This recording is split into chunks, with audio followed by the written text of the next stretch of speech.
to know who's in the hall and how many do we have present.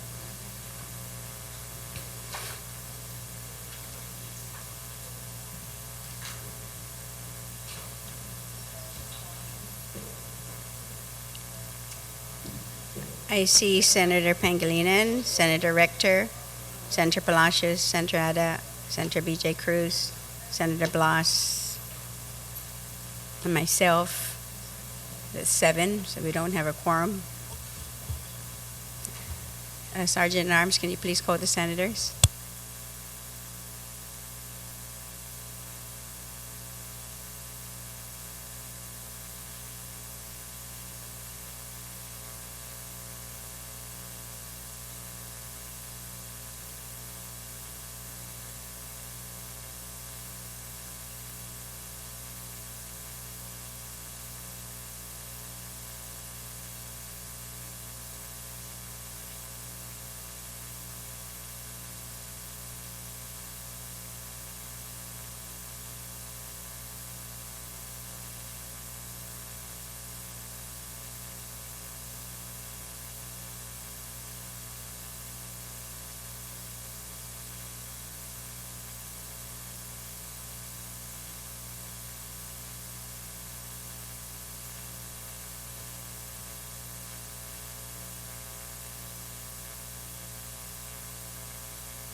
Iminachenta na Legislature in Guam. Session is called to order.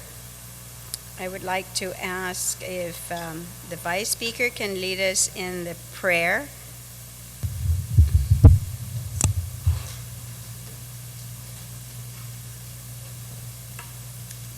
If we'd all rise, please, and bow our heads.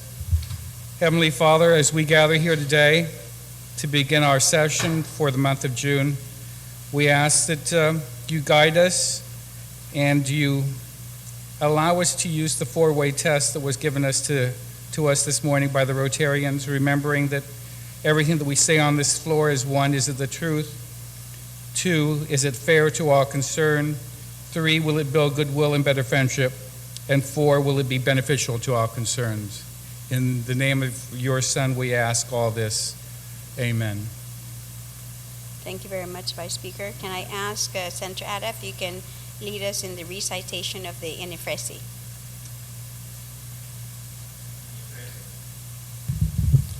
Inifresi.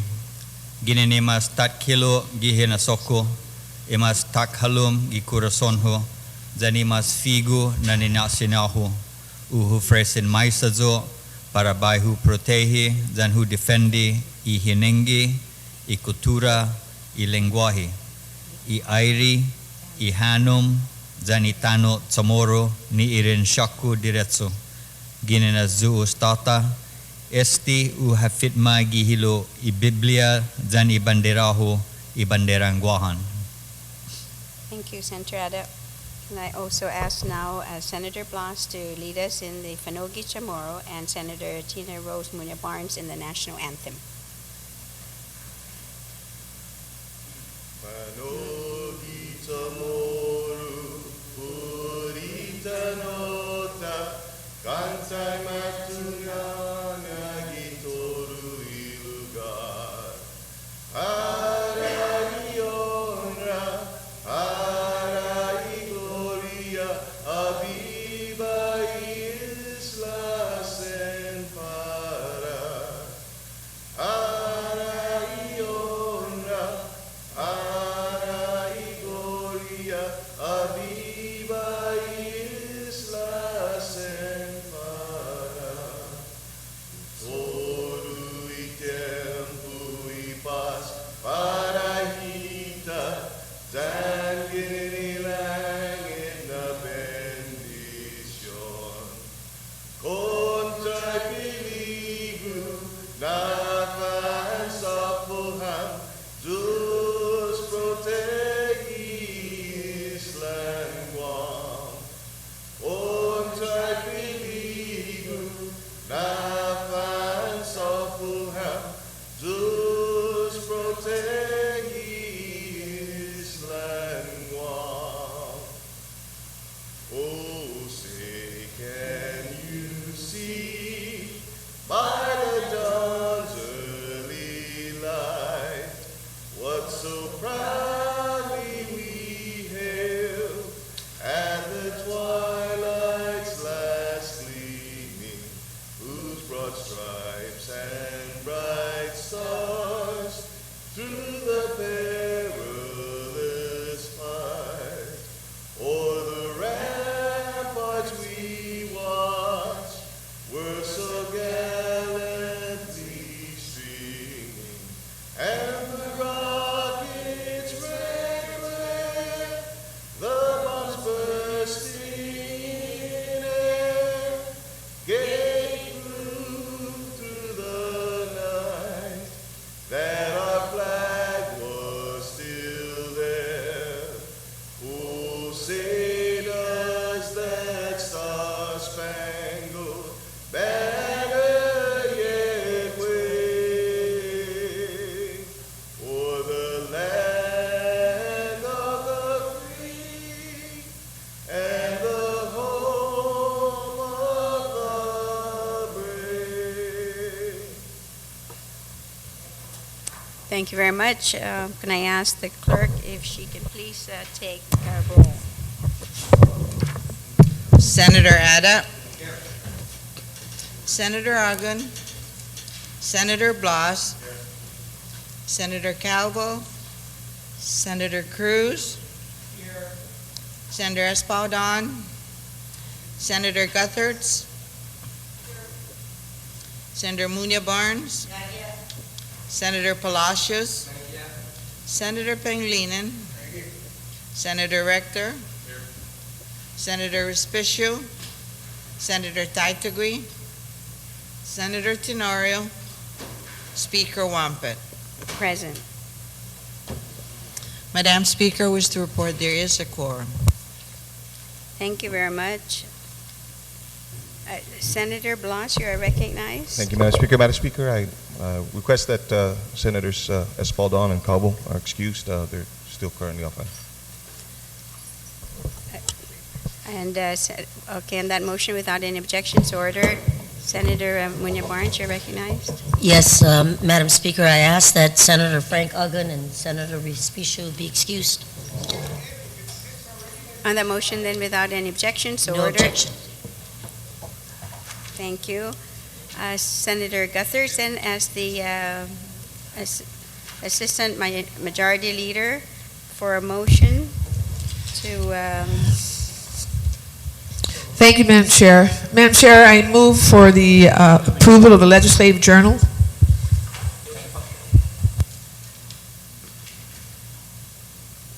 Okay, on the motion then for the approval of the legislative journal, are there any objections? No objections, so ordered. Madam Chair, there are communications and petitions. On the motion then, no objections, so ordered. Madam Chair, there are messages from the governor. On that motion then, also, no objections. Yes, for both of them to be appended to the journal, ordered. Madam Chair, there are no reports of standing committees or reports of select committees. Okay, and my understanding from the clerk that there are reports. Oh, there are? Yes, because, It says none on the agenda. okay, but there are. So then, that motion then to append then the standing committee reports. I move they be Objections. adopted. Thank you. Thank you. Madam Chair, there are introduction of bills for first reading and resolutions. So we're from Bills 166 COR. Is that all there is, Pat? Okay, on that motion then, for Bill 166 COR, then that is considered to have its first reading. On that motion without objections, so ordered. Madam Chair, there are also motions for vetoed bill number 1, IS. No, you don't have to read. Okay, all right. Thank you.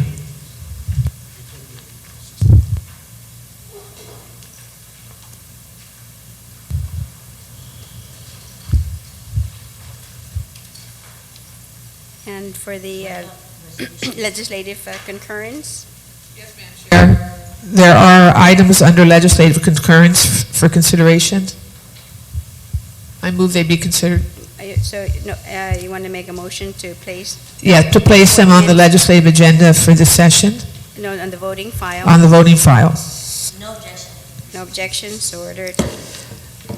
Also, Madam Chair, want to ensure that veto bill number 60 is on the agenda for an override vote for this week. Oh, it's automatic? Okay, all right.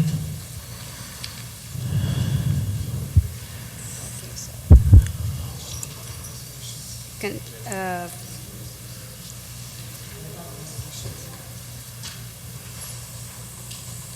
Bill 60.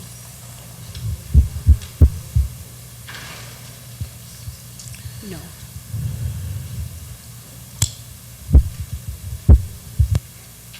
What was the number of our resolution? 150, No, a resolution for FARS? I know, 160. No. Wait. I forgot when. It's not here.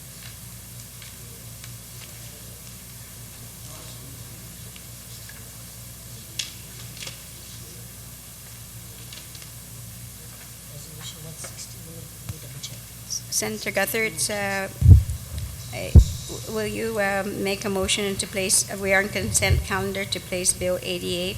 Yes, Madam Chair, I move to Reading. place Bill 88 on the consent calendar for consideration. No, on the second reading, On second reading as amended. as amended. On that motion, are there any objections? No objections, so ordered. Madam Chair, on second reading, we have bills 122 through 156. So we are now on the second reading file. Yes. And so what I would like to do then is call upon the author then of Bill 122 COR, Senator Pangilinan. Thank you, Madam Chair. You need to make your motion. You're not making this. I'm sorry, we're still on motion. Senator Palacios has a motion. So notwithstanding the House rules, then you want to go back to motions? Senator Senator Palacios, you want to make that motion then? Or if, before he does that, may I make mine? Wait, make motion first to go back, to go back to motions. All right, Madam Speaker, now standing the House rules, I move that we return to motions. On that motion without any objections, so ordered. Senator Pangilinan, you recognize? Thank you very much, Madam Speaker. Madam Speaker, I'd like to place Bill 160, which was a bill regarding the tax refunds to allow payment of 2008 back and to appropriate money for overtime. The committee report's being copied right now and has been circulated and signed and is being copied. And I'd like to place that on the top as of the second reading. On the motion to place Bill 160 on the top of the second reading file, but you said that it's being copied, so we won't be able to address that right now. But Senator Palacios has a motion on, and it should be done by then. Okay. On that motion then, without any objection? And So the other ordered. motion I have, Madam Speaker, is to place resolution number 63 right after number 5, bill number 47 on the agenda, and then renumber all the others accordingly. The motion is to place resolution number 63 after bill number 47, That's correct. which is number 5, and everything, and to renumber everything. Are there Yes. any objections? No objection. No objections, so ordered. Thank you very much.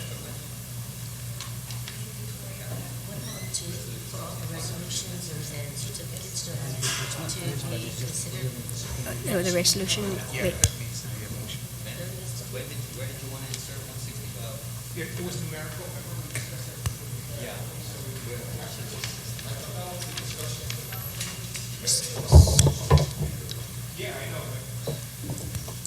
Senator Pangilinan? Senator Pangilinan, can we go back to your motion? I was just told by the clerk that although it reads, I think, 63, but it's actually 62. Is that the radiation? Oh, yes, I'm sorry. So, I'm sorry, I thought, can you please make that so- correction? I'd like to amend my motion, Madam Speaker. It's resolution number 62 instead of So 63. it's 62, okay. Yeah. So, resolution 62 then would be after bill number 47. On that motion then, are there any objections? No objections, so ordered. Senator, please state your point of information, Senator Guthertz. Madam Chair, I understand that the committee report for Bill 160 has not been submitted to the Committee on Rules yet. Yes, just submitted this morning. This morning? Thank you. Look, it's there. She said it's It's being sent over, all right? And we'll put it on. Okay, well, we won't be able to address it until we get it on the floor, so my understanding that there's going to be another motion which from Senator Palacios. Senator Palacios, you're recognized. Thank you, Madam Speaker. Madam Speaker, notwithstanding the Governor's veto on Bill 60, I move that Bill 60 be placed in, is it in second reading file? For Okay. purpose of consideration for an override. And you would like to speak on it? If I may, please, Yes, so briefly. please continue. Madam Speaker, I offer the following reasons and justification, and I pass out, of course, to my colleagues my presentation so that they can follow. In his veto message, the Governor referred to a quote-unquote restricted pool of candidates. Madam Speaker, this is not accurate. Even before the lowering of the standards by the Guam Police Department on January 2009 for the positions of police lieutenant, captain, and police major, GPD had on record employees who qualified under the higher standards. For example, at least 25 police officers had completed required college degree as of May 2009. In fact, when the standards were lowered in 2009, these degreed officers, along with the non-degreed officers, submitted applications and were rated eligible for the positions of lieutenant, captain, and major, resulting in so-called surplus of eligibles after all promotions were made in April 2009. In April 2009, 3 were promoted to major, leaving no more vacancies. 10 were promoted to captain, leaving no more vacancies. There was no promotion to lieutenant in April. On June 19, I received from the Department of Administration reference to my request the number of eligibles currently on the list for lieutenant, captain, and major position. And for the major, there are still 3 on the eligibility list right now, which will expire on February 25, 2010. And for captain, there are still 12 eligibles after the promotion, and there's no more vacancy. And for lieutenant, there is no eligibility list. The current list for major, of course, will expire January 8, 2010. For the captain, it will expire February 25th, 2010. So Bill 60, if overridden, were not out to the expiration date. The list will still be good until they expire. And last week, I reviewed, of course, the Guam Police Department FY 2010 budget, and the budget does not contain any vacancy for major, captain, or lieutenant. So the override of Bill 60 will not in any way impede GPD from filling any vacancy for lieutenant, captain, and major, because there are no vacancies. FY 2010 budget does not show any vacancy for these promotions. And then the governor's veto message also cited that even when the FBI recruits for their agent positions, they accept applicants with varying degrees, and of course not necessarily that they have criminal justice courses. Now this policy fits well with the FBI, as the FBI covers a wide range of investigative jurisdiction. For example, money laundering, espionage, economic fraud, human trafficking, cyber crimes, and so forth. However, Madam Speaker, municipal policing, as is the Guam Police Department, focuses primarily on criminal law, local ordinances, public service, and public safety. So the college credits that will most support a municipal police function would be criminal justice, police science, public administration, or other closely related field of studies such as penology, criminology, law, sociology, psychology, political science. And I pass out for your information mainland police department requirements for lieutenant, captain, and major. Departments comparable in size and jurisdiction to GPD. I made this research last week. For example, West Covina, California for lieutenant, high school plus satisfactory completion of 90 college credits in police science or related field, and intermediate POST certification plus 2 years as a sergeant.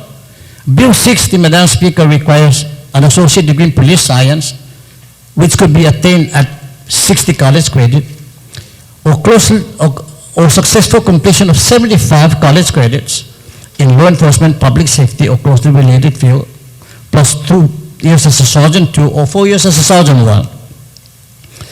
And for the police captain from Yuba City, California, bachelor's degree in police science, criminal justice, public administration, or related field, plus 3 years of experience as a lieutenant. Bill 60, bachelor's degree in police science, criminal justice, public administration, or related field, plus 2 years as a lieutenant, or equivalent experience in administration and management level. Now, from the city of Bellevue, Washington, for police major, 4 years of college in police science or related field, plus 2 years experience at the rank of captain. Bill 60, bachelor's degree in police science, criminal justice, public administration, or closely related field, plus 2 years experience in the rank of captain, or equivalent law enforcement experience in administration and management level. Now, Madam Speaker, it is clear that Bill 60, of course, would retain for the Guam Police Department the distinction of being a professional agency with qualifications that compare to its stateside counterparts. And the Guam Police Department has officers now who meet the minimum requirements proposed in Bill 60. The pool of candidates can only increase as more police officers take advantage of the Doc Sanchez degree program. In summary, Madam Speaker, or rather in January 2009, when Chief Paul Suba successfully persuaded DOE to lower the standards for the lieutenant, captain, and major position, essentially he sent a message to the Guam police officers and to the people of Guam that, quote, you don't need college education to be promoted to lieutenant or to captain or to major.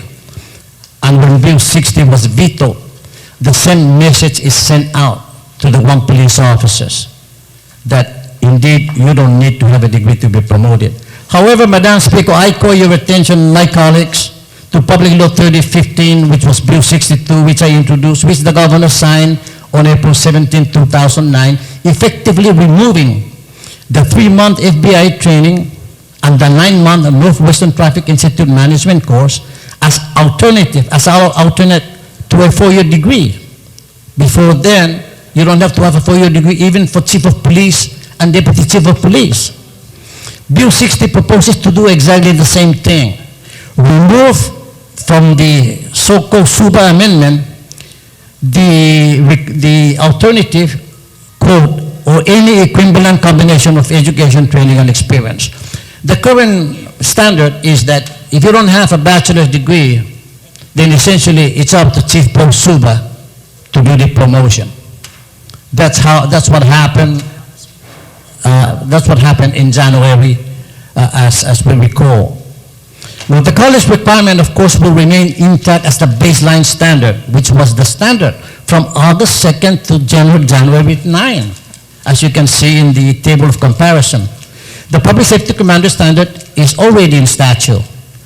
Ranks under the lieutenant will remain at the discretion of Chief SUBA, Sergeant 2, Sergeant 1, and so forth. And just to show what is the relevance of education for the upper rank, the ranking structure in the Guam Police Department from top down is first the Chief of Police, then the Public Safety Commander, then comes in the Major, then the Police Captain, and then the Lieutenant. And that's the hierarchy of authority as it is right now. Madam Speaker, Bill 60 was passed by this body unanimously on April 3rd, 2009.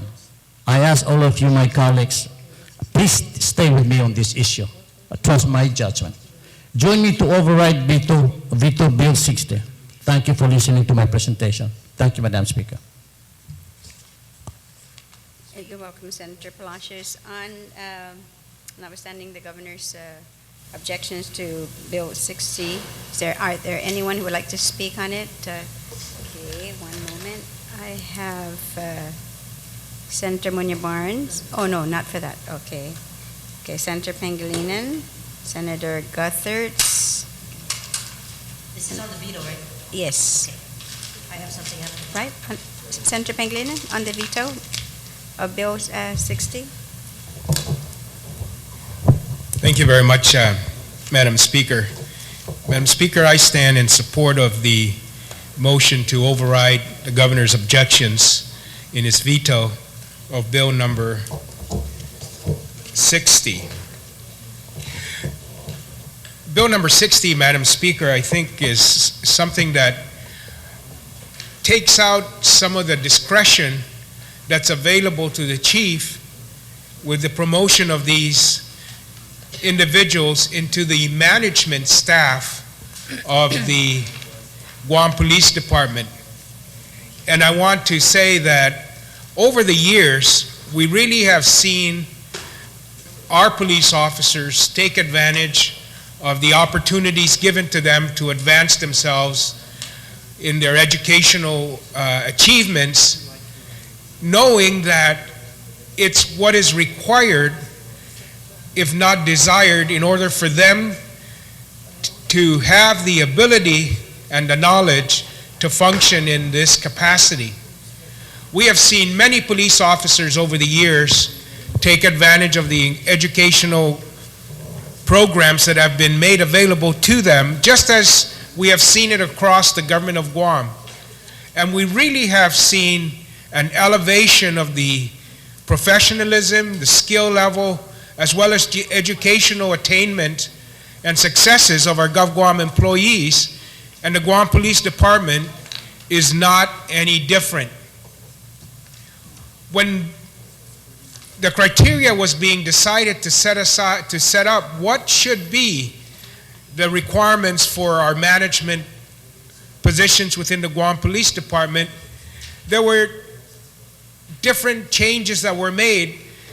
And what happened was we saw people starting to play with these standards. We saw, for example, what happened when the criteria was being discussed and the qualifications were being discussed by the Guam Police Department, and everything was done. All of the public comments were received, the public hearings by the police department itself were conducted, and everyone understood what it was going to be. And then all of a sudden, at the last minute, while it was submitted at DOA, after being done and everyone having a chance to comment on that, it was submitted to DOA, and we had another comment period. And within that comment period of 10 days, all of a sudden this brand new criteria came into play, trying to delete this thing called in the rank of and substitute it for what they term greater flexibility to allow the Guam Police Department to fill these management positions. But what happened was none of that was even discussed.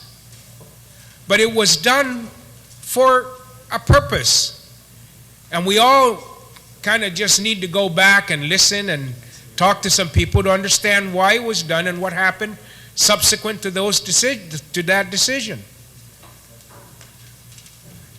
Bill 60 would prevent those kind of things and take out some of the so-called flexibility. It's kind of funny because it's not the department that's asking for the flexibility. Usually you have the members of the department that ask for flexibility so they can have greater opportunities to be promoted. But in this case, we saw that it was the police officers themselves which said, we don't need that kind of flexibility because that flexibility leads to games.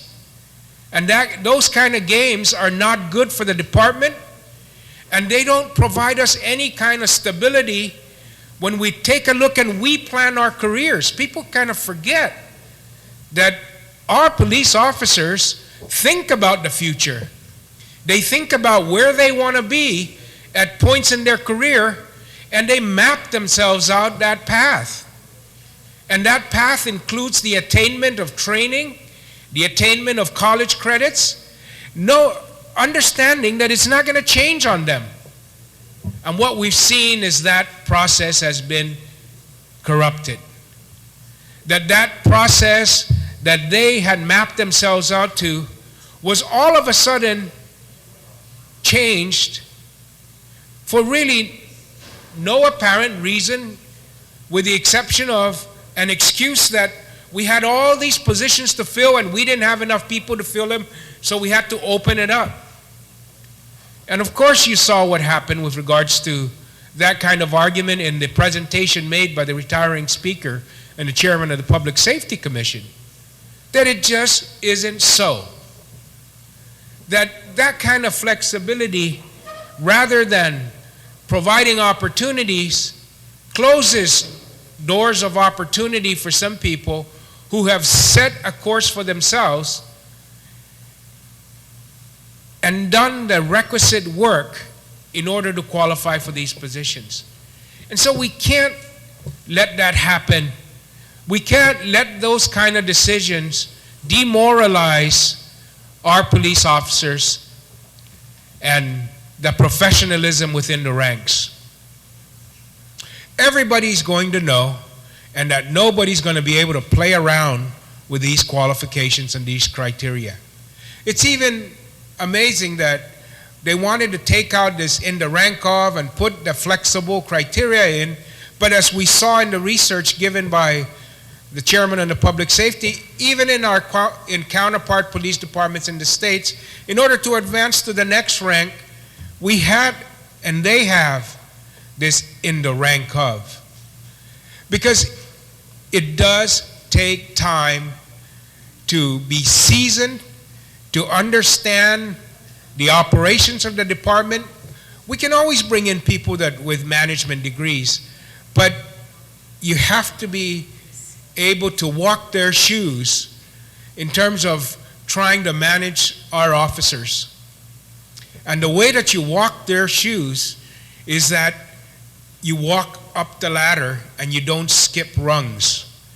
And we have now seen the police department where people have been told, you can skip those rungs.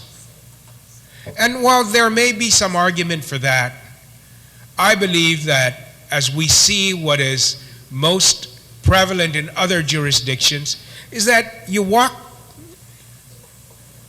in their shoes, You know what it's like to be out on the street. You know what it's like to manage a beat. You know what it's like to manage a precinct. You know what it's like to manage a shift. You know what it's like to command a district. And from there, you build yourself up. And all of the walking in those shoes, you supplement with the academic field of study that provides you with a broader thinking so that you can see the bigger picture, understanding, though, where all of those other officers who haven't walked those shoes as long as you have, so that you know what they're experiencing and you can help and you can mentor and you can guide. And that's the intent of this bill, and that's what we hope this body will see in the presentation made by the good chair of the committee. So I ask my colleagues, let us solidify these criteria and let us ensure that nobody's going to be able to play any kind of games in terms of our officers when they have looked at where they want to be, they map out and plan their course of career, they go and get the requisite training, and they know that everybody's going to be operating under the same rules. And so that's why I think it's necessary that we override this veto and put this criteria into law. We're doing it for other departments and agencies, and this is so critical a place that we don't need any kind of games being played with the promotions and the qualifications of our officers that are eligible for those promotions. We don't need to have anybody come in and pull the rug out from under them after they have dedicated themselves to a plan of action, a course of study, and a career path, and then just wipe it all away in terms of the advantages that they have built to be able to advance to the next level by mapping out their career and getting the requisite training and education. So I ask for my colleagues to consider that, and hopefully we can put this into play that will guarantee and assure our hardworking officers fairness, equity, and solidity in terms of the qualifications that they would have when they map out their careers and decide to join and serve and protect the public in our Guam Police Department. Thank you, Madam Speaker. Thank you very much. You're welcome, Senator Pangilinan. Senator Guthertz, you're recognized on the motion to override Bill 60. Thank you, Madam Speaker and colleagues. You know, we're sort of at the crossroads here in the public service on our island. And I was really shocked when the governor vetoed this bill, because the governor used to be the executive director of the Guam Civil Service Commission, which is supposed to uphold standards and recognize achievements of our civil servants to enhance this government. You know, Madam Speaker, for almost 30 years I taught in the Public Administration and Legal Studies program at the School of Business and Public Administration at the University of Guam. And I literally had hundreds of uniformed personnel of this government sacrifice hours and hours of their time to come up to the university to pursue their degrees. This was not just police officers, but corrections officers, officers in the other uniformed services such as Customs and Quarantine, Port Authority Police, Airport Police, you name it. And it was tough for them, but they were up there because the standards required them to achieve an academic credential in order to qualify for advancement in their careers. They didn't complain about it. They worked towards their degrees, and they worked hard. Now, experience is important in the public service, but it must be a co-equal criteria with academic credentials. I could never stand here as a senator, as a member of this legislature, and not recognize the importance of academic achievement for advancements in the public sector, and to recognize our public employees who achieve those credentials. Senator Palacios' bill is timely, and it is important. You know, in another life, I also had the honor to serve our people as the last Director of Public Safety for the territory of Guam and the first acting Chief of Police of the Guam Police Department. And even then, Madam Speaker, our uniformed personnel, both in the fire department and in the police service, were going up to the university in Guam Community College to pursue an academic credential. And many of them did it in the fields of criminal justice and public administration and related areas, because they knew those were the important things to get in their field of study. For advancement to the highest ranks of the Guam Police Department, whether it's the colonel position, which is the highest classified position in the Guam Police Department, or the major positions, or the captains or lieutenants, some people don't think having academic credentials are important. I beg to differ. At the highest levels of that organization and other uniformed services, there has to be an educational component. In days past, in years past, maybe it wasn't important. But times have changed, and things are much more complicated today than they were years ago. The community expects our uniformed personnel to exhibit the intellect, the critical thinking skills, the strategic ability to act. And much of that comes with a combination of educational achievement and experience. So I stand here to support Senator Palacios' motion for an override, Madam Speaker, and I stand here to support all of those past and current officers and personnel of our uniformed services that have sacrificed so much to move towards their goal of gaining an academic credential. Let us not minimize those sacrifices, and let us set the proper tone for the government in general to recognize academic achievement. Thank you very much. I support the override. Thank you, Senator Guthertz. Are there any speakers on the motion to override the, okay, Senator Rector, you are recognized. Thank you, Madam Speaker. I too stand in favor of the override of the veto of Bill 60.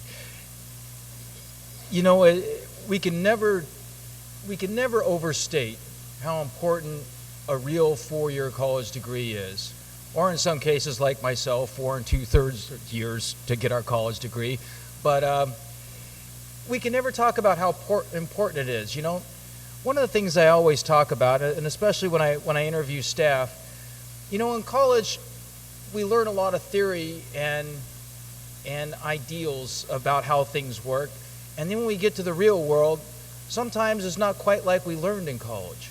But what college actually teaches us is how to learn, how to solve problems in a systematic way, how to do research so that we can find the information we need to solve the problems before us. And we can never underestimate how important that is. And I too am surprised that the governor would veto this bill. I think it was a great bill to start with, and I think it's a great override now, so I rise in support of the override of Bill 60. Thank you very much. Thank you very much, Senator Rector. Are there any other speakers? Okay, there being none, I'm going to ask the mover of the motion then to close. Senator Palacios, you are recognized. Thank you, Madam Speaker. I appreciate those kind remarks and kind support.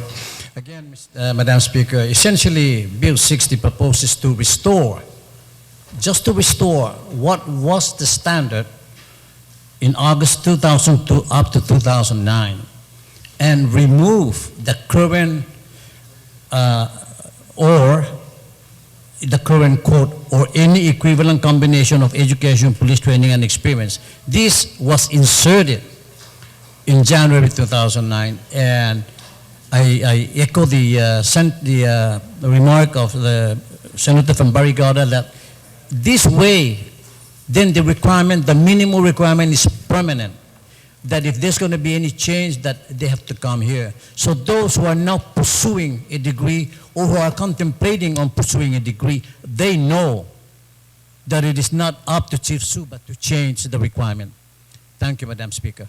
And I move to place vetoed Bill 60 on third reading file for voting. Thank you. There being no objections, order then. Senator Munya Barnes, you're recognized. Sidus Masi, Madam Speaker. Madam Speaker, if I may, if I have to do, notwithstanding the House rules, in reference to sub-item 11, that all resolutions commendatory, congratulatory, or condolences in nature submitted before the end of this legislative day be considered to have its first reading and adopted, and further to allow legal counsel to make any technical corrections and to add all senators as co-sponsors. I understand, Madam Speaker, that that was an issue, and I just want to make sure that that gets included into this body. On that motion, then, without any objections, order. Sidus Masi, Madam Speaker, if I may also, Bill, I know when we talked in reference to We're in motions. Are you making a motion? Right, to move, Okay. yes. When we looked at the numbering of the bills that would be entertained based on its numeric number, Madam Speaker, just based on what has happened to date and what we've received, I'd like to move Bill 146 COR that's listed under item number 15 up to number 1. As it is, there are pending critical issues that may close the Agency of Sanctuary, which is a nonprofit organization who deals with youth at high risk and the programs that the government of Guam has programs with this entity. And I think it's important that based on the critical need and the issues that we move this bill number 146 up to the top of the agenda. So on the motion, then, to place bill number 146, would it be above then 160? If the author doesn't have, Okay, the author has no objection, so the motion is to place bill 146 above bill 160, and then the third would be 122 and so on. Right. Okay, on that motion then, without any objections, or? Thank you. So, Point of order, Madam Speaker. please state your point of order. Madam Speaker, I want to thank the good senator for making that motion. And at the conclusion of this discussion, then could there be consensus to move to the voting file and vote on this bill and send it up to the governor immediately? On bill 146? Yes. Yes, ma'am. Okay. Thank you. So on that motion, are there any objections? No objection. Okay, so it's ordered. Yeah, I was going to say the same thing, but nobody said anything about about the override. Well, anyway, so Bill 146, that's actually the first bill now we're addressing. So the committee, there's no second co-sponsor in 146. I'm going to ask the committee chairperson. Thank you. Senator Pangilinan, you're recognized. Sidus Masi, Madam Speaker. Madam Speaker, I'd like to move that bill number 146 COR be placed in the third reading file, and I'd like to just briefly discuss the nature of the bill. Okay, Bill so 146. 146 COR, Yes. okay. And you want to speak? Yes. Okay, please continue. Thank you very much, Madam Speaker. Madam Speaker, Bill number 146, introduced by Senator Frank B. Uggan Jr., is a bill that would increase the appropriation levels that were made to the Department of Mental Health and Substance Abuse and the Department of Youth Affairs for programs related to at-risk youth. The first amendment to the budget bill basically would increase the appropriation level from 141,582 to 216,582 to the Department of Mental Health and Substance Abuse to fund the youth and alcohol drug program. This is a program, of course, that is being outsourced by the Department of Mental Health and Substance Abuse to Sanctuary, the nonprofit organization which provides these services under a contract with the Department of Mental Health.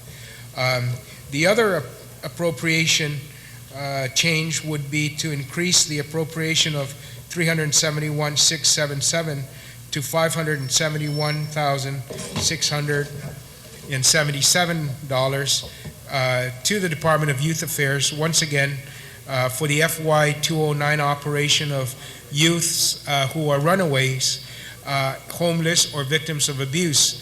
This is an increase, again, that is being proposed by the bill and the author.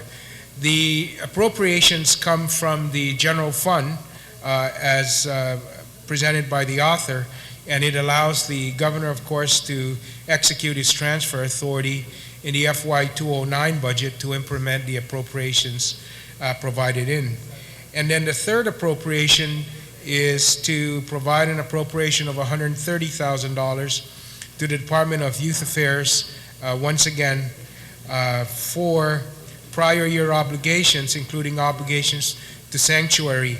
And I believe that this was for some services that were provided by Sanctuary, I believe as far back as 2007 or 2005.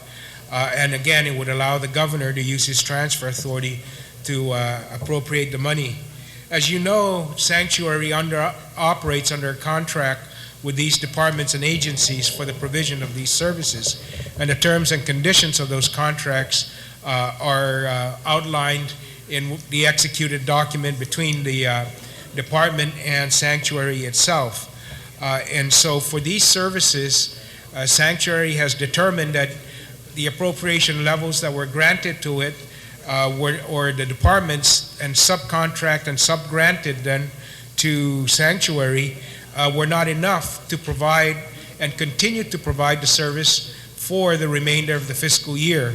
And so at the request of Sanctuary, I believe Senator Uggan introduced this bill and made a decision to fund the bill in the manner that he has outlined in the bill. And of course, we see the effect of this shortage in the appropriation levels and the release of the money to Sanctuary by most recent reports that some of these services are going to have to either be curtailed or completely shut down if additional funding is not provided by this government. Now, of course, these are mandates that the government itself needs to provide in services to at-risk youth, and that if Sanctuary was not available, then these services would have to be provided by the government itself, either through the Department of Youth Affairs or through the Department of Mental Health and Substance Abuse. But regardless, the resources must be provided in order for the services to be available. And at this time, based upon the understanding that these departments have entered into with Sanctuary, that they understand that Sanctuary, under the current funding level, will not be able to continue to provide these services.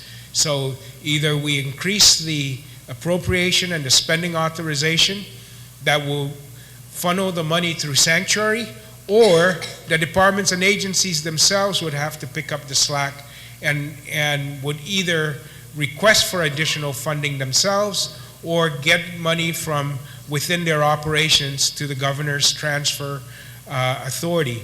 And so, no matter how it's done, I don't think we can leave the children of Guam out in the cold, basically, for these critical services to our youth who are in most need of these services, are at-risk youth. And therefore, place the bill, make a motion to place the bill in third reading and ask for the support. Thank you very much. You're welcome, Senator Pangilinan. Senator B.J. Cruz, you're recognized. Thank you very much, Madam Speaker, for recognizing me to speak on this bill. I rise in full support of this bill, but before I speak, in the interest of full disclosure, after the passage of, I don't know, did your bill get signed into law, 83? Yes. I should say that I was a member, chairman of Sanctuary for many years, was on the board of Sanctuary for many years, and though I've been trying to get myself off the board, I might still be listed. So I just need, I am not an active member of the board anymore, but after 10 years, I've actually 10 years of working on the family court bench, I can attest to the importance and the invaluable assistance that this organization provides to our community. And I ask the support of the members of this legislature for the passage of Bill 146. I was very heartened to hear the Chairman of Appropriations be the one that made the motion to open to do this, because it's imperative that we find the funds to do this. The first increase is an increase to a program that is very near and dear to my heart. I think many of you remember when I introduced Bill number 46 a few years ago to appropriate $200,000 to the various drug and rehabilitation programs on island. I was saddened to hear the amount reduced. I thought we had provided $200 to each one, but obviously not. So this is not really a major increase that's being requested in Section 2 because it was our intent in the split, the three-way, what we had initially envisioned in the three-way split of $200,000 to Sanctuary, $200 to Oasis, and $200 to the Salvation Army to do the rehabilitation. And so this isn't a very major increase. It's really only about $16,000 from what they've traditionally received in the last 4 years since Bill 46 was passed in the 28th Guam Legislature. On Section 37, on the increase for the operations, Madam Chair, it really is unfortunate, but it is during these times of economic hardships that families, the tensions become great within families, and the children suffer as a result of it. The abuse that they receive at the hands of the procreators that brought them into this world. I won't even use the word parents because they can't be with the way that they treat children that way. But it really is imperative that we provide a safe haven for them, and the services that are provided by Sanctuary in this separate grant are very important to be provided. And in Section in Section 3, Section 9, I'd like to ask, with the indulgence of the chair, I understand that the front office may have problems with the use of the words on line 10 of pay prior year obligations. And so I'd ask the indulgence of my colleagues in striking the words prior year obligations. I understand that BBMR has some consternation of those three words, but they understand that there is a obligation of $130,000, but are not willing to admit to a prior year obligation. So I'd ask at this point on Section 3 to amend that to drop the three words prior year obligations, and comment including, to just say to pay obligations to Sanctuary, but not have to use prior year.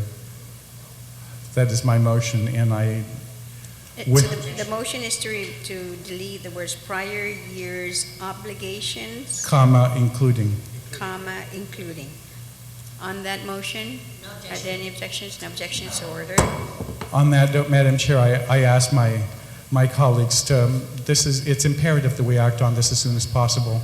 I really wouldn't want to see our young, at-risk youth left out in the streets, and so I thank you for this opportunity to speak on this bill and ask for my colleagues' overwhelming support for passage of Bill 146. Thank you. You're welcome, Vice Speaker. On the motion, Senator Tina Rose Munya Barnes, you're recognized. Situs Masi, Madam Speaker. Madam Speaker, thank you for giving me the opportunity to speak in support and rise in full support of this bill. And if my colleagues have no objections, before I proceed briefly to speaking on Bill 146, if I could be a co-sponsor to this bill. On the motion, without any objections, so ordered. And I guess, Madam Speaker, for disclosure purposes, based on what was signed into law, I too have to state for the record that I was an active member for the Guam Sanctuary Board. If I'm not mistaken, I continue to be an advisory member. I have not been consistently going to the meetings, but I continue to still go share advice, share projects with them, but not as an active member that goes there on a weekly basis. So for the record, I just need to state that. And if there's any objections, I'd like to proceed. If there's no Please. objections. No objections. Thank you, Please Caesar's continue. Masi, Madam Speaker. Madam Speaker, as both previous speakers spoke about the need for this, again, just realizing that this nonprofit organization continues to provide services to our youths that are at high risk. Please note, Madam Speaker, that these are programs that should be done by our government agencies, but because of the situation and on based on what is provided by these nonprofit organizations, it gives for a better procedure on how this nonprofit organization can provide services to these constituents or these clients, giving them services 24/7 and not having to go through the runaround, knowing that there may be times where when the government entity is off, that services will not be provided. Again, Madam Speaker, as the two previous speakers spoke, section by section for the need and the increase there, and also correcting the concerns that the government of Guam, that the administration had in reference to Section 9. I just want to ask my colleagues that they support this effort, this very important bill, and that they vote on this expeditiously. So, Madam Speaker, I stand in full support of this bill and thank my colleagues for supporting the same. Sizos Masi. You're welcome, Senator Munya Barnes. Senator Respicio, you're recognized on the motion. Thank you very much, Madam Speaker. Madam Speaker, if I would be remiss if I too didn't rise in full support of Bill 146. I want to thank the retiring Speaker for making a motion to place this at the top of the agenda, and to commend the Committee on Appropriations Chairman for expeditiously hearing this bill and finding the resources and confirming that there is monies available and attached to this appropriation measure. Madam Speaker, the good senator from PD spoke about Section 3, this $130,000 obligation to Sanctuary. And I want to say for the record how extremely upset and disappointed I am that the employees of Sanctuary have to go through this threat of a payless payday, or even have been issued furlough notices. My understanding is that this prior year obligation, the government asked Sanctuary to come in at a very critical time with the Department of Youth Affairs and perform these services, and yet when it was time to pay the bill, somebody had a hiccup and refused to make payment. They not only refused to make payment, Madam Speaker, but they refused to submit legislation to us that would either waive the procurement process because it was an emergency situation, or even refuse to get the governor of Guam to issue an emergency declaration to ensure that this $130,000 is paid. And that's the problem I have with our government, and that's the problem I have with our credibility right now. Every time there's a problem in the government, it seems like something only happens when people are going to lose their jobs. And I'm very happy that this legislature is extremely proactive and are going to find ways to prevent these kinds of situations, are going to find ways where either government of Guam employees or employees who do services for the government of Guam are this threat of furloughs and layoffs and et cetera, just needs to stop. Because what we're attempting to do here again in Bill 146 will certainly prevent something like that. And so to the employees of Sanctuary, I join other senators and probably all 15 of us, Madam Speaker, to say that help is on the way, that they should have never been in this situation. And I want to thank those employees for continuing to give services. I want to thank Sarah Thomas Netadog, the executive director there, for continuing these kinds of critical services amid this cloud of the government of Guam's ability or oftentimes inability to pay and make good on our commitments to pay. Madam Speaker, the justice system, both federal and local, has mandated the deinstitutionalization of status offenders. The judges in our family courts look to both DYA and Sanctuary to ensure that status offenders do not have to go through a correctional facility type environment. And I want to say that over the years, as a good senator from Barrigada, Speaker Pangilinan, said, Sanctuary has picked up the slack where Governor Guam could not provide. And as I say that, I don't mean at all to put down the hard work of the Department of Youth Affairs. I know firsthand from my experiences there that those staff also go above and beyond. And I want to commend them for embracing Sanctuary, Madam Speaker, and for seeing Sanctuary as an entity that can help them rather than hurt them. DYA would always go above and beyond too, Madam Speaker, to commit and to give whatever resources it has for Sanctuary so they could stay in operation. I remember how wonderful this public-private partnership is, that when Sanctuary was undergoing its reconstruction or complete makeover, its new building, they were housed at the Echo Unit at the Department of Youth Affairs. That whole Sanctuary operation was a part of DYA, and I was very elated to see something like that. Madam Speaker, this bill, once we conclude discussion on this, I know I made a request that we go down to the voting file and vote on this bill immediately, and good senator from Barrigada simply asked that maybe we just see how many bills we can finish today, because there are also bills such as providing monies for overtime payment for those who process the COLA and tax refund checks. So maybe we could vote before we recess for this evening.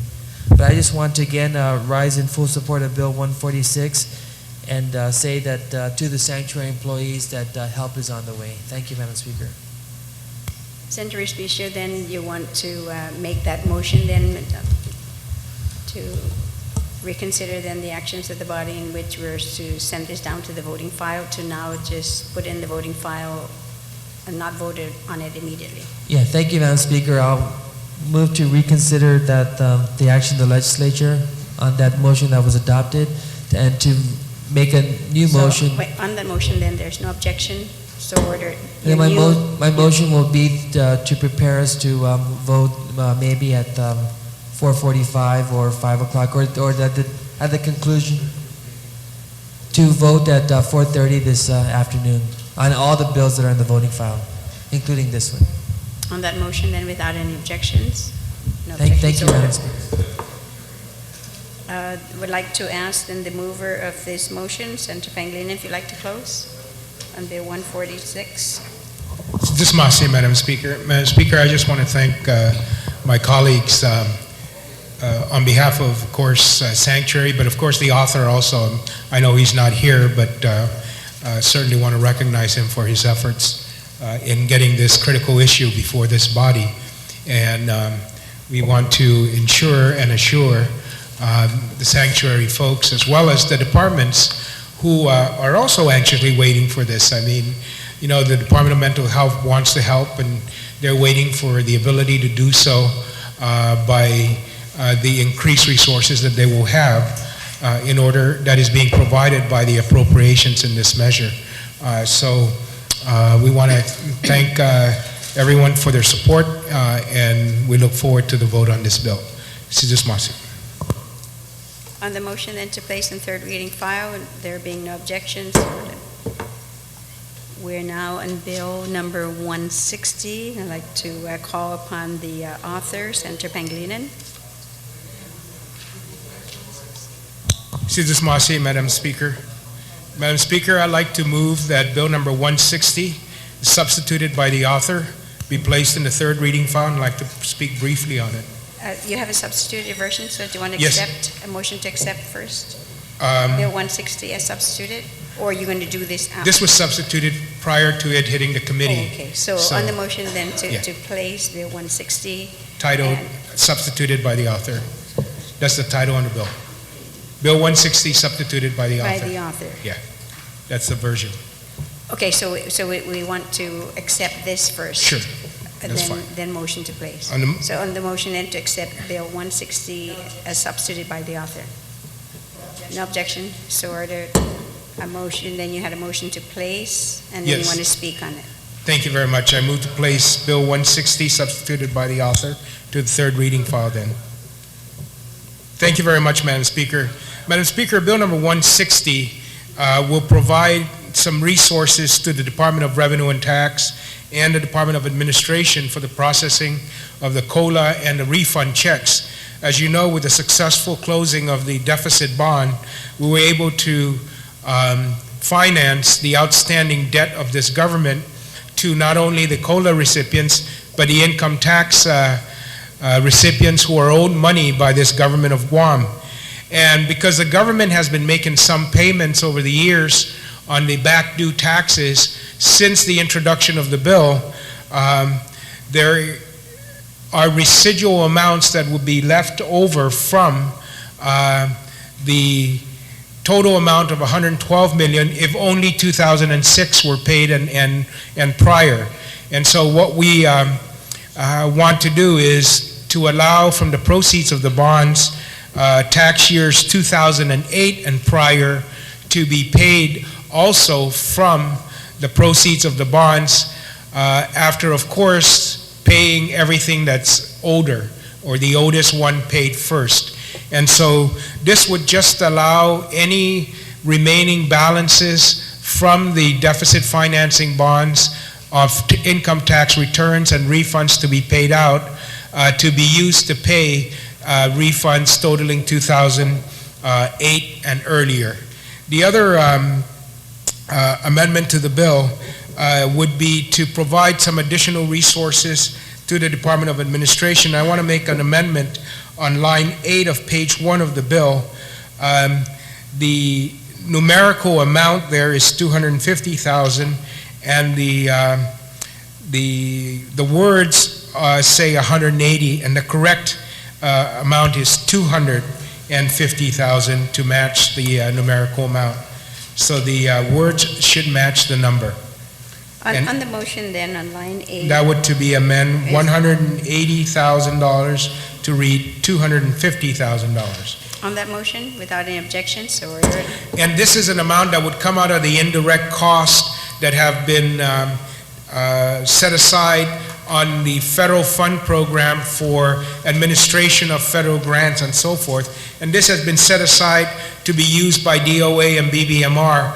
And so we're now identifying that source of income, or yes, that source of revenue to pay for this. I apologize. To pay for this, to pay for this additional appropriation to the Department of Administration for overtime encountered in the processing of these checks. The other appropriation is $180,000 to the Department of Revenue and Tax, and that once again is to allow the employees of Reventax to work overtime and work weekends to ensure that we're able to process all of the income tax refunds. As you know, one of the problems that happen is that on these refunds, sometimes information is missing or people need to be contacted because documents are missing in order for the income tax return to be processed and paid out. And so, because we're processing older ones first, we need to do and provide diligence in terms of making sure we contact those individuals. And as such, the Department of Rev Tax employees are better able to do that outside of the regular working hours because of the need to continue the daily operations of the department, given their shorthandedness. So this would allow additional overtime. Excuse me. And once again, the appropriation of this comes from the interest income of the economic stimulus package. We were able to set up a separate account when we had the first stimulus package, of course, that the federal government gave to the government of Guam to pay out the economic stimulus rebates. And so that fund was able to earn and earned interest, and there's still residual income or an interest income in that account, and that's where this 180,000 is coming out of. So it's not coming out of the general fund. We're not taking it from any revenues there. The same as the 250 from the indirect fund. It's money coming out of other sources other than the general fund, so the cash is there and the appropriations are good with regards to the need to do so. So because of the need to continue to move forward on the payment of those refunds, we have about $40 million left that are earlier than 2000 or later than 2006 now. We want to be able to make that change in the bond authorization to include then refunds from 2006 and later, and that would be 2008. So I ask my colleagues for their understanding and their cooperation and their support on this Bill 160. Thank you, and Sidus Masi, Madam Speaker. You're welcome, Senator Pangilinan. And on the motion, Vice Speaker Cruz, you're recognized. Thank you very much, Madam Speaker, for recognizing me and allowing me to speak on this bill. I rise in full support of Bill 160 as substituted by the author. First, I'd like to commend the author for the creative ways that he's found actual cash to pay for the two appropriations in Section 2 and Section 3, and I fully support those two sections. On the first one, I rise in full support of this amendment. I also have introduced legislation similar to this one, but I join in this Bill 160 because it does address the issue of paying the last two fiscal years or tax years. Madam Speaker, I don't know how, and the reason why I introduced legislation was I'm not sure how if people read the article as carefully as I did, or maybe I'm sure they did, but when you look at it, the reports are that $71 million was paid out of the 112,000. But if you look very carefully, it says 54 million was paid for tax refunds, and 17 million was paid for interest. I may not have taken DI math, but 17 of 54 is almost a third, or a little over a third.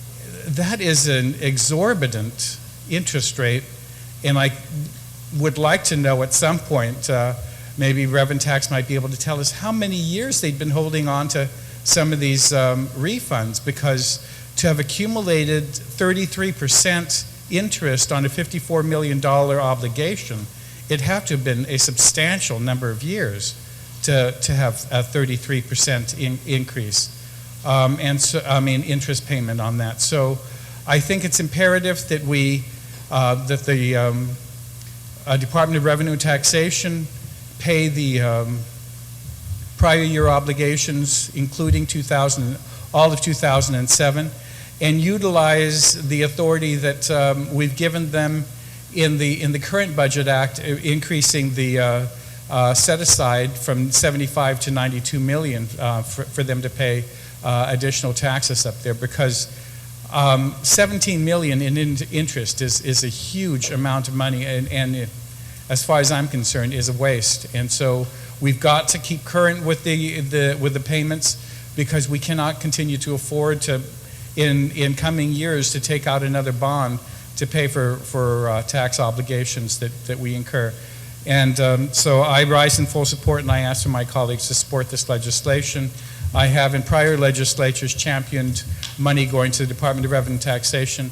I'm hoping that in the current budget that will finally provide Revenue Tax with sufficient number of personnel to do the work of the people, which is to collect money so that we can continue the operations and have money from which we can appropriate from. And so I'm looking forward to this year's budget appropriation for Revenue Tax, and hoping that they get sufficient number of personnel to fulfill their mission and their vision without having to do it in overtime. So I fully support this bill, and I thank the body for allowing me to speak on Bill 160 as substitute. Thank you very much, Vice Speaker. On the motion, Senator Blas, you are recognized. Thank you, Madam Speaker. Madam Speaker, I too rise in full support of Bill number 160. And, I took the opportunity to speak to the author of the bill about some of my concerns while the good speaker, the good senator from PD was speaking on his support of the bill as well. And I guess, Madam Speaker, I'm going to rise in support, but I also like to be able to, in my discussion with the author, and in recognizing to some of the concerns that were brought on by the good senator from PD, is the exorbitant amount that this government continues to have to pay interest on monies that we owe and we should have been paying to begin with. And the concern that I had here, and I was assured by the author that the language would suffice, was to ensure that although we're going to pay 2008 and prior, that it is recognized first that the order of priority in paying off this, this amounts goes to those amounts that we've owed the longest on. So we don't have to continue to pay and have that interest cost mount up on us, because that's, as the good Senator Cruz had alluded to, that's almost a third of what we owe. We're paying interest. The amount of interest we're paying equals about a third of what we owe on the principal. And yes, it is deserving, and our people, we have to pay that to our people because it's been that long. But this government has got to stop getting into that habit of waiting this long to make these payments, because the interest payments continue to rise. Secondly, also, I brought this up to the author, and I got assurances from him too that it is actually spelled out, and just making the proper and the right amendments into the current law, was my concern with the language of any remaining proceeds shall be used to pay 2008 and prior years. That I didn't want that to be confused with the totality, with the whole bill in itself, the whole structure of the bond in itself.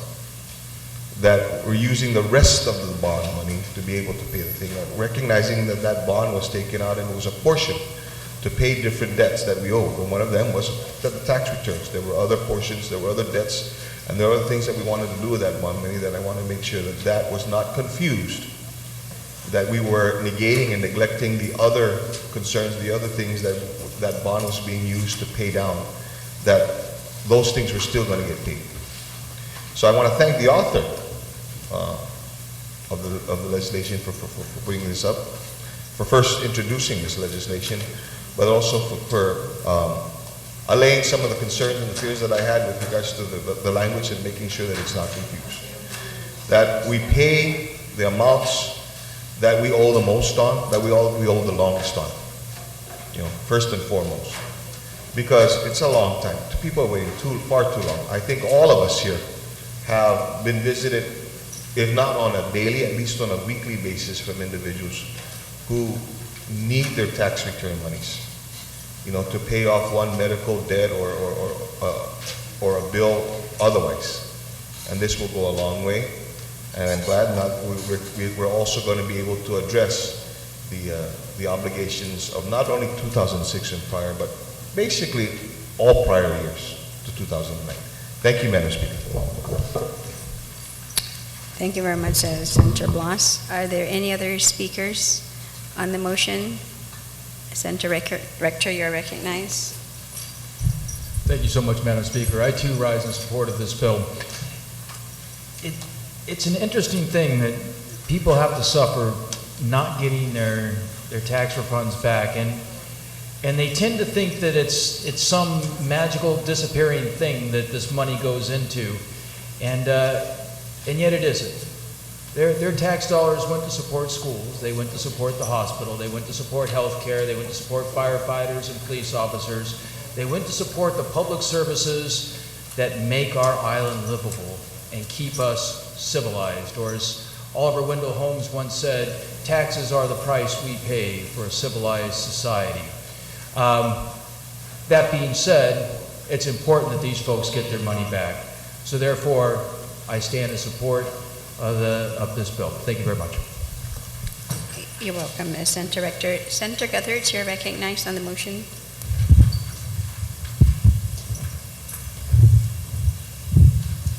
Madam Chair, I do support this bill. However, I'm very concerned about the systematic repeat offenses of this government in not refunding people's tax money in a reasonable time frame. And here we worked very hard and we were able to float a bond in order to help pay for part of this obligation. And we're acting here today to continue to do that. But my concern is what's going to happen for 2009 tax refunds and 2010 tax refunds, because it seems like this whole approach to tax refunds has been a repeated tragedy since the early 90s. Since the early 90s, we've been late in paying tax refunds. We've had to borrow money to pay tax refunds. It's a systematic issue. And although the government is obligated to set aside monies for tax refunds, we all know what's happened and why the government has not been able to do that. But that doesn't make it right. And I'd like to ask my colleagues to begin thinking about what we're going to be able to do to ensure that we're not in the same boat for the 2009 tax refunds and the 2010 and the years after that. Because we're going to be in the same boat. Unless we do something very dramatic here to stop this and to ensure that the monies are safeguarded and protected and are available for tax refunds, we're going to be in the same boat. So I ask all of my colleagues to please think about that, because we're approaching this really the wrong way. We're borrowing money to pay money we owe. It shouldn't be like that. Thank you very much. You're welcome, Senator Guthrie. Are there any other speakers on the motion? There being none, I'm going to call upon the author then to close. Thank you very much, Madam Speaker. Madam Speaker, the retiring speaker certainly had a good point, because we don't want a repeat of this. And this is not the time to kind of loosen our belt, because now we've have the ability to pay out these taxes. Now's the time to further tighten our belt to make sure this doesn't happen again. This is not like the first time we've done this. Back in 1995, this government did exactly the same thing. We were in a huge hole with regards to the money we owed our people. And we had to borrow $115 million to pay past due refunds. So we filled up that hole, and it was level. We should have capped it in concrete, because as soon as we were off and we saw that it was level, the next year we started digging again. And that's what we have to stop, is we gotta stop digging once we fill this hole. And I've tried to do that over the years because we have the laws in place. Right now, Madam Speaker, when we set aside money, when we say we're going to set aside, like we did, $88 million in revenue to pay back what we estimate to be the refunds we're going to owe our people, that we put that money aside before we do anything else. That's the way the budget's done. When we say that we have a $530 million budget, we don't have a $530 million budget. We have a $618 million budget because we already said we're going to take out $88 million and set it aside and put it in the bank to make sure we pay the refunds when the people file them next year. And the remaining balance is what we have appropriated to pay the operations of this government. And it has come back, and what have we done over the years is whenever we're short, we just don't pay the refunds. And therefore, that's how we dig that hole. But if we say we're going to be realistic about the revenues, set aside what we want to set aside prior to spending any of that operational dollar, we should set aside the refund dollar.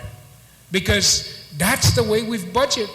And unless we're fooling ourselves with the revenues, then we're never going to be able to not start digging again.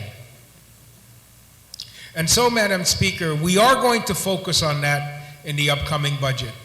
And it is our commitment in the current Committee of Appropriations and the Office of Finance and Budget that we account for that tax refund dollar first. And when that is set aside, we're convinced that the revenues we're going to collect are such that we're going to be able to set aside that dollar, then we'll start budgeting for what it costs to run this government. And therefore, we will not be going right back to digging this hole. At least not dig it up. This latest borrowing does not fill that hole up completely. But we should not get deeper into that hole. We have been able, to the works of our Congresswoman, mitigate some of the tax cuts coming out of the federal Congress that affect our cash flow by ensuring that we get reimbursed on a cash basis for those tax cuts. That's a big change. That has been part of the problem with regards to the refunds. Our average refund dollar has increased over 1,000% in the last 10 years because the federal government, through the act of the Congress, has continually cut the tax rates, and we haven't been able to supplement or supplant those revenue, the revenues that have been deteriorated because of those tax cuts with any new revenue coming into the government, and we haven't tightened our belt. And so it is our commitment in the committee that we're going to be very, very diligent in ensuring that we account for that refund dollar so that when people file their refunds next year, the money will be in the bank and this government can pay it in a timely manner before the year is out. And it may be an ambitious goal here, but it's certainly a goal that we want to work towards, and we're pretty confident that we'll be able to ensure that this money will set aside those dollars and ensure that we don't have to go back to the market to pay the refunds, that we don't dig deeper into the operational budget of this government and supplement the operational budget from the tax refund set aside. And so, again, it really is upon this government, because all of the laws are in place with regards to setting aside that tax refund dollar. We just have to make sure that we pass a budget that allows it to be implemented. And that's our goal, that's our objective, and that's what we hope to present to this body when we start deliberating the budget in August. So I thank my colleagues for their support of this bill, and it will go a long ways towards ensuring that at least we don't have money sitting in the bank paying interest at a rate that is maybe a little bit more or less than what we're owing our people with the refunds that we're not paying them. So this would allow us to get all of that money out into the people's hands and return it to them, and then begin the process of making sure that we budget accordingly and that we are assured that we will not repeat this experience. Thank you, Madam Speaker, and Sidus Masi. And I ask that, make a motion that yourself be included as the second co-sponsor on this bill. Thank you very much. On the motion, without an objection, so ordered.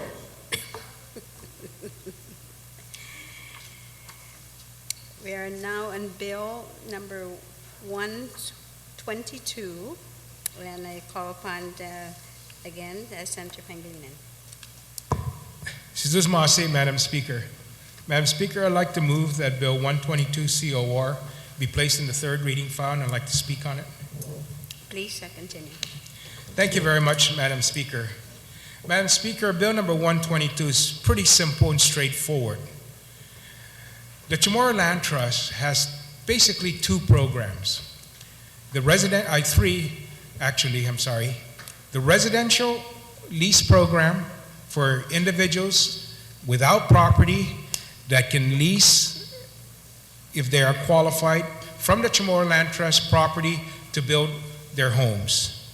The second program is the agricultural lease programs that sets aside land and makes it available to applicants who want to farm or raise livestock. And the third, of course, is the commercial license program that the Chamorro Land Trust also is in charge of implementing, that authorizes commercial activity on Chamorro Land Trust properties. And all of these programs really should be operated pursuant to clearly established rules and regulations.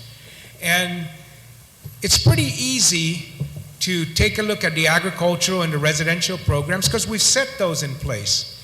But the commercial lease and license program does not have established rules and regulations.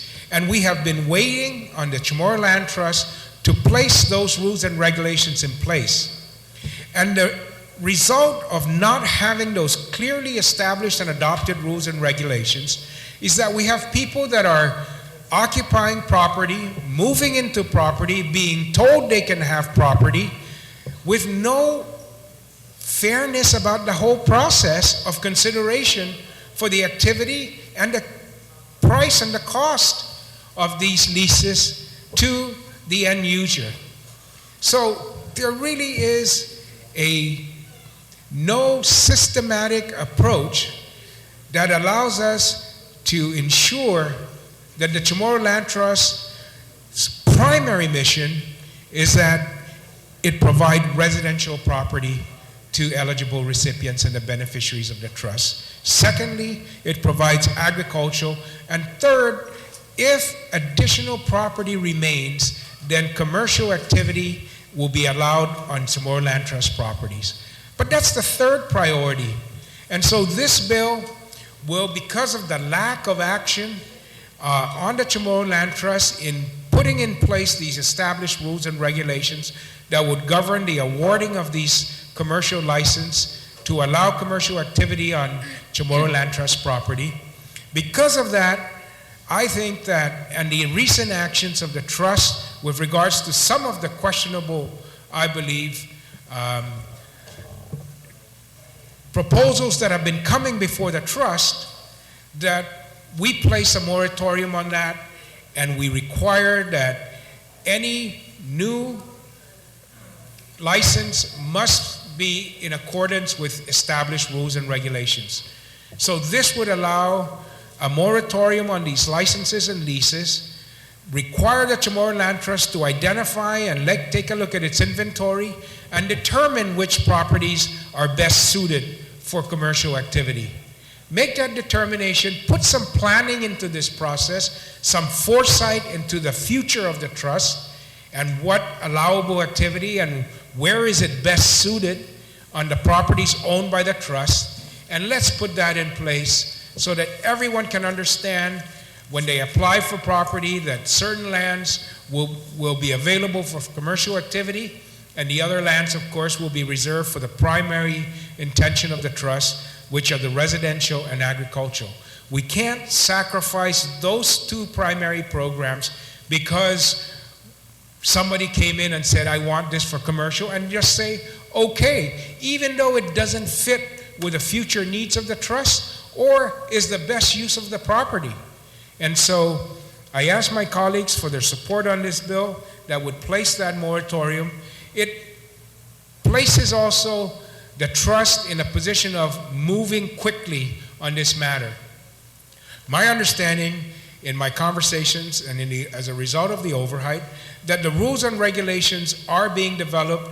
They'll be subject to the public hearing process, but we can't continually allow the trust to act on things that are before it without this kind of thinking, this kind of visioning needed to ensure that we maximize the assets of the trust by having clear and defined rules and regulations, as well as clear and defined planning for what is the best use of those assets for the trust, and we can maximize the benefits of the beneficiaries. Thank you, and I hope my colleagues will support me on this matter. Thank you very much, Senator Pangilinan. On the motion, Vice Speaker Cruz, you're recognized. Thank you very much, Madam Speaker, for allowing me to speak on this bill. I rise in support of the bill, but for a different reason. I'm hoping that during this moratorium that the body will find that maybe the Chamorro Land Trust should not be in the business of leasing to commercial at all. I really don't know. I didn't envision the Chamorro Land Trust to be in the business of competing with private landowners out there. There are plenty of private landowners out there who own property, who would love to be able to lease and to sell to commercial endeavors, and they should be the first ones to be able to benefit from this. This should not be the purpose of the Chamorro Land Trust. My vision of the Chamorro Land Trust, when I helped give birth to it, as it were, as its midwife, was to try to provide for those who did not have any land. And if my memory serves me right, there were 10,000 applicants, and we've only taken care of about 2,500 of them. There are a full 7,500 other applicants who have not been addressed. In fact, there are still applicants that the Chamorro Land Trust is still receiving applications as of this date. And so, the inventory of land that the Chamorro Land Trust Commission has is not infinite.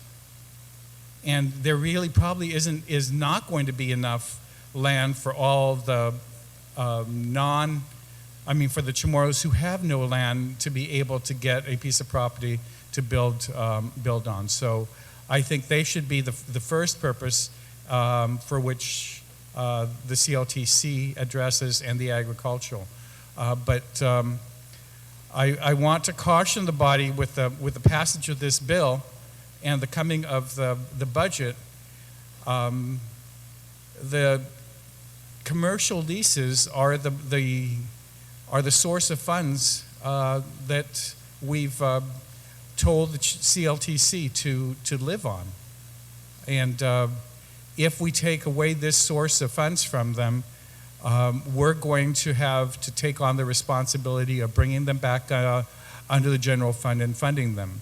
And I, for one, would not be opposed to that. In fact, I would encourage it so that we could properly provide the Chamorro Land Trust Commission with sufficient number of personnel and not have them be forced to live within what meager funds they're able to get from commercial leases and agricultural leases to be able to run the operation. If we want them to succeed, then we're going to have to give them sufficient funds to succeed. If we don't want them to succeed, then we just let them die on the vine, as it were.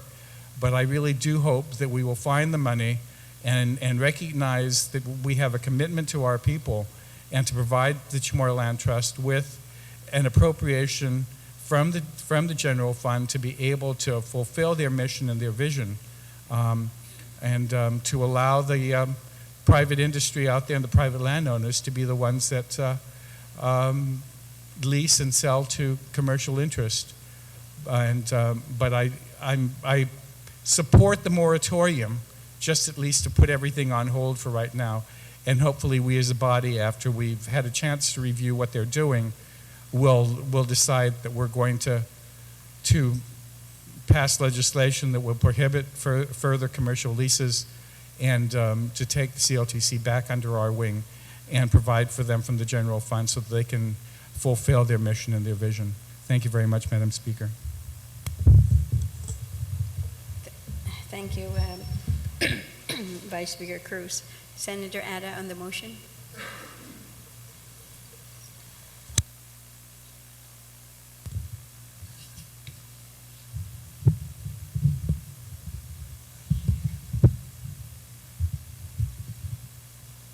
Thank you, Madam Chair. I rise in support of the of Bill 122. However, I do have some questions which maybe the author can yield on, and that's specifically in that the bill calls for the moratorium of the issuance of leases for commercial properties. And in the findings, legislative intent and findings, it talks about the fact that there's really no rules and regs in place that governs that provides the guidelines as to the issuance of these leases. Nor is there a land use plan that's in place, which basically delineates how the parcels of Chamorro Land Trust property are to be used, where the residential property's at, where's the commercial properties at, where are the public use parcels segments going to be set aside at. And so I just wonder if the reason for putting a moratorium on commercial leases is because we don't have these guidelines in place. My understanding was that we don't have the guidelines in place for any of the parcels. Basically, what are the guidelines for, other than, of course, the eligibility guidelines, but what are the guidelines as to what should be set aside as residential? And so I'm just kind of puzzled as to why we are putting a moratorium just on the commercial leases, and the fact remains is that I'm not aware of any land use plans for any of the parcels. So why wouldn't the moratorium then apply to residential properties? And maybe if the author could yield and just maybe provide clarification on that. Will the author yield? Yes, Madam Speaker. Okay, please. Madam Speaker, first of all, I just want to clarify that the bill that's being considered is Bill 122 as amended by the committee. There's two bills in the committee report. One is as introduced, the other one is amended by the committee. The bill as amended by committee adds the words "and licenses." So that's the only difference between the bill as introduced and bill as amended by the committee. After leases, it adds the words "and licenses." So it's in the committee report. So just for clarification, that's the version of the bill that I've made a motion to place in third reading. Or if it wasn't, then that's the motion. Yeah, yeah. we only entertained the Bill 122 as introduced. So I apologize. So later on, then you have to make the amendment. All right. The question on the commercial leases, Madam Speaker, is the reason why we're doing it on commercial leases is because the land use plan, of course, is pretty clear for what properties are suitable for agricultural or commercial, residential activities. And there really is no other criteria needed than knowing that those properties are. The commission has been given property, an inventory of these properties that have been subdivided into residential lots and so forth, and there's nothing at all other than the $1 a year lease that is expected from a residential lessee. So really the only criteria you need on that is the properties identified, these are for residential uses, and it's $1 a year, and you apply and you get judged. On the commercial activity, right now, you can go into a residential area and apply for commercial license, and the board can give it to you as a commercial lease. There's no criteria for appraisals, there's no criteria for terms, there's no criteria for how you determine the price in terms of what is fair and so forth. So it is these kind of decisions that have to be made by the board that are haphazard, that change from area to area, from property to property, from use to use, from applicant to applicant. And so we need something more concrete and established so that everybody is operating from the same page when applying for these commercial leases. And right now, if you're applying for a residential lease, it doesn't matter where you're at. You are being judged in terms of your eligibility and whether or not that property is residential at this time. So the latitude and the different information, criteria, economics that go into determining commercial license and lease is much more needed to ensure that we're able to maximize that than we do need them for residential and agricultural. And the reason why I'm not putting them, or I'm not proposing that a moratorium, because that's the primary mission of the trust, is to provide residential and agricultural leases. And you don't need any other kind of criteria that you kind of need to ensure that you're doing the best and maximizing the assets of the trust by setting it aside for a commercial lease. And that's why I believe you need this and why the moratorium is needed on the commercial side and not on the residential or the agricultural. So that's the explanation I can give and the thinking that went into making this proposal. And I agree with Senator Cruz. I think that debate of what is the mission of the trust is going to have to occur once we get this bill through and we see what kind of activity they have envisioned for use of trust property as it relates to commercial activity. So that's the question I yield to. That's the answer I provide. Sidus Masi. Thank you, Madam Chair, and I certainly appreciate the response from the gentleman from Barrigada.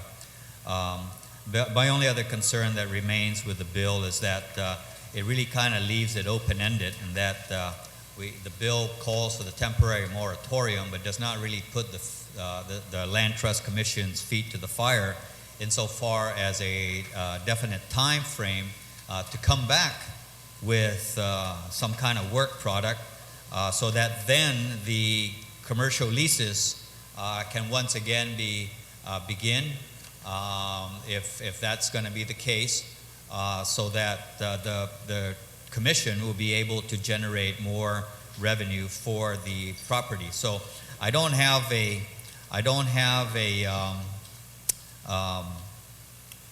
amendment to give right now. Other than that, I think it would be reasonable to require the Chamorro Land Trust Commission to come back, say within 6 months, to give them 6 months up to 6 months to develop a rules and regulations to be transmitted to the legislature for approval and adoption. Thank you very much. So Senator Ada, you want a few minutes to draft your amendment? We'll take a brief recess.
We're back in session. Senator Ada, you are recognized on an amendment. Thank you, Madam Speaker. I've passed out the amendment, and in that amendment I had proposed that we create a new Section 3, but actually after reading it, I think we can actually incorporate that as a last paragraph to Section 2.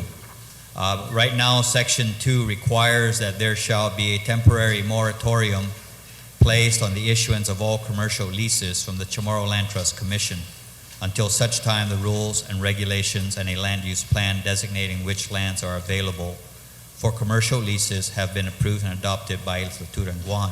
I propose, Madam Chair, to amend Section 2, adding as a new sentence at the end of line 5 to read, the CLTC shall, within 180 days from enactment, formulate rules and regulations that provides the guidelines for the issuance of all leases and licenses, and shall develop a land use plan on where commercial activities will be allowed.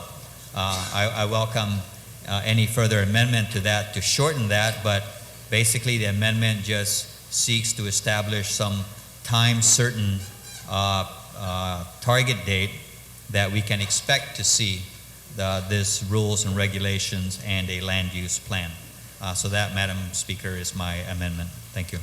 So the amendment is to, on Section 2, to amend Section 2 and add this sentence at the end of the sentence in line 5. Right, but correct, yes. Okay. On the amendment, is there anyone who would like to speak on the amendment? Are there any objections? No objections, and so ordered. The line 5 on Section 2, to add this sentence.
We're going to take a brief recess.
The legislature is back in session.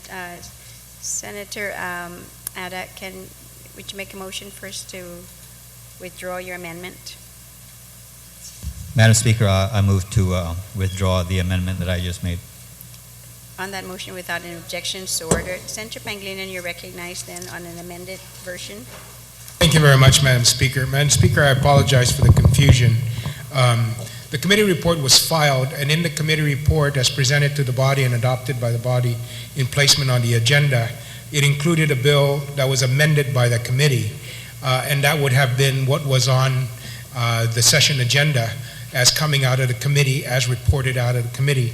However, in making the motion to place the bill in third reading, instead of taking what was adopted out of committee, I had inadvertently made the motion to place Bill 122 COR onto the third reading and began discussion on that bill. So I created some confusion there. So I would like to now just amend that motion that I made on the Bill 122, that the bill to be placed on the agenda would be Bill 122 as contained in the committee report and as reflected in its title as amended by the committee. So that's the bill that I would like the body to place in the third reading file for discussion.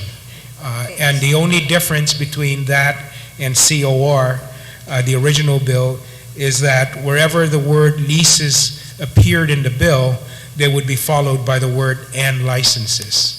So that's the only change, and that's the amendment that was made by the committee. So the first amendment then will be to accept the bill as amended by the committee, and there being no objection to accept it. And then the amendment now to place then the Bill 122 as amended by the committee in third reading, and that's exactly what Senator Pangilinan has offered. And now I move back to, because we're continuing the discussion, to Senator Ada with your amendment.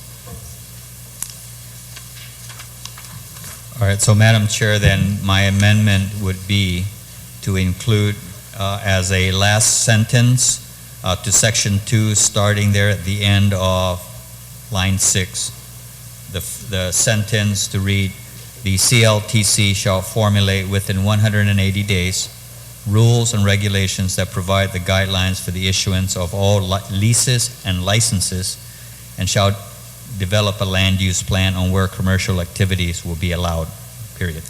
On that motion, are there any objections? No objections, so ordered. Thank you very much, Senator Ada. Do you want to still continue to speak, or you're done? Okay. On the motion, then, I recognize Senator Guthertz.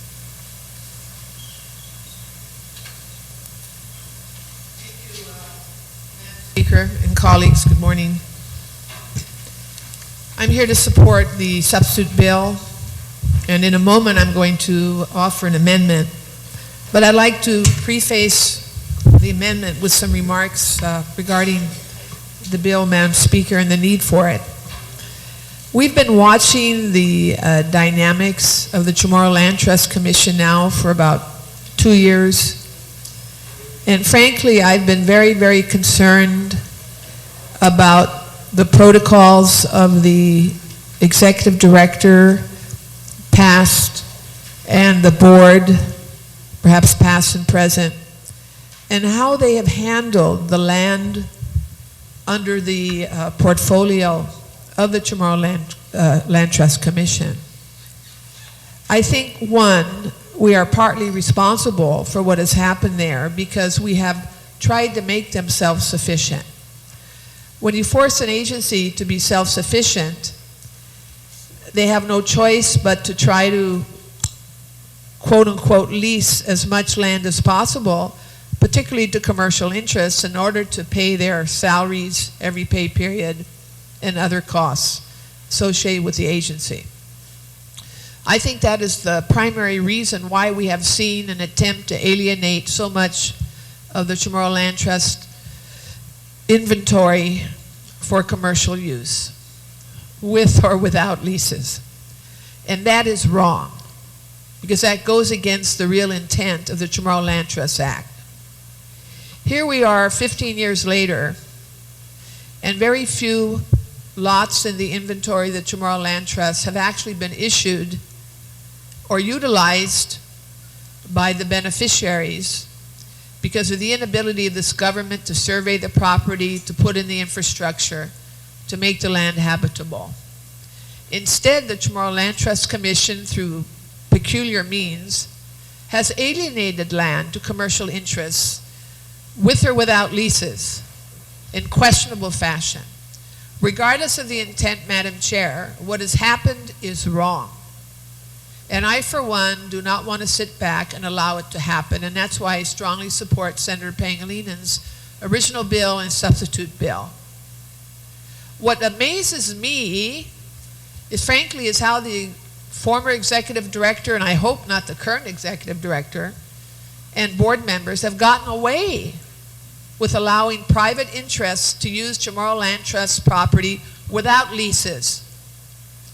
If I was a member of that board, I certainly would not take on the liability associated with such actions. Frankly, those actions are illegal, if not criminal, and should never have happened. Now, to make it very clear that this should not happen again, I've drafted an amendment, a new section, to include in Senator Pangalinen's substitute bill.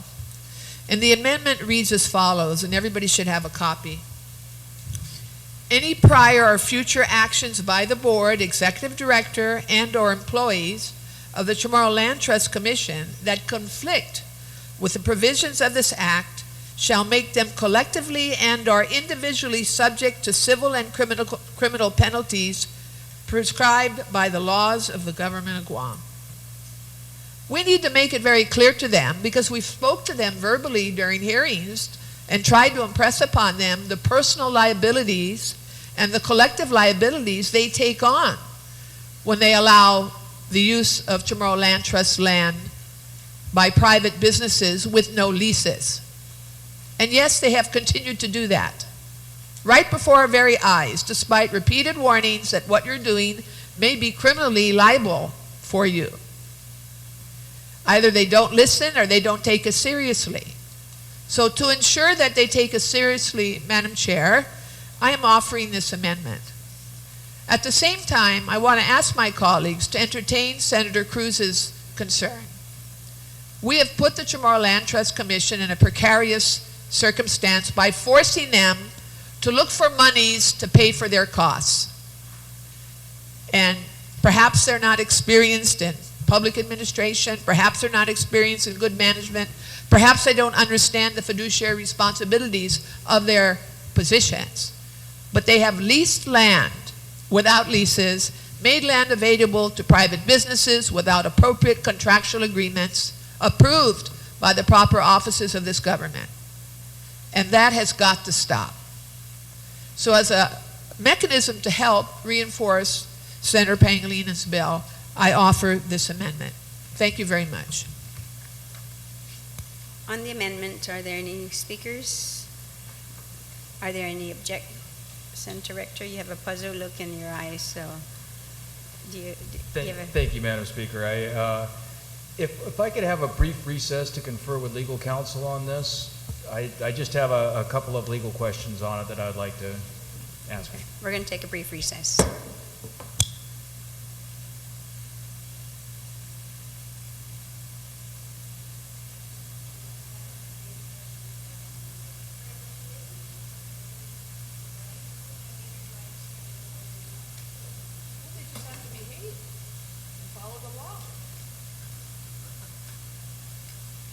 Disregarding the process, the rules, they're doing what the hell they want.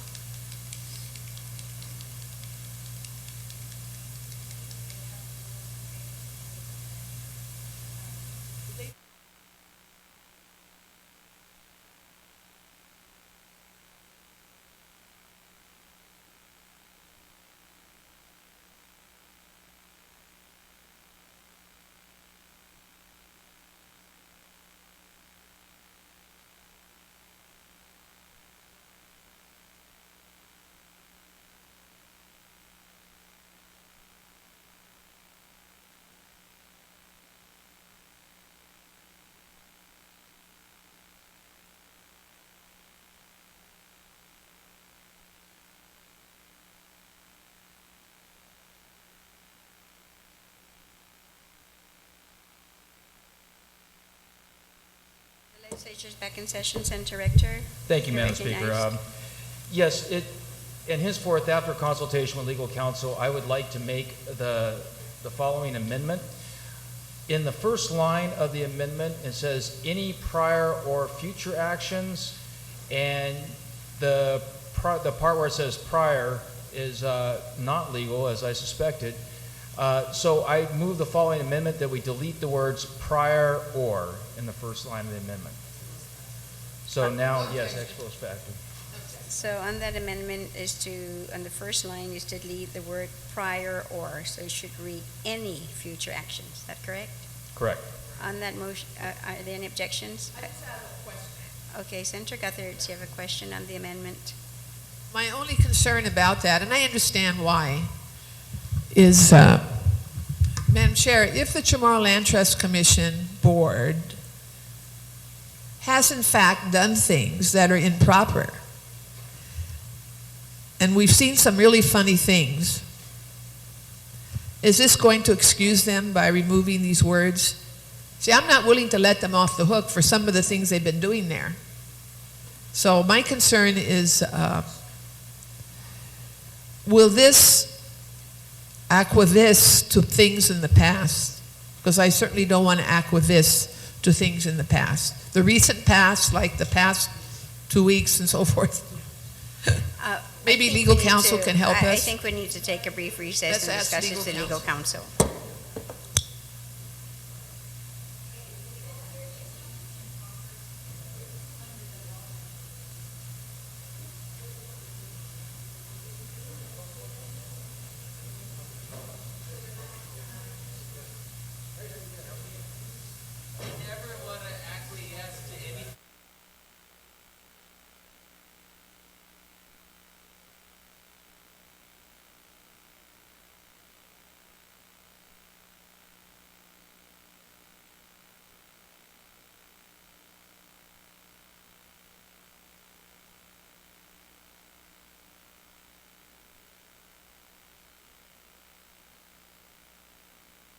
You've spoken to legal counsel, so, okay.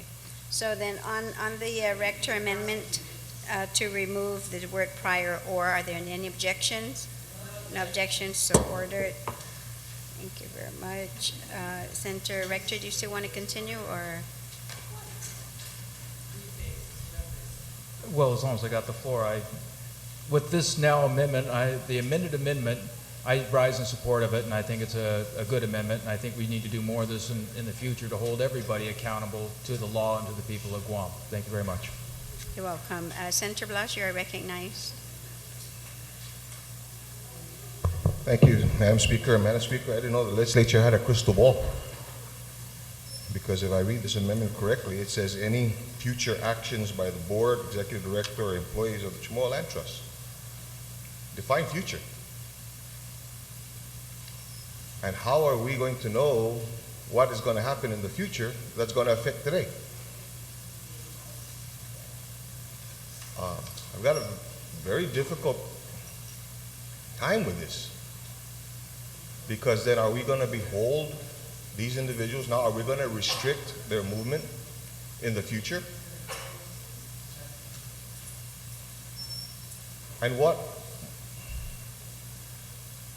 I understand, and I understand the concerns that were brought up by the mover of the original amendment with regards to some of the issues that we have to deal with today.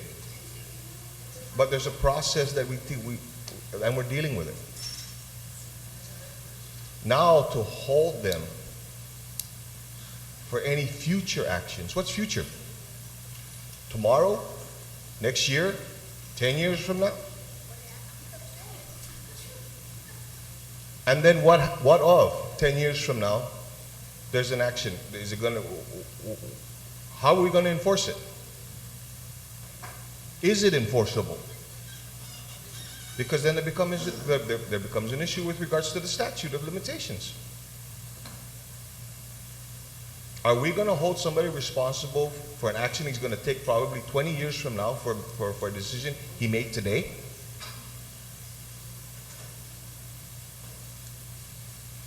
I've got a difficult time with this, man. And although I can recognize and I understand the concerns. There is the process that we have already in place so that this body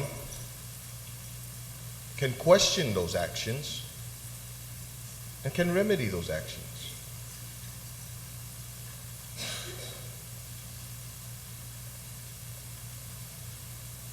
And I don't think it is in this body's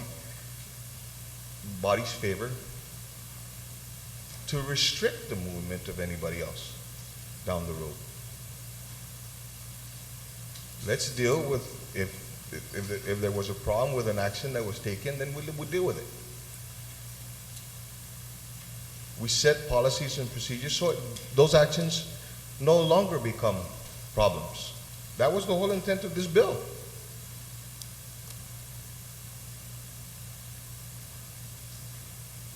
And so although I agree with her concerns, I think that there are already remedies existing for us to be able to deal with it. Thank you, Madam Speaker. Thank you very much, Senator Blas. Senator Tenorio, you're recognized.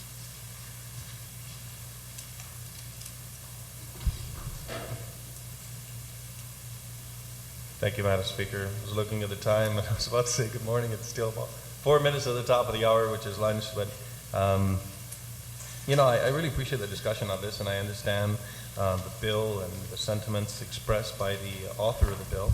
And specific to the amendment which is before us, as a student of public administration, I kind of see where the author is going. And after striking out prior or, it seems to me that those board members are already, those commission members are already held accountable for their actions now. So the amendment would say any future actions by the board, executive director, and or employees of the Chamorro Land Trust Commission that conflict with provisions of this act shall make them collectively and or individually subject to civil and criminal penalties prescribed by the laws of the government of Guam. If I'm an employee of the Chamorro Land Trust and I break the law, am I not already individually responsible for that? So if I, as an employee, break the law, then are we going to hold collectively and or, it says, collectively and or individually subject to civil and criminal penalties? If you break the law now, it's already a crime in one way or another, civilly or criminally. So if we say that we're going to do this, then all those individuals, they already have an inherent responsibility to carry out the law. They already are subject to the penalties which are defined by law. So what are we really saying? Are we being redundant for the redundancy's sake? Are we reiterating the fact that if you violate the law, that you're going to be held accountable and responsible for that? That already exists. So we're saying now that the individually subject to civil and criminal penalties, if you allow for anything that's not allowed for in the current bill as is before us, then you can be brought up on criminal prosecution as well. Yeah, maybe they'll be more careful. I don't know. I think they're already responsible. They're already held accountable. Are we creating a new statute here? Why don't we just change the provision of the law that deal with those licenses specifically and not reiterate, which I already think is already in law. We already know that they're responsible and accountable. Every government agent is responsible and accountable for their actions. If they violate it individually, then they're individually responsible and liable. Collectively, I don't know. It'd be interesting to see how this is going to be interpreted by the Attorney General or the defense attorneys who ultimately find their way to reading this particular provision, because I'm not sure how it's going to play in the body of law that we have. So I'm also a little bit concerned, as the previous speaker was, with regards to the future actions. Those individuals, those employees, those members of the Chamorro Land Trust Commission, whether it be the executive director or any of the commission members, I think already have a certain responsibility, and those responsibilities are already laid out in law. Do we need to reiterate it? Thank you, Madam Speaker. Thank you very much, Senator Tenorio. Are there any other speakers? I'm going to call you to close. Oh, on the amendment, okay, the Guthridge amendment. Yes, as amended. That's correct. Thank you very much. On the amendment as amended, Madam Speaker, as the retiring speaker asked the question, and I'm sure he probably meant it to be rhetorical, but he's asking, are we being redundant for redundancy's sake? I think the good author, if I may be so bold and presumptuous to speak a little of her intention, we're being redundant for emphasis' sake. And it really, I think she fully understands what she's doing on this, and in my conversation with her, it is for emphasis' sake. And, I read all these bills that get introduced by this legislature, and boy, I tell you, I've seen bills come across, and there's some languishing that they're telling us to do things that are already in law. And there's a bill that says, we want to pass a bill to tell you to follow the law. It's the same as this. So, that kind of question about, are we being redundant just for the sake of it? I think in this case, we're being redundant for emphasis. And given the practices of what has happened, I think that emphasis is needed. As to the other, as to this kind, do we need to do this? No. Do we want to emphasize it? Yes, I certainly do. And when those other bills come up, we're going to see that they are just as they want to do the same thing. They want to, like I said, I'm reading one bill that says, we're going to pass a bill to tell you to follow the law, when the law's there already to be followed. So I wouldn't be so kind of harsh on the wanting to emphasize this point, because I certainly think that for me personally, emphasis is required. Thank you.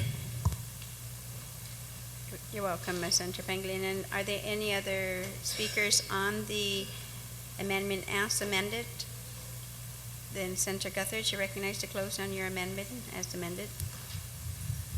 Thank you, Madam Speaker. Very brief. I think it's self-explanatory, the amendment. The reason is simply because the folks haven't been listening. They've ignored this legislature. We've had countless hearings with them, roundtable discussions with them, emphasizing what the requirements are, the fiduciary responsibilities. We've questioned them on how they've let land out to private interests with no leases, no approved contracts. Even among themselves, some of them don't even know that this has happened, apparently. So we've got to put in place specific reminders in law to hold them accountable for their actions. And that's all this amendment does. Yes, it's unfortunate that sometimes we have to do these things, but to protect the intent of the Chamorro Land Trust Act and the overall interests of the purported beneficiaries of the Chamorro Land Trust Act, we need to put this amendment in place. So I ask my colleagues to please support it, and let's move forward with the substitute bill. Thank you. Thank you, Senator Guthridge. So on the Guthridge's amendment as amended, are there any objections? There wasn't an objection, it was a concern. Oh, there was an objection. From who? Okay, so there's an objection. All those in favor of the Guthridge's amendment, please raise your hand. Motion carries.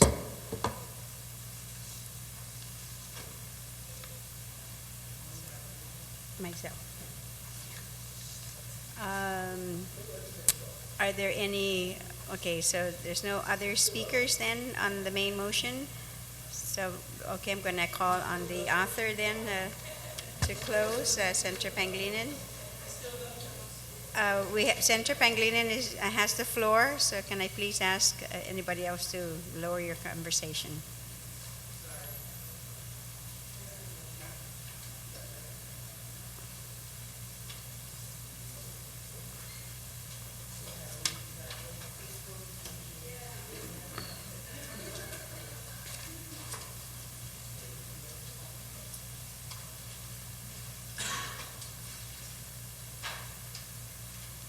Thank you very much, Madam Speaker. Madam Speaker, before I close on the bill, I just wanted to make one amendment for emphasis sake, and that would be on line 1 of page 1. The first sentence would read what I have handed out, and that is section, after the word intent, under legislating findings and intent, it would read, Section 6.9 of the Paul Bodali Rules and Regs for the Chamorro Land Trust Commission as adopted in 1995 pursuant to Public Law 2338, provide that no commercial leases shall be entered into by the Commission until rules and regulations covering the same have been adopted pursuant to the administrative adjudication law. And so this would be the first sentence of that paragraph. And it really isn't just for emphasis, because this bill not only restates the need for the development of leases as envisioned by the original rules and regulations, but it would also place the moratorium on the licenses until those leases, rules and regulations are also put in place, and also would govern licenses. So it really isn't just for emphasis sake. It is to encompass the licenses as well as the leases in which the need for the adoption of rules and regs be put in place. So this goes under legislative intent and would be the first sentence. On the amendment, Senator Tenorio, you recognize? Thank you, Madam Speaker.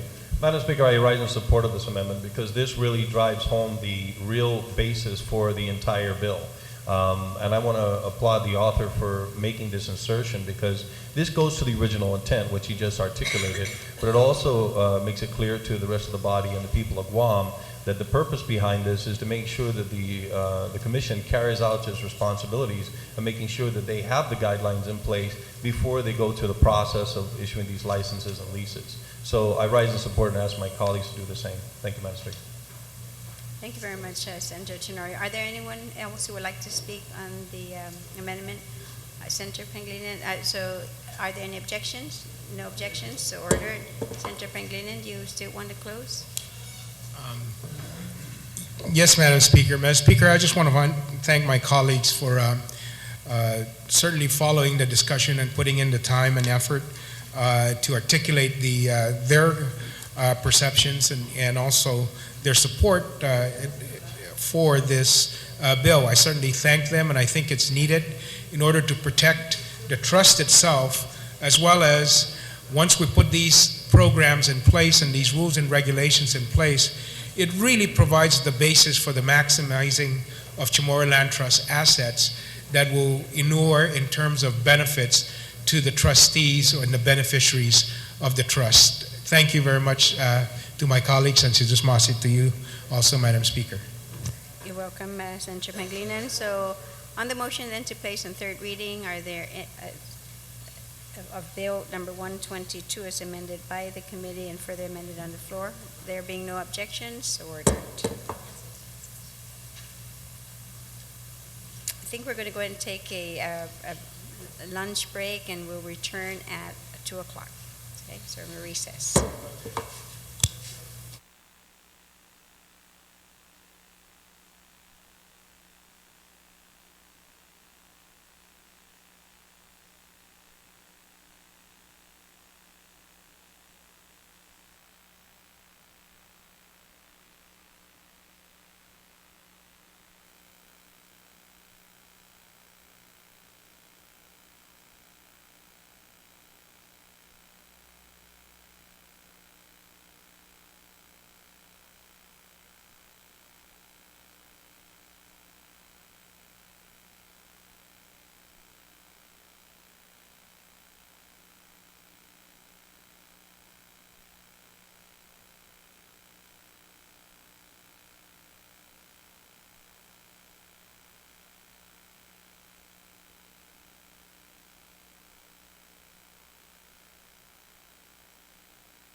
I make a motion to place bill number 16 LS as introduced in the third reading, and I'd like to speak on the motion.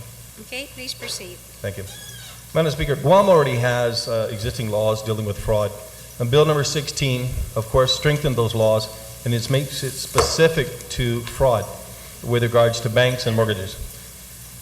There are already many laws in the federal government regarding the information of prospective home buyers and giving their banks and the creditors and the depositors of those banks and credit unions, when they apply for a mortgage, the appropriate information. There are, of course, pages and pages of regulations, as you know, and rules that banks must follow when lending mortgage money, that is, to protect the solvencies of the institutions. Guam has had a very good experience with the mortgage loan originations. Guam's financial institutions here have not experienced the same kind of problems that we've seen that led to the demise of many of the banks and financial institutions in the States. Bill number 16 would protect bank depositors, and that's a very important distinction because we have many scrupulous individuals within our community, but we also have unsavory, unscrupulous individuals as well that might try to defraud a bank. This bill seeks to accomplish that one mission. Unlike many personal loans and credit cards, mortgages are easily in excess of $100,000. And fraud might be the easiest means of robbing these banks of deposits that would otherwise go to a more honorable and appropriate individual who goes before them to obtain credit. This bill will not affect most home buyers. The banks routinely verify credit, of course, the credit of individuals, their income and sources of the down payment. We've seen thousands of cases in the mainland, as you're aware, where people invent identities to defraud banks and their depositors. All states, and Guam needs to be among them, all states have beefed up their fraud statutes to prevent mortgage frauds by expressly defining it in their fraud statutes. Bill 16 accomplishes that mission. Madam Speaker, this bill is pretty simple in its concept. The definitions are very exact. I'm very much open to any discussion which may, of course, improve the bill and make it a better bill. I want to protect the depositors, and I want to protect the people of Guam from the people that exist within our community and, of course, within our nation that would seek to obtain information, personal identifying information, which is also identified in the bill, and, of course, obtaining property or things of value, and especially currency from our financial institutions here on Guam as a result of people who would give material misinformation and misrepresent what in fact does not exist in order to obtain a loan. So, Madam Speaker, I ask my colleagues to, of course, support the bill, and I'm looking forward to any discussion and debate from any of the members here in the body. Sus Masi. Thank you very much, Senator Tenorio. Are there any speakers on the motion to place Bill 60 in the third reading? There being none, you want to close? You just call for the motion. Senator Tenorio? Yeah, sorry. These things are too shocking. Madam Speaker, I'm just going to make a very simple distinction here. There needs to be just a couple corrections. I wanted to work with my legal counsel, and he has obtained this. For the purpose of this act, obtain means to come into possession, get, acquire, or procure. So I am going to ask that we add a section in the definition portion of the act. And yes, page 3, a new item H. And it will say obtain. And I'll write this up. It's very simple. It means to bring about a transfer or purported transfer of legal interest in property. I'm sorry. That is the existing law. The new language will be, for purpose of this act, obtain means to come into possession of, get, acquire, or procure. So the definition will be obtain. For purpose of this act, obtain means to come into possession of, get, acquire, or procure. And the reason I make the distinction, if I may, on the amendment, Madam Speaker, is that 9 GCA talks about obtaining in different contexts, and it defines it, and I want to distinguish that from this, where it says to bring about a purported transfer of legal interest in property. In some cases, getting information, including the personal identification of an individual, is not actual legal transfer of property, but it is their identity that is the goal of the misstatement or misinformation. On the amendment, are there any speakers on the amendment? Are there any objections to the amendment for a new definition H on page 3? There being none, so ordered. Thank you, Madam Speaker. So on the motion then to place Bill 16 as amended on the floor to the third reading, are there any objections? No objections, so ordered. I'd like to recognize Senator Tina Rose Munia Barnes on Bill number 23.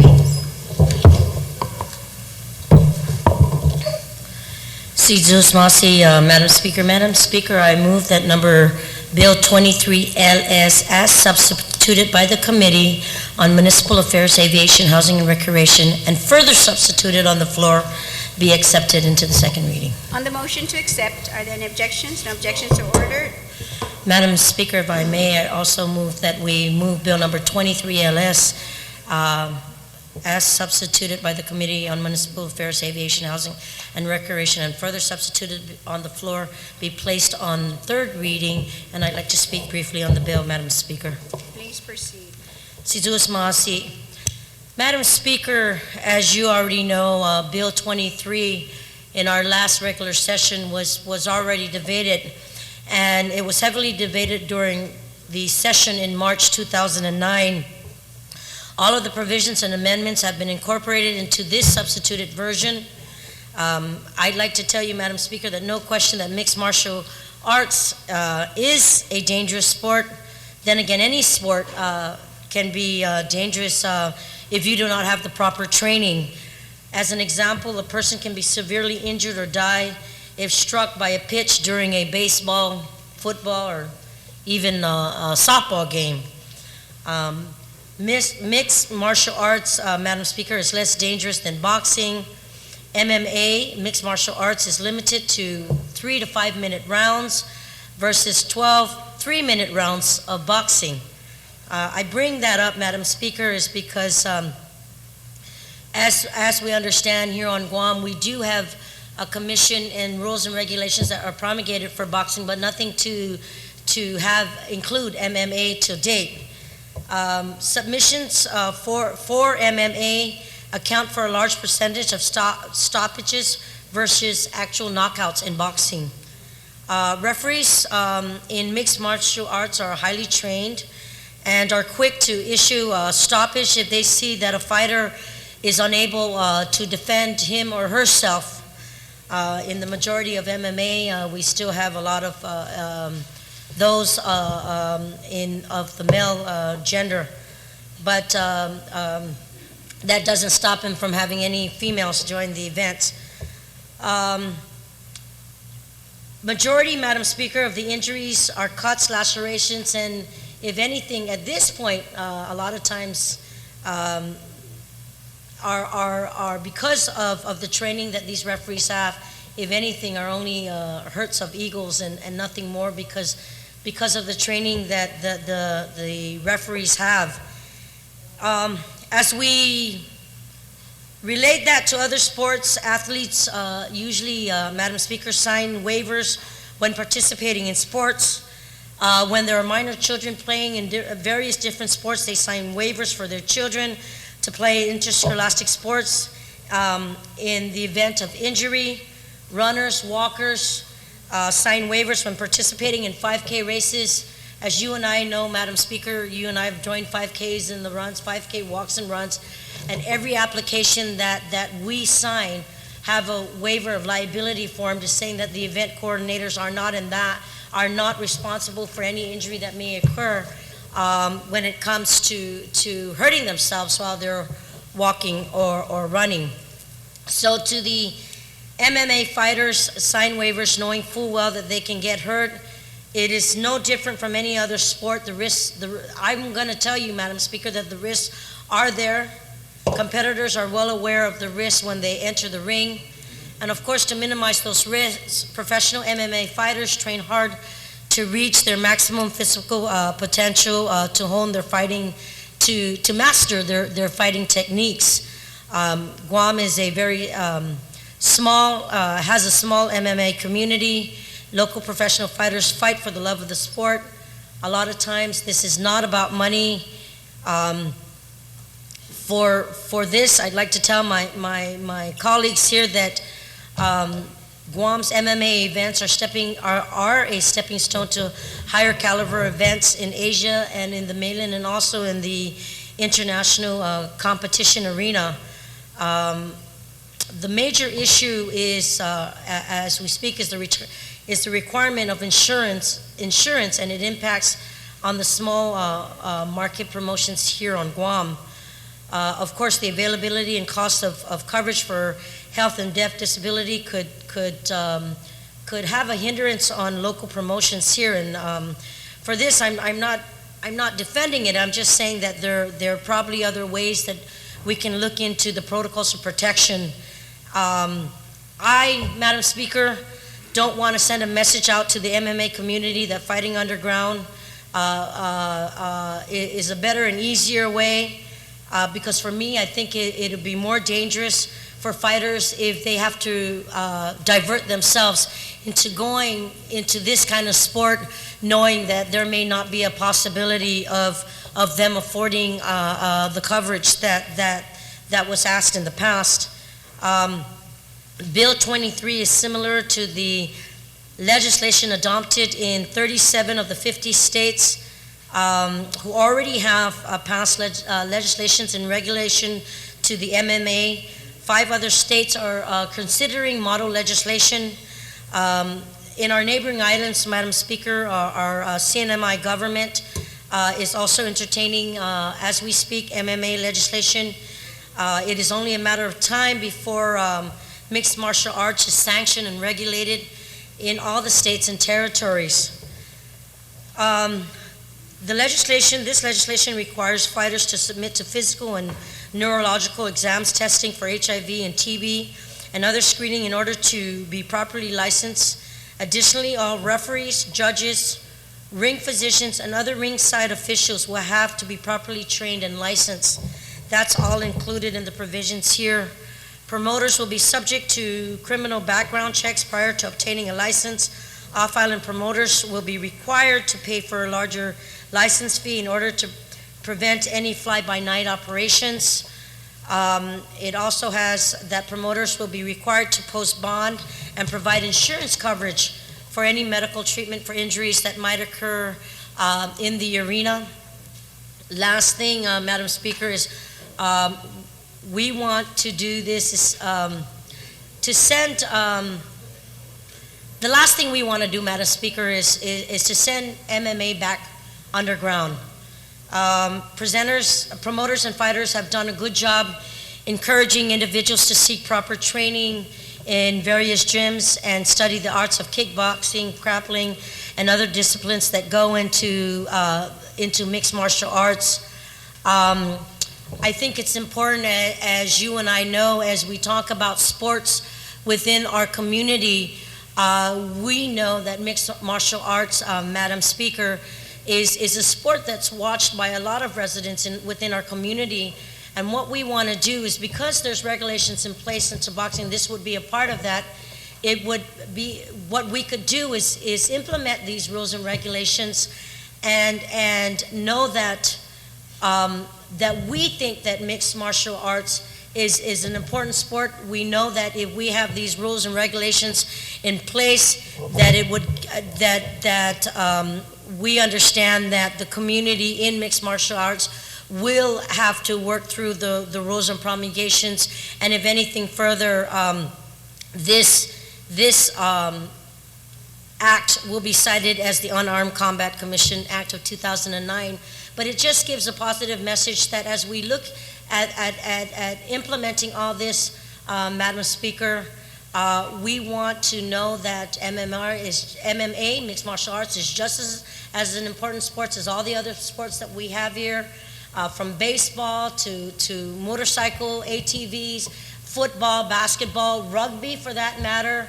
And we just want to make sure that we have provisions in place, and this is a start.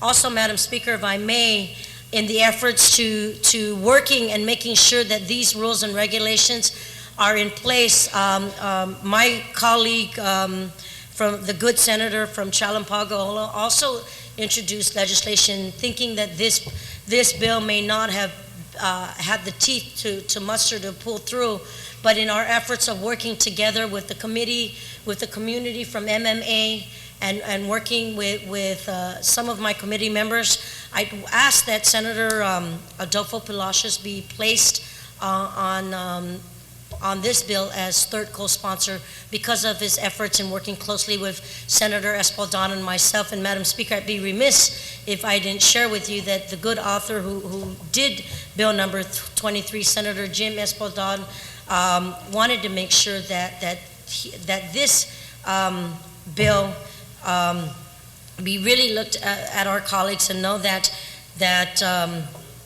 we need to establish this act so that our MMM fighters can be protected. On the amendment to place Senator Palacios as a third co-sponsor, there's no objection, so ordered. And Madam Speaker, I thank you for that, and I also want to ask that my colleagues look at this legislation as further substituted, and I ask them and implore them to support this efforts as the good senator from Tamuning and I had worked closely with the good senator from Chalampago to pull through. Sitos Masi.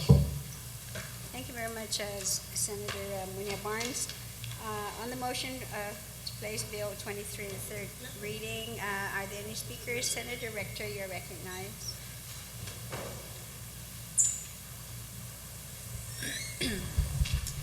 Thank you, Madam Chair, and I would like to commend the author of this bill for taking the bull by the horns, so to speak, on something that is much needed in our community. It needs to be done. Needed to be done a long time ago, and needs to be done today. That being said, I do have a couple of concerns that I want to make sure. The speaker brought up a really good point that sports in general are inherently dangerous, right? Whether you're walking down the street or riding your bicycle around the neighborhood, accidents can always happen. Even hopping in your car and driving home from session, you can get in an accident, and bad things can happen to you. That being said, this isn't a voluntary sport, right? This isn't a not-for-profit sport. This is a job for these folks. This is a job that they get paid to do, that someone makes money off of them for profit when they do this job. This is a for-profit endeavor, and the people that are making the profit off of this aren't the ones whose lives that are being endangered when they get in the ring. Just like whether you're a coal miner and the big boss is sitting up top, you want to make sure that you have safe conditions in the coal mine so that if you pass away, they will cover you. Just like if you're a soldier in Iraq and you're doing your job, and if some reason you don't come home to your family, the government will take care of you. Even if you're an employee of government of Guam and not an inherently dangerous job, we still cover our people and make sure that their families are taken care of if an accident happens on the job.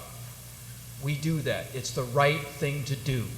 If somebody gives their life for a profit or for the government or for a corporation, their family should be taken care of, without a doubt. That being said, I have passed out amendments all around, and there are multiple amendments, and I apologize for having them all on the same page, but I would like to divide the question, if I may, and take them one at a time. Okay, no objections, ordered. Thank you. Then if I can start with the first amendment, add a new E to 7300 of Article 3 on page 10 to read, notwithstanding any other provisions of law, each member of the commission shall undergo an annual audit of his or her personal financial records, which shall be submitted to the legislature and the office of the Attorney General prior to October 1st of each fiscal year. This audit shall be performed by the Office of Public Accountability. Non-cooperation with the provisions of this section shall result in the removal of the commissioner. On the amendment, are there any speakers? Senator Blas, you are recognized. Thank you, Madam Speaker. Madam Speaker, I object to this amendment on the basis of, first off, a couple things.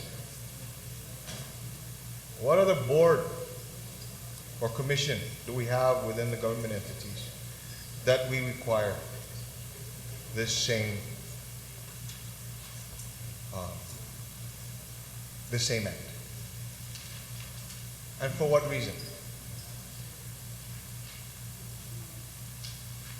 The establishment of the commission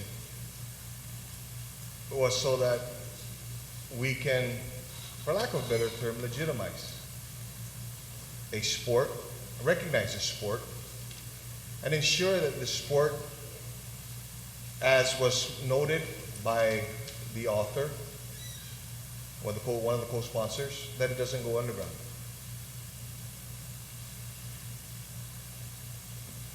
This provision, if provided,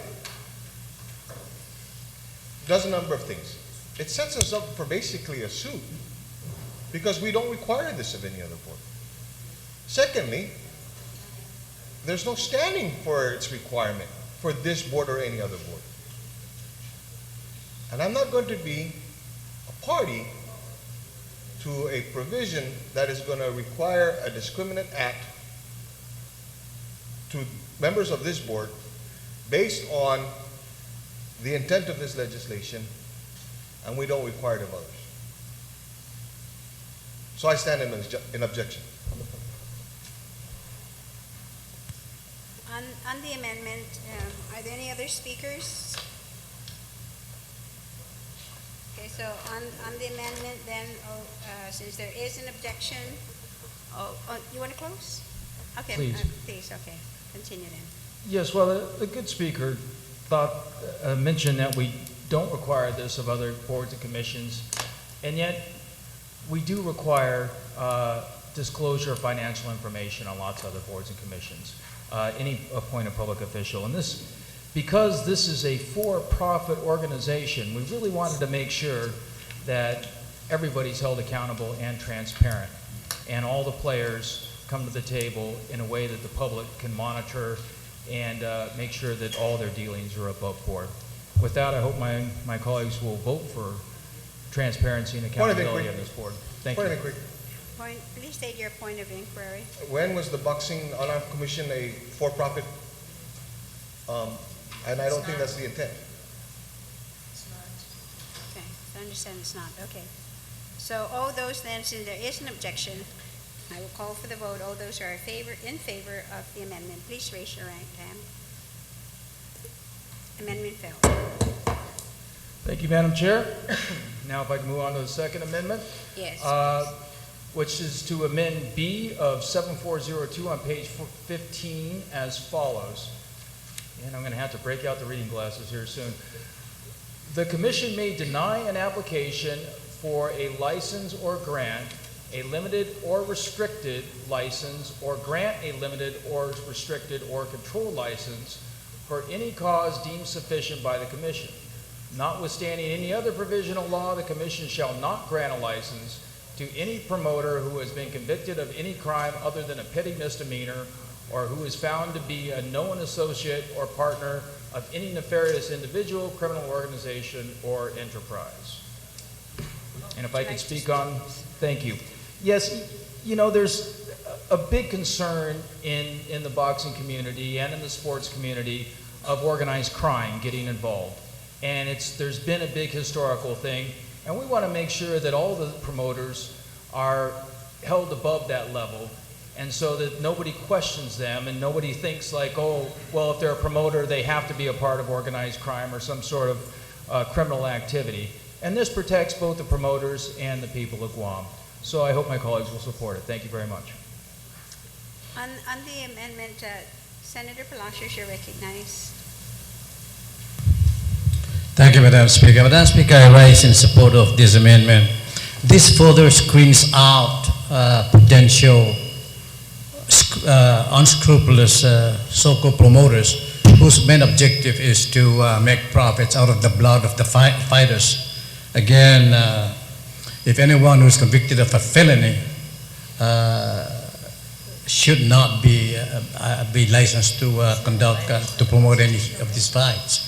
The mere fact that this person has engaged in criminal activity most likely will be easily tempted to continue the criminal activity and I guess hijack the noble intent of allowing MMA to be regulated.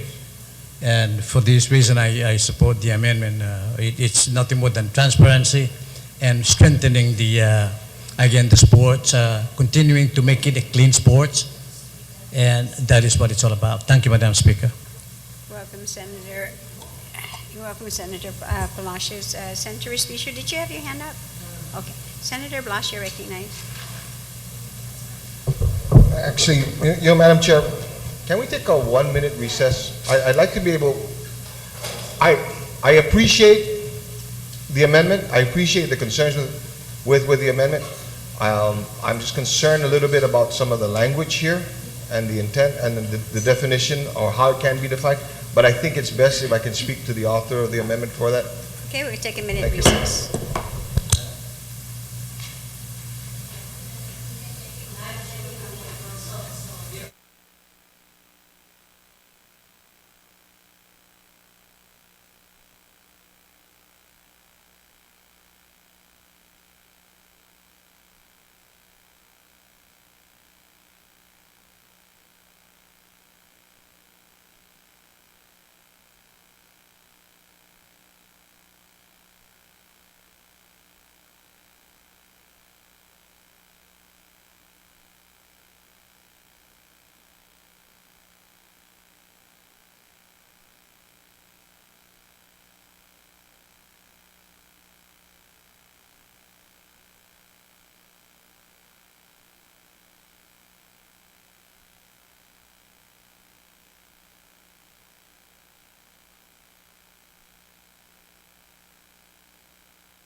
back in session. Senator Blas, you still have the floor. Thank you, Madam Speaker, and thank you for the opportunity to be able to speak to the author of the amendment. Again, like I said, I understand where the author is going and trying to go with this thing, and I, for the most part, I agree. I am just a little concerned with some of the language that is contained here. In recognizing that, first off, if I was to look at the amendment and to break it down into two parts, where you have your first sentence here, it already provides the commission a very broad, it's got broad responsibility, a broad range of how it can attain its goal and enforce and do its responsibility, right down to even restricting or even granting restricted or controlled licenses for individuals that the commission may have some issue with. So it's there. My issue is the language that is contained within, starting with the notwithstanding any other provision of law. During the break, there was concern as to, whether or not, do we restrict and can we restrict, or do we want to restrict, individuals who, first off, may have committed the misdemeanor 20 years ago, from being able to make good on his life, make his life better. Secondly, is basically the language of found to be a known associate. Ma'am, as a former member of law enforcement, as broad as that sounds, it's very difficult sometimes to be able to prove that. Because how do you define a known associate or partner? Especially on Guam. Case in point, what if my brother happened to be that person? What happens if my neighbor down the block, whom I've known, lives in the village? So it's very broad. But that said too, if you look at the first sentence in the amendment, it provides the commission the latitude to be able to look at these things and make some determination as to whether or not, for the good of the sport, they would permit this to happen. And I'm sure that within the commission, with an application process, there's this whole public hearing process too, and information gathering. And if they err in that thing, there's a remedy to that. There's a remedy to that whole process on how to be able to vet this kind of information. So, and really, other than that, although I have some contentions, I do believe that there may be cause and then there may be an opportunity here, maybe not in this bill, but in a subsequent bill, to be able to clearly define what the scope of the commission is, and how they should investigate or look into their applicants. So with that, ma'am, I'd like to move to strike in this amendment, notwithstanding any other provision of law, the commission shall not grant a license to any promoter who has been convicted of any crime other than a petty misdemeanor, or who is found to be a known associate or partner of any nefarious individual, criminal organization, or enterprise. So, my understanding then is that the underscore starting with notwithstanding to the enterprise, the entire sentence. Okay. On that amendment, No objection. are there any speakers? Senator Rector, you're recognized on the amendment. Thank you, Madam Speaker. And I understand the mover of the amendment's concern on this. It's some of that language is fairly broad, but it's not without precedent. We do this all the time in the government of Guam, and we do this all the time with federal law. We restrict certain convicts, certain people convicted of certain crimes from certain jobs and certain activities. And we do it all the time. It's interesting that as a former, I had somebody in my office the other day applying for a job who was a police officer. And he had a family violence incident in his family. And because of that, he no longer can carry a firearm. And so he lost his job at the police department, and he lost his pension, and he lost his job in the military. And that is a society we deem acceptable. And that is a society, something that we've decided is in the best interest of the public, to restrict somebody that's been convicted of a certain crime from holding a certain position. And this is pretty standard. So that being said, I think it's very important that in a cash operation like this, where we have a long history in fighting promotions of organized crime being involved, that we want to make sure that on our island, that we don't let organized crime into the fighting arena. And therefore, I stand in opposition to the amendment. Thank you. On the amendment, to the amendment, Senator B.J. Cruz, you're recognized. Madam Speaker, I agree with the mover of the amendment. This really is much too broad. I mean, unless there is St. Stephen in this room, many of us would not be able to be on anything if any other crime was a DUI. And with all the fundraisers that we're all having, we could very easily be excluded from having anything. This really is too broad. I can't support it the way that it is. It needs to be limited, and unless they can somehow either make it a crime of moral turpitude that we have in some areas to make sure that it isn't, and try to find a causal relationship to the type of activity. I mean, in the example that was used in opposition, with the domestic violence and not having a gun, yes, that there is a causal there is a nexus between the crime and the type of job that the person is doing, and cannot be carrying a gun. But a DUI or even a reckless driving would be more than a petty misdemeanor, conceivably, under this thing. Though I would like to see some kind of crime that they're not, if it's moral turpitude or it's some kind of a violent crime of some sort, involved in dog fighting or something, but just any crime except a petty misdemeanor is too broad, and so I'd have to stand in support of the amendment to delete it, though I would like to see something else.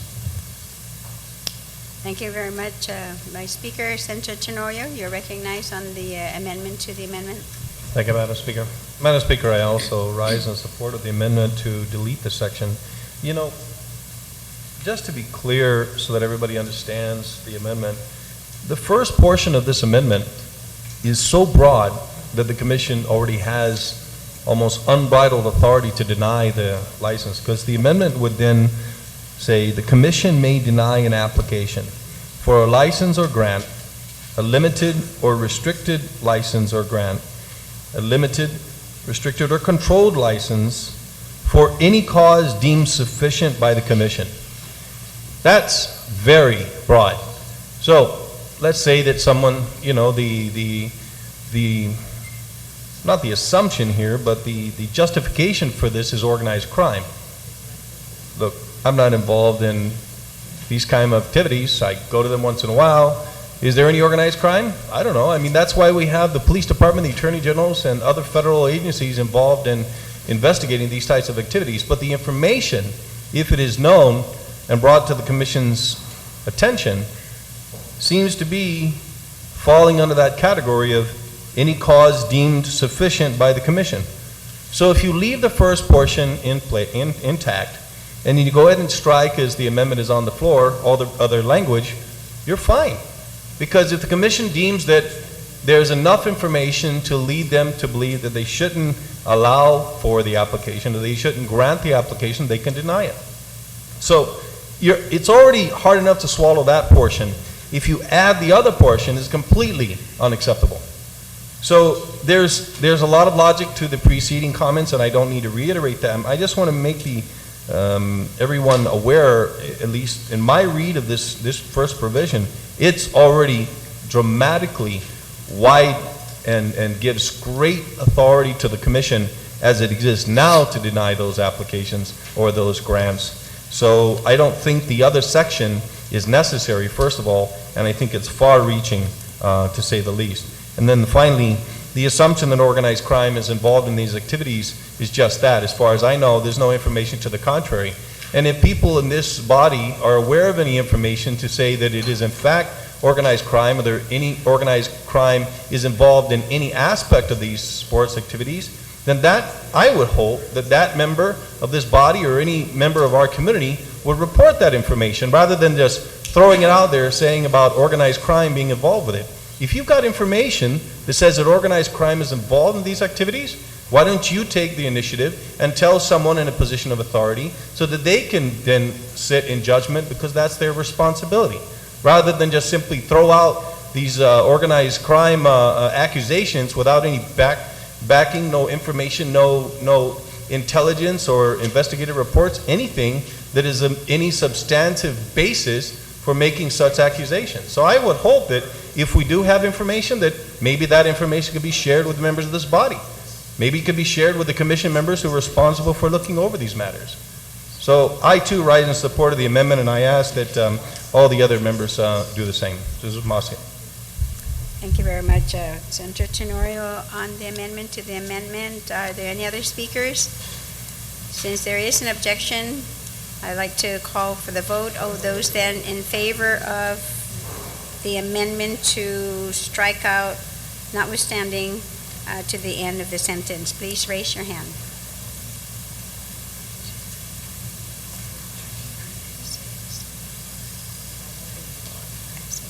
Motion carries. It carried to delete. Okay, Amendment 3, Senator Rector. No, the main amendment. Oh, I'm so sorry. You're right. On the main amendment, you're right, which is the first sentence, the commission may deny an application. On that amendment, are there any objections? No objections, and so ordered. So Amendment 3, Senator Rector. Thank you very much, Madam Speaker. Here we go. To amend C of 7402 on page 15 as follows. The commission shall require, 1, each ring official, promoter, employee of any promoter, applying manager, and employee of the commission, and 2, any other applicant the commission wishes to investigate shall submit to the commission with the application a police and court clearance and a complete set of his fingerprints and any other information that may be required by the Federal Bureau of Investigation for completion of its report, which the commission may forward to the Guam Police Department for submission to the Federal Bureau of Investigations for its report. And I think the amendment speaks for itself. Okay. Senator Blas on the amendment. You know, I hate to sound like an individual and I'm really trying to work here on, okay, but, you know, Madam Speaker, and maybe I'd like to know, basically yield, if the author of the amendment can yield to a question that I have here. And the question, ma'am, is basically the inference here that information that may be required by the Federal Bureau of Investigation for completion of its report. What are we talking about here? Would the mover of the amendment yield to the question? Senator Rector? Certainly. Yes, we would like to require a clearance from the FBI, and that's a later amendment to come. Thank you. Senator Blas, you still have the floor. Well, ma'am, with regards to the clearance from the FBI, being in law enforcement, I don't know if this body can basically tell the FBI what they can and what they should and should not investigate, or what they can and can't investigate. And also, as the former head of the vice unit within the Guam Police Department that worked with these federal entities on matters such as this thing as well, I'd hate to be the individual, the commission, or that commission member, or even the police officer for that matter, to submit the report to the FBI and they receive it and they're like, what's this for? And so I've got some issue with this.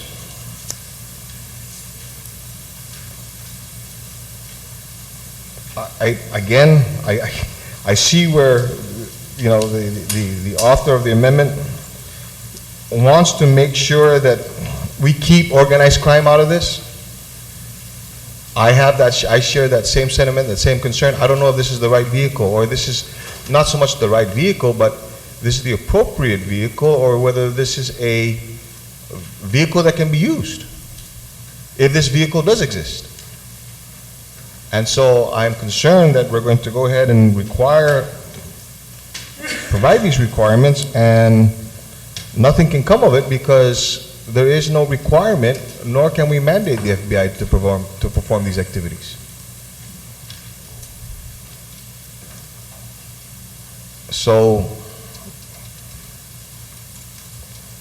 grudgingly, I'm going to have to object to this amendment. Thank you, Madam Speaker.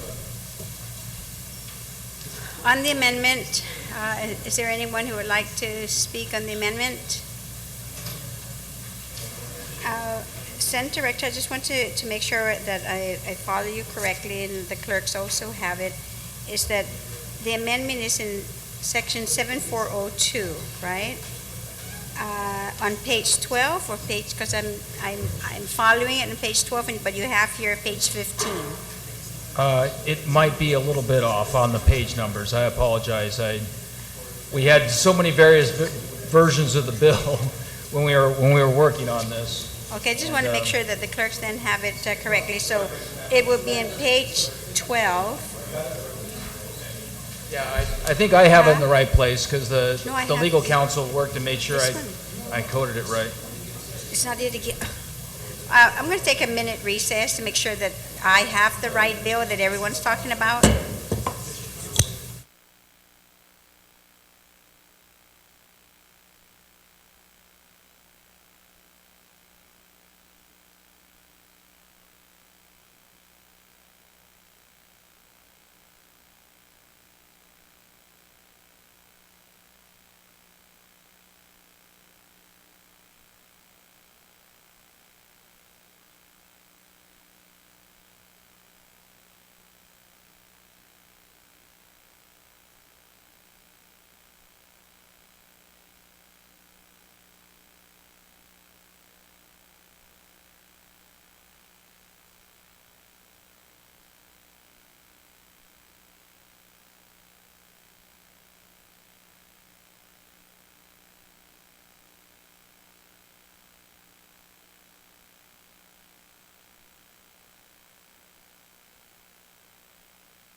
The legislature is back in session.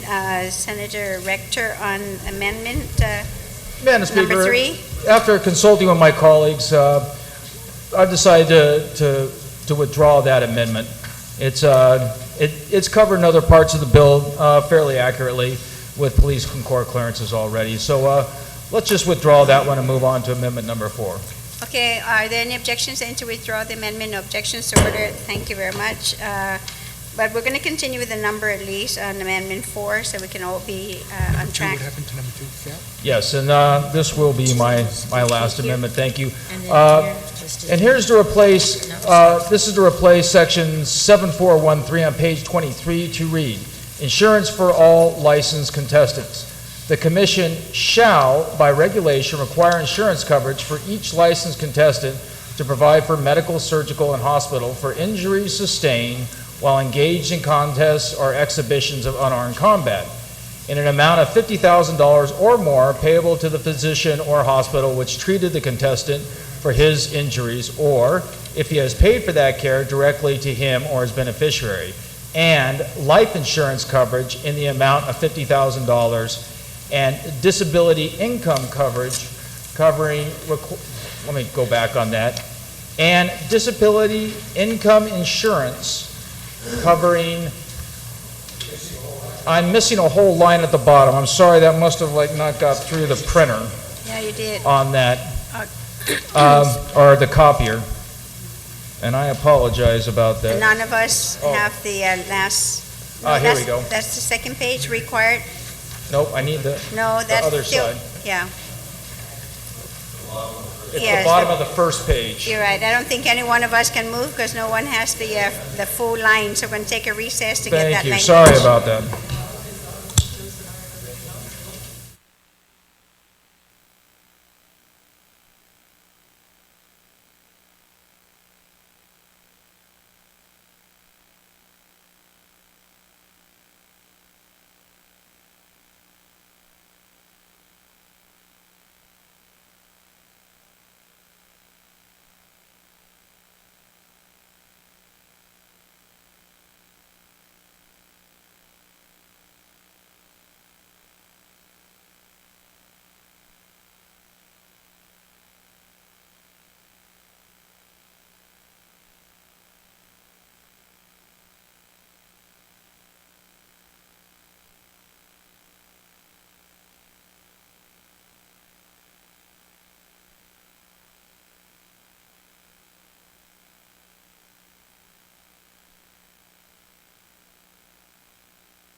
We're back in session, and Senator Rector, do you have that last line?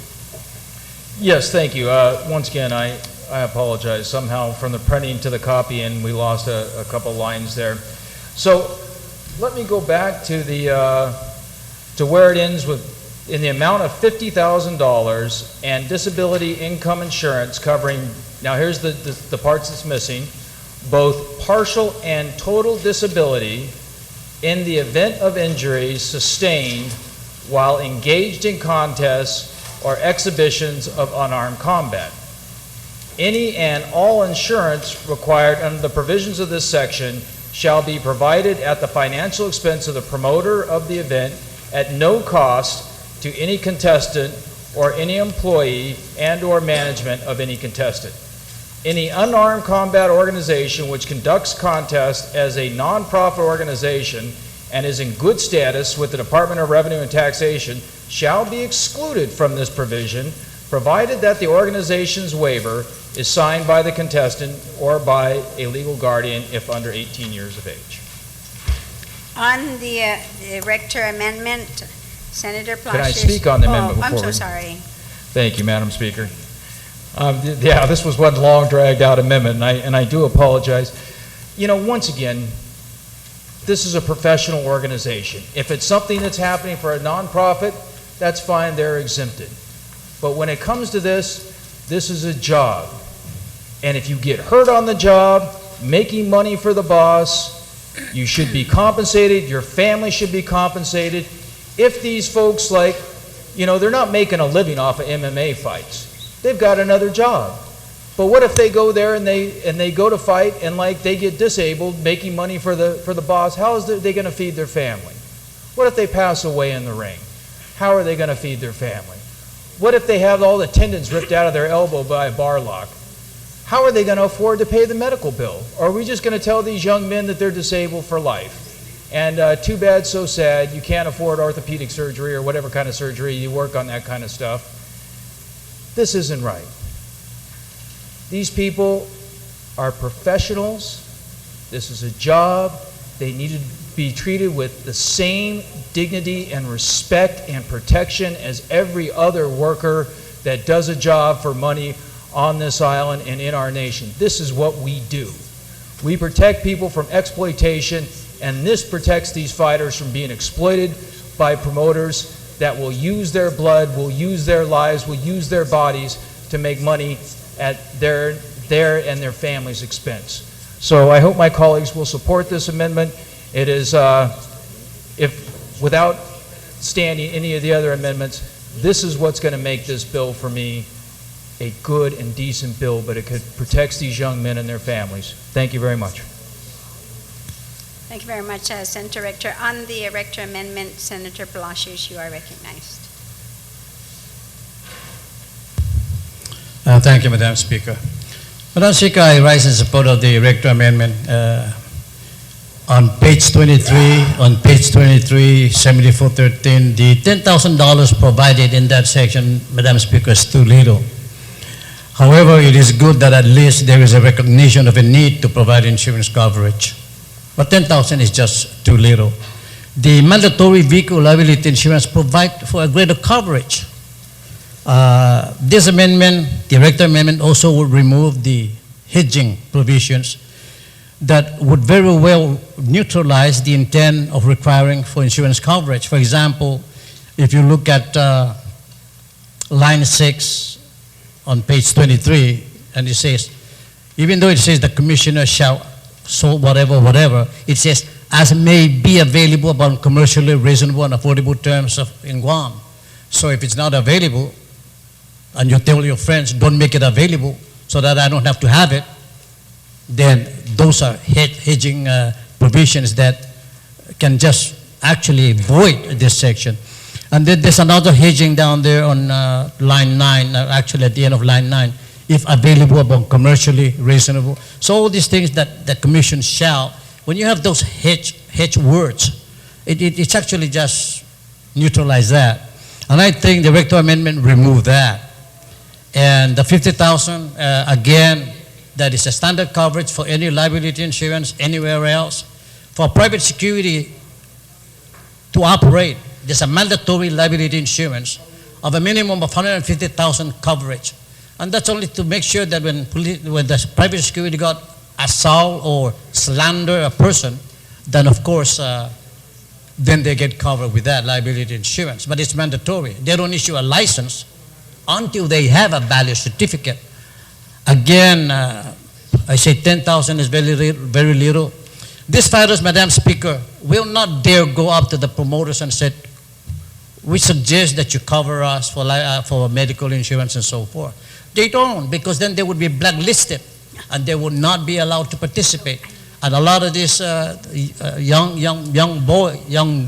men actually believe in the sports, and they devoted so much time, and so they need to be protected. So they look at this body for some kind of minimum protection, at least 25,000. 50,000 is not unreasonable, and it's affordable. I mean, now you open any government of Guam bid for anything, especially for private security service, and they require $1 million coverage. You know, there's no $1 million coverage on the island, so they have this so-called reinsurance. Now the local insurance will have to obtain that off island. Madam Speaker, it can happen. 50,000 is not too great to make sure that these fighters, for the first time, can be protected. They look at us here to make sure that this go through. They don't have to speak and be marked and be blacklisted from participating in the sports. But they look at us, and I support this bill, Madam Speaker. Thank you. Amendment, thank you. Thank you very much, Senator Palacios. On the amendment, are there any other speakers? Senator Tenorio, you are recognized.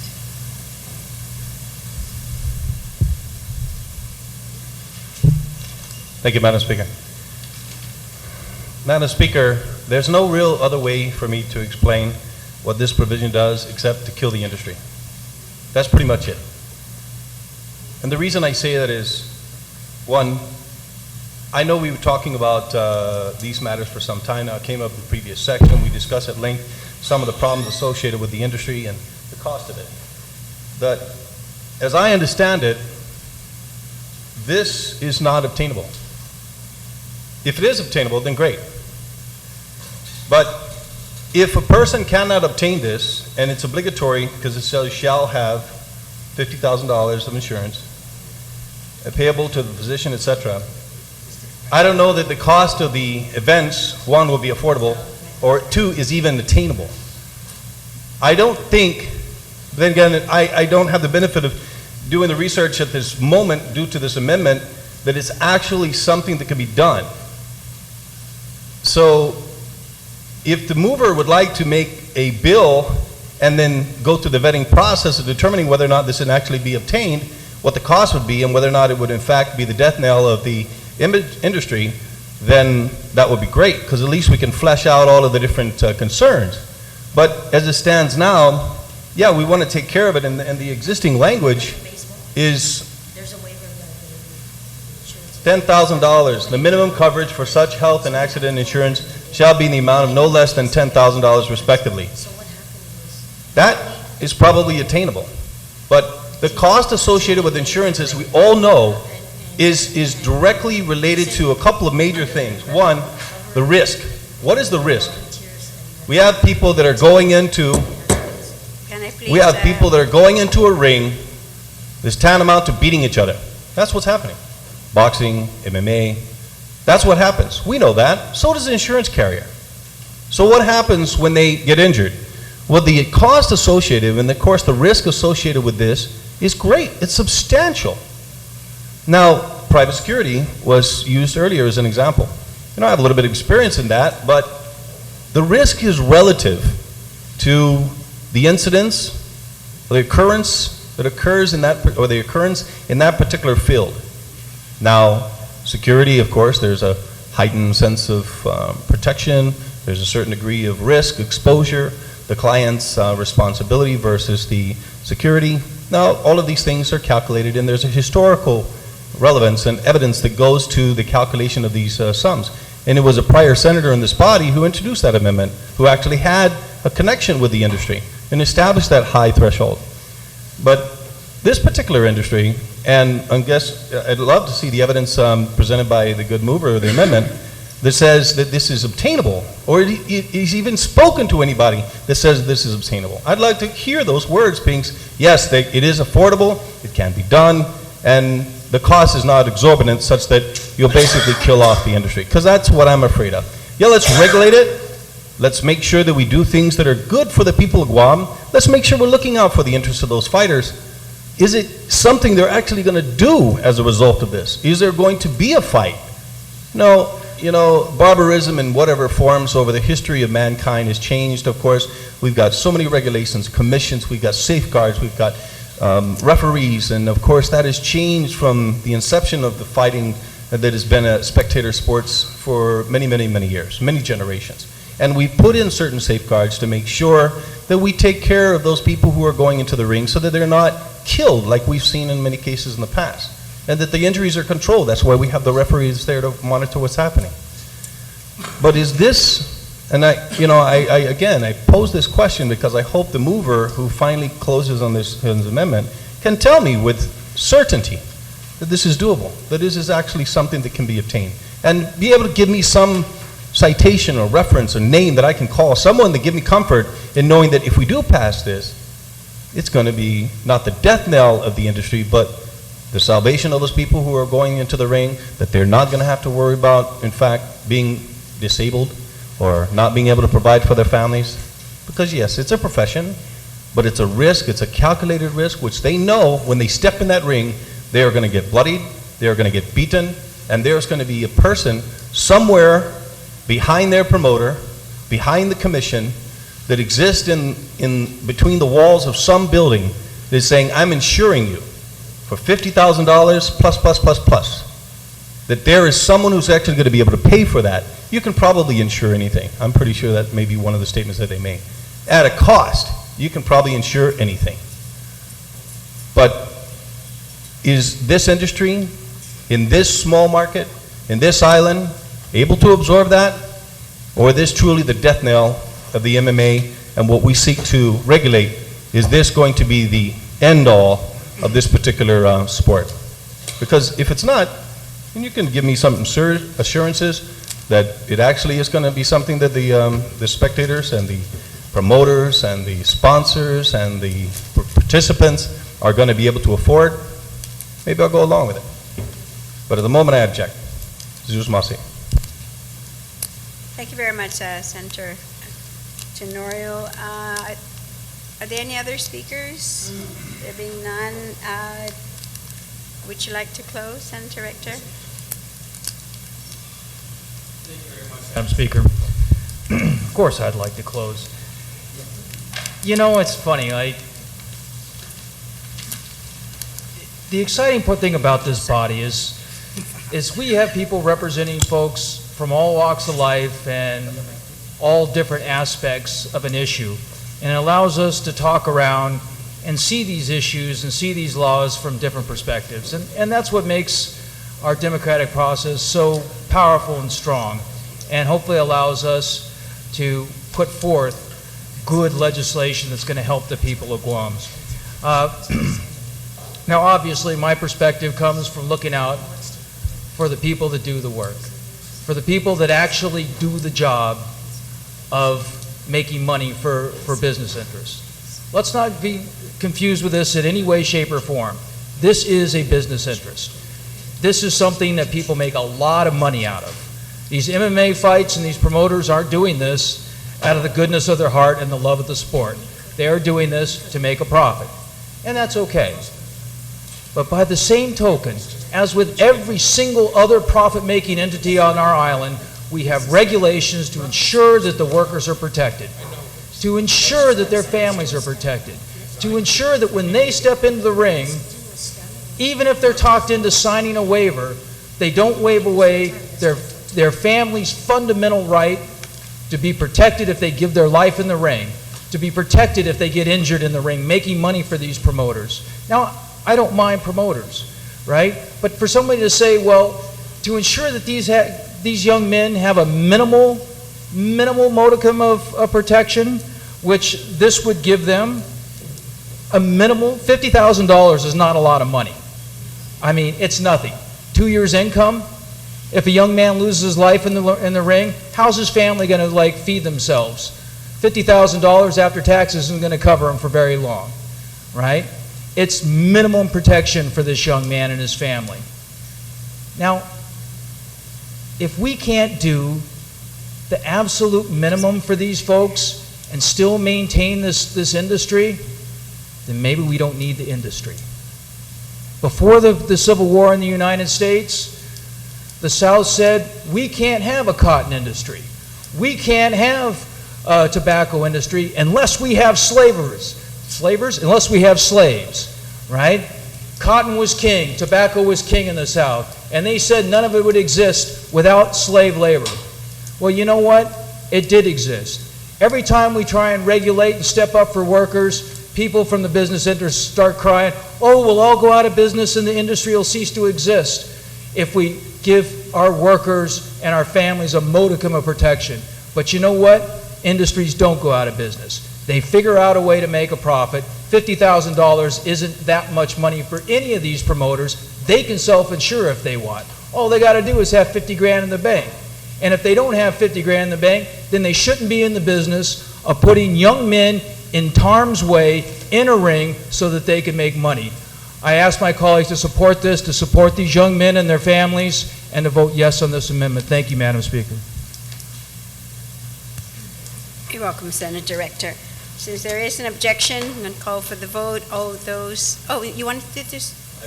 Oh, yes, that's what I said. So there is an objection. So I'm going to call for the vote. All those in favor of the Rector amendment, please, oh, what, you're voting already? Okay, please raise your right hand. Raise your hand, please, if you are in favor.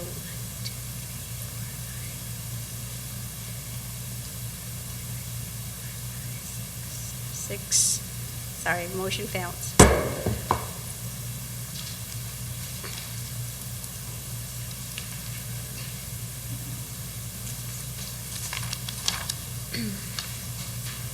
On the main motion, are there, Senator Palacios, you are recognized.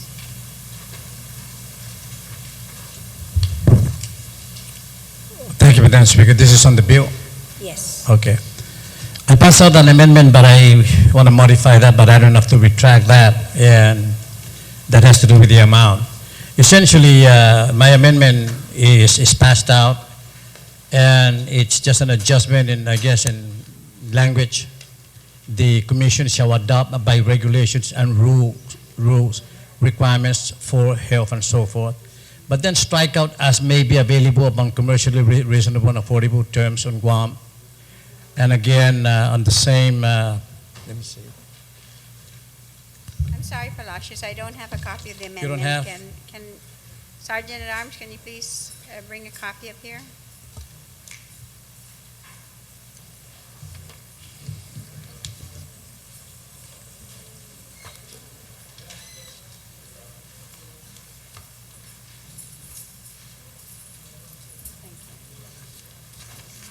Okay, does everybody else have a copy?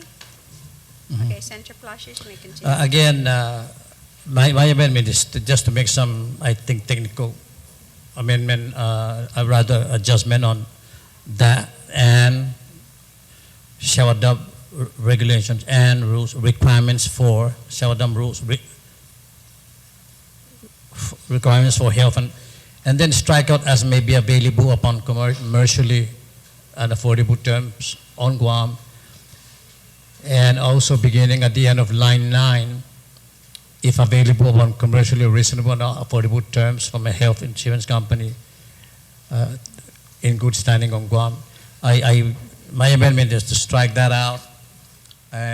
Again, I noted earlier in other amendment, these are hedgings that I guess put this body at less than firm commitment in providing the protection of that the fighters needed. I would agree at this point. I am not amending the amount 10,000. At this point, I mean, ignore my amendment for 150,000 and just leave as it is the 10,000. And that's why I said earlier that I would like to make that kind of adjustments. So, That is not part of the amendment.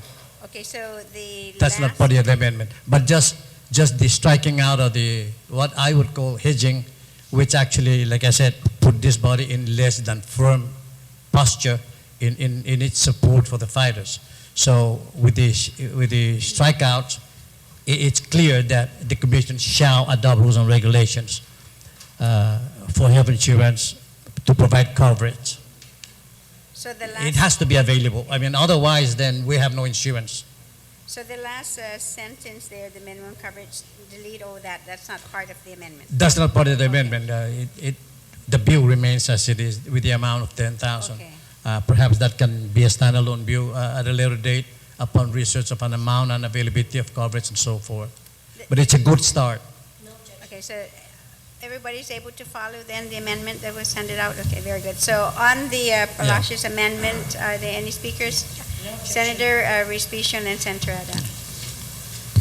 Madam Speaker, I rise for two reasons. Number one, I rise to support the Palacios Amendment, and I also rise to state my reasons for not voting for an amendment that was offered by the previous speaker, the amendment that just previously failed. You know, on the surface, people might not understand why we vote yes or why we vote no, and oftentimes, as you're aware, Madam Speaker, our votes are often misrepresented or misconstrued. My reason for supporting this amendment is quite clear because it's reasonable. It gives the Commission the opportunity to develop the rules and regulations, and it outlines the requirements of what those rules and regulations must contain. Unlike the previous amendment which failed, I was also wanting some information, some very factual information as to how much these requirements might be. And so as we address legislation in this session hall, Madam Speaker, we need to be as methodical as possible. And I want to rise to congratulate the good senator from Chalampago for giving this commission the opportunity to develop the rules and regs. And in that manner, as they move to develop these rules and regs, we can see whether or not the minimum coverage for $150,000 for anyone who gets injured, we could see if it's even attainable. We could see if there's anyone within the insurance industry that can provide this kind of coverage. And this would do 3 times more than what the previous amendment tried to do. And so I rise to support this. Thank you, Madam Speaker. Thank you very much, Senator Respicio. Senator Ada, you're recognized. Madam Speaker, I rise in support of the amendment. However, I'd like to just make an amendment to the amendment to remove language that may possibly cause some conflicting interpretations. And on line 2 there, where it reads, the sentence begins with, "The Commission shall adopt by regulation and rules requirements for health and accident insurance, providing for coverage in the event of injury or death." And I would recommend that we just remove the words health and accident, such that then rules and regulations must be adopted requiring insurance which provides coverage in the event of injury or death. And I'm not an insurance person, but you know, that adjective there, the modifier in front of the insurance, may cause some confusion. So I recommend we just delete the words health and accident. So it should read, "The Commission shall adopt by regulation and rules requiring insurance." Madam Chair, and it was just pointed out to me also that the same words are used down in the third to the last line. The minimum coverage for such insurance shall be in an amount no less than. No. Oh, that whole sentence? No, Oh, it's okay. not deleted. It's not deleted. It's there. It's only in Senator Palacios' amendment. So it still stands on page 23, lines 12 to 14. It's still there. So Senator Ada is making the amendment on the same language for health and insurance, and accident insurance.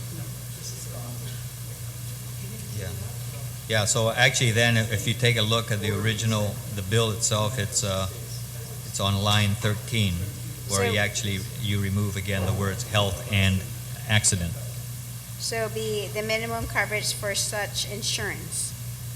Correct. And then the very top, the commission shall adopt by regulation and rules requiring insurance, Requirements for insurance. or requirements and rules requirements for insurance. Correct. For insurance. Okay. On the ADA amendment, are there any speakers? Is there an objection? No objection? So ordered. On the Palacios amendment as amended, Senator Pangilinan, you recognize?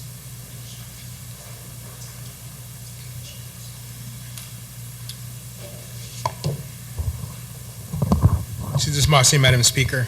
Madam Speaker, I just also want to just make a amendment to the amendment. That would be to add at the end of the sentence. It may be clear in another section, but it's not clear to me in this section, and I feel it would be appropriate to make this amendment. And that would be to add at the end of that, the cost of such insurance premium shall be paid for by the promoter. Because otherwise, the commission can say, okay, here's the health insurance, or here's the insurance, we have these rules and regs, but who pays for it? Are we now going to require the combatants to pay for it, or the contestants, or are we going to require the promoter? And I think the intent here is that it is the promoter who bears the cost of providing and purchasing this insurance coverage for each of the contestants. So that's the amendment I have, that to add at the end of this, the cost of such health insurance premium shall be paid for by the promoter. I think they wanted to be consistent by not adding health or accident, so the Right. cost of such insurance Such insurance. shall be paid by the promoter. Right. Okay. Yeah. So on the Pangilinan amendment, any objections? No objections, so ordered. On the amendment, Palacios amendment that has been amended, are there any speakers as amended? Yes, Senator Richter.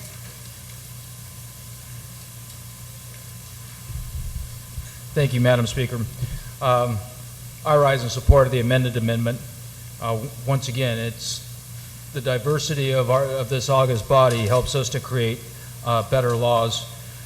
And that being said, after listening to some of the concern of people in this body worried about access to such insurance products being available on Guam, I prefer the following amendment to add on a new sentence to the bottom, which says, said insurance requirements may be covered by a bond. Just a simple amendment, so if the insurance isn't available, they can put a bond forth and cover the insurance requirements that way, as long as these fighters are protected. Can you say that one more time? Said insurance Said requirement? insurance requirements may be covered by a bond. On the amendment, Senator Respicio, you recognize? I don't have an objection, Madam Speaker, but I want to thank the mover of the amendment for recognizing that his own amendment may have been problematic. And so I think by adding the word or bond would certainly make sure that what we're attempting to do really translates to doing some things for these people. So I rise in support of the amendment. So on the amendment of Senator Rector's amendment to the Palacios amendment that has been amended, are there any objections? No objection. Thank you. Please give it to the clerk. Okay, on the Palacios amendment as amended, on the amendment, you're going to speak? Okay, before I ask Palacios to close. Thank you. Senator Tenorio recognized. No, Easy he there. already is done. His amendment passed. I know no more amendments, right? We'll be quick. Madam Speaker, I want to thank all of the previous speakers on this amendment. I also rise in support of the amendment and ask my colleagues to do the same. We're all here trying to make a better work product, make better law. And as the preceding speaker had mentioned, if we're looking for methods and avenues to be able to get that done, maybe a bond would be good. Insurance would be fine. Whatever takes care of those people, that make sure that we're taking care of them at the end of it too. We're all here in the same interest. And so, we're all here representing all the people of Guam. So I just want to try to clarify that, we're all here, in my opinion, I think we're all here for the same thing. We're not representing the business interests, we're not representing the labor interests, we're not representing the promoters' interests, we're representing all of their interests. And that's what I come here to do, in good faith, trying to make better legislation. And this is an amendment which is conducive to making that, I think, a reality. And I applaud the good gentleman from Orta Chalampago for his amendment, and I rise in support of it. Jesus Masi. Thank you very much, Senator Tenorio. On the Palacios amendment that's been amended, are any other speakers? On the Palacios amendment then, as amended, are there any objections? No objections, so ordered. Okay, on the main motion, are there any others who would like to speak on the main motion? Then I'm going to give one of the co-sponsors then an opportunity to close. Senator, oh wait, you have a question or a comment before? Okay. Senator Pangilinan, you're recognized.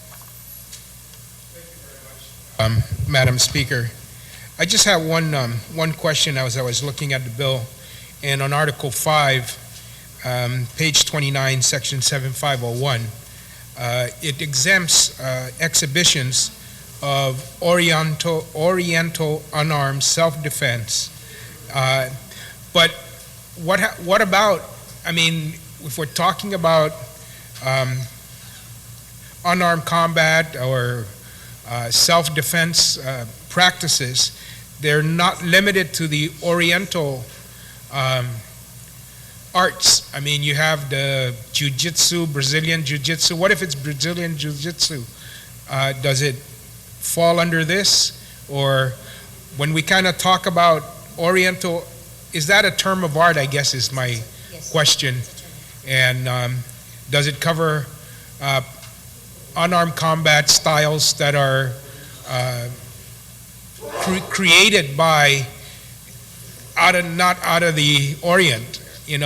We have actually one of not too long ago we saw an article in the paper, a Mr. Frankie Sanchez, who actually has created his own style out of Florida, has just received recognition from the World Federation of Unarmed or Self-Defense, and he's actually taken hybrids, and he now actually has a Chamorro unarmed combat or Chamorro self-defense style art, and that he's actually having promulgated, taught, and is becoming a recognized style within the world. And so what about those kind of issues? And I just wanted to bring that, if nothing else, but to just establish for the record that this doesn't just limit it to the Oriental practices of judo, jiu-jitsu, karate, and other typically, I don't want to say stereotype, but I guess that's an okay word in this case, typically stereotyped as Oriental, but there may be other arts and styles that are not Oriental that I think we also want to be exempt if it's for exhibition purposes. And who would you like to answer your question?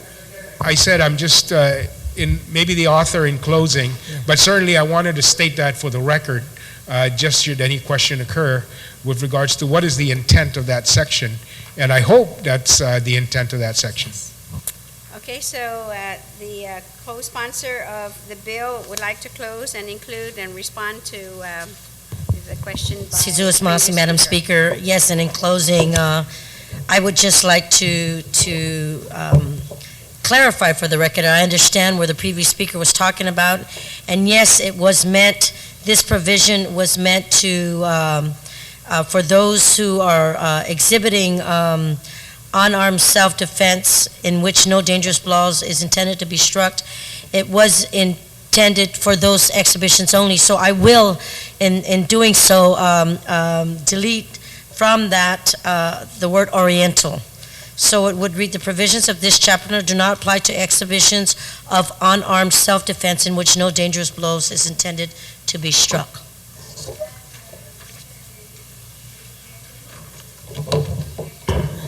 Thank you, Madam Speaker. And in closing, I'd just like to take the opportunity on behalf of the main author, Senator Espaldon, to thank my colleagues for truly making and strengthening this bill so that in the ultimate end, this Guam Unarmed Combat Commission of 2009 will finally be implemented, and the protocols for protecting those within the mixed martial arts will be implemented. So with that being said, I'd ask that I move Bill number 23 as further substituted on the floor to the voting file. No objections, so ordered. Thank you very much. We are now on Bill 37, and since Senator Carver's not here, I'd like to ask the second co-sponsor, Senator Munya Barnes, on Bill 39.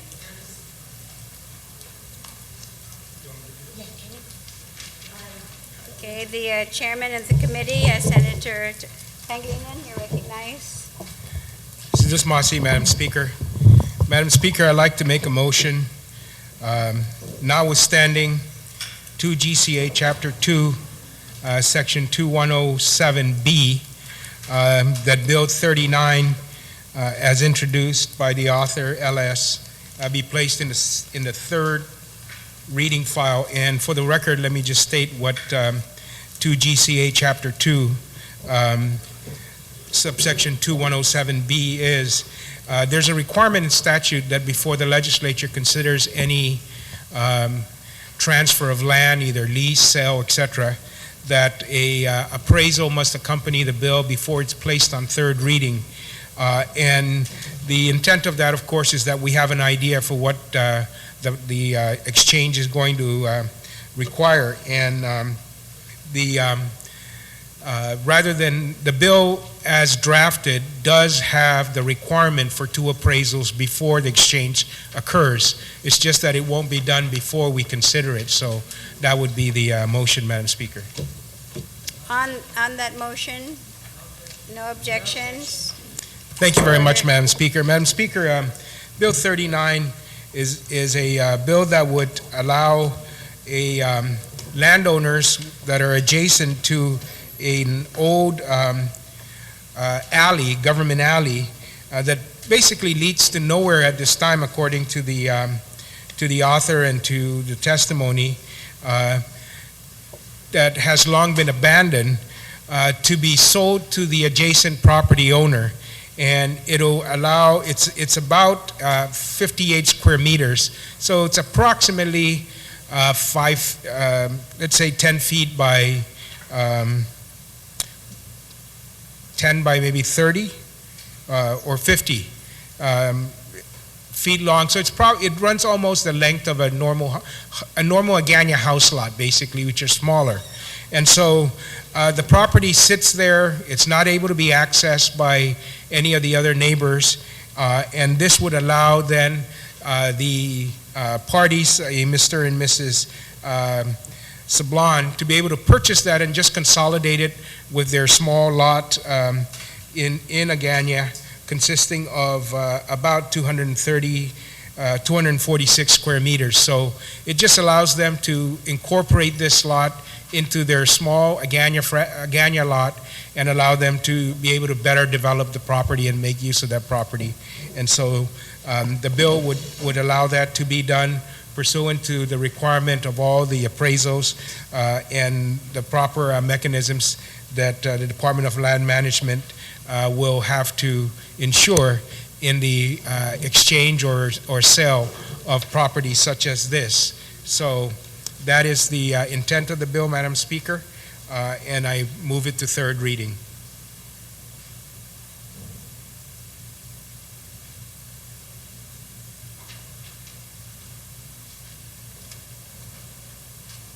Senator Pangilinan, before I entertain that, could you please look on page 2, line 20, the name, Mr. Ralph Gregory? Is that his last name or middle name? Because the title has Mr. and Mrs. Ralph Sablan. Yes, that is the name. I think it's Ralph Gregory Sablan.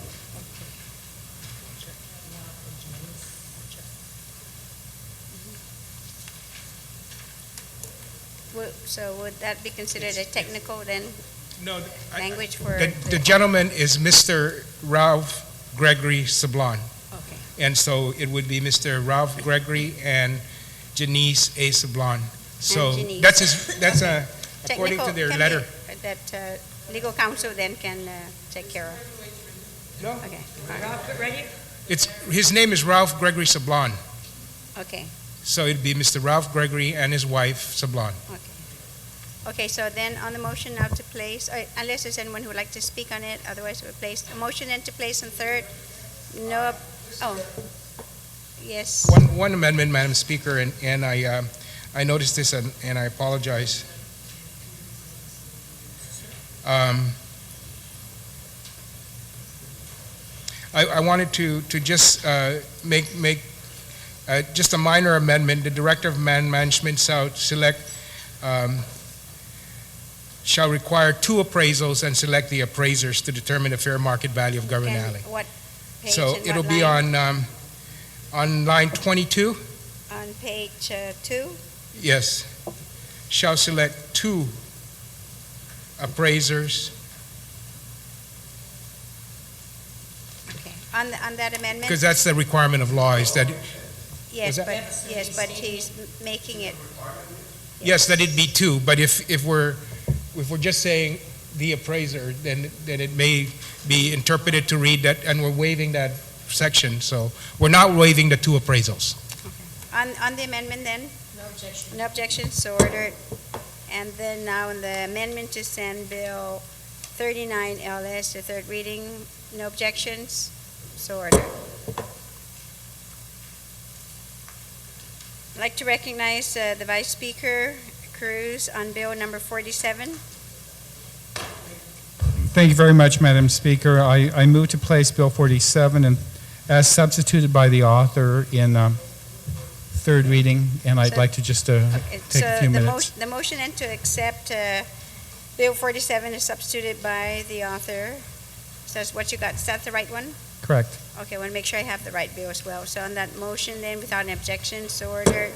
Before I speak on the bill, Madam Speaker, my colleague Senator Tenori, who has asked to be the second co-sponsor, and having done many bills on this issue, I've agreed, and so unless there's an objection, I'd like to place Senator Tenori as the second On the motion then co-sponsor. to place Senator Tenori as the second co-sponsor, no objections, so ordered. Madam Speaker,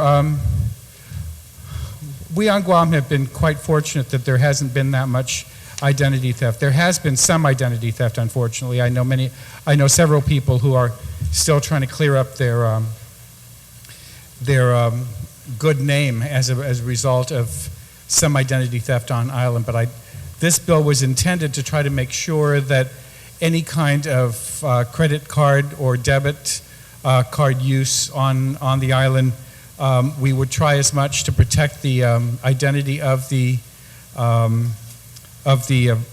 owner of the card by having only at least at most the last 5 numbers of the credit card, as opposed to printing the entire credit card number out. In the event that the person drops the receipt somewhere, or he leaves it on the counter somewhere, people won't have the entire credit card number from which to be able to utilize and be able to use that card and that card number without the true owner's permission. And that's all this bill is intended to do, is just to protect against identity theft by requiring that only the last 4 or 5 numbers be utilized in on the credit card receipts that are given to the customer.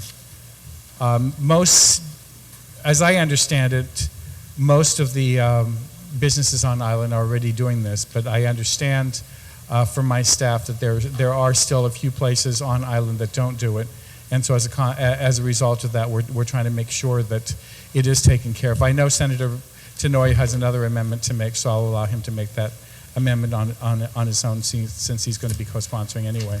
But just as I asked it's a very simple bill, and I ask for support by my colleagues. Thank you. On the motion, Senator Tenorio.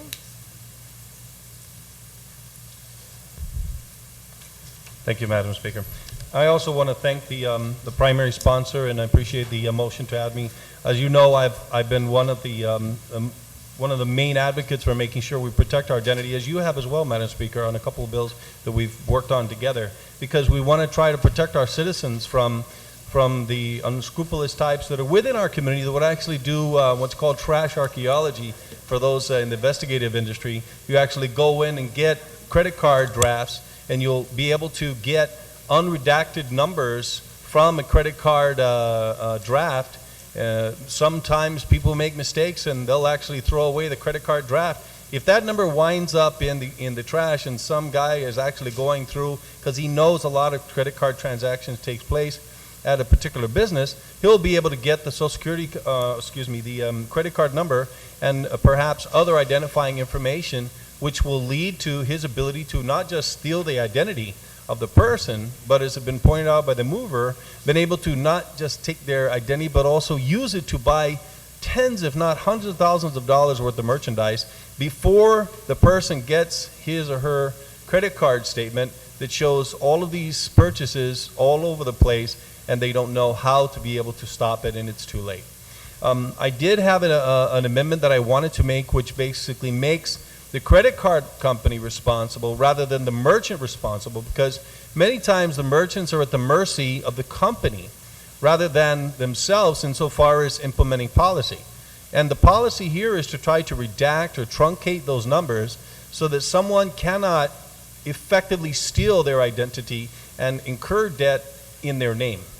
So I am working with my legal counsel, and I'm waiting for my staff, who actually pointed this out to me, to make a correction on one particular provision of this. And if you'll indulge me, and if there's no objections, if you'll give me the opportunity, I'll come back and make that amendment in just a minute or two. I just need to consult with my staff and legal counsel and make a correction. But I want to make sure that it's the credit card company that we hold this responsible.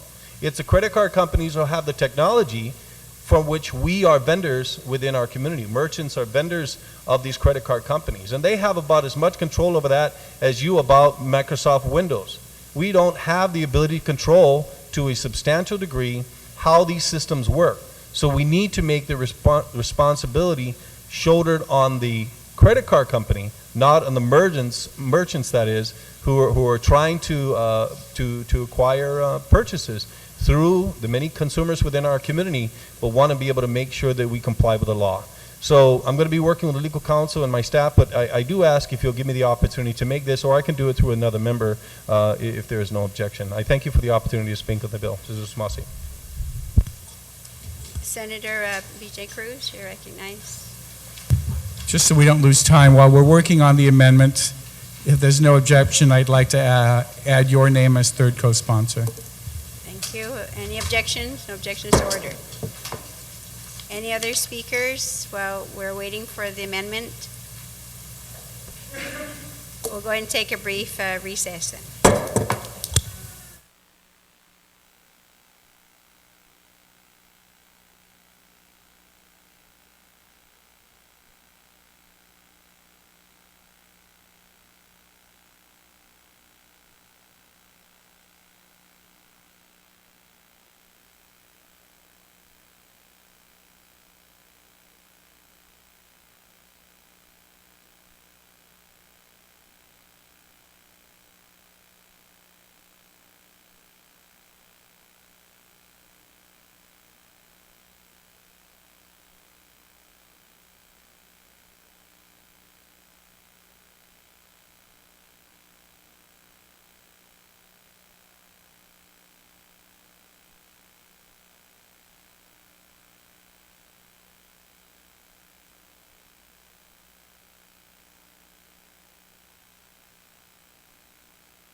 some senators need some more time on bill number 47.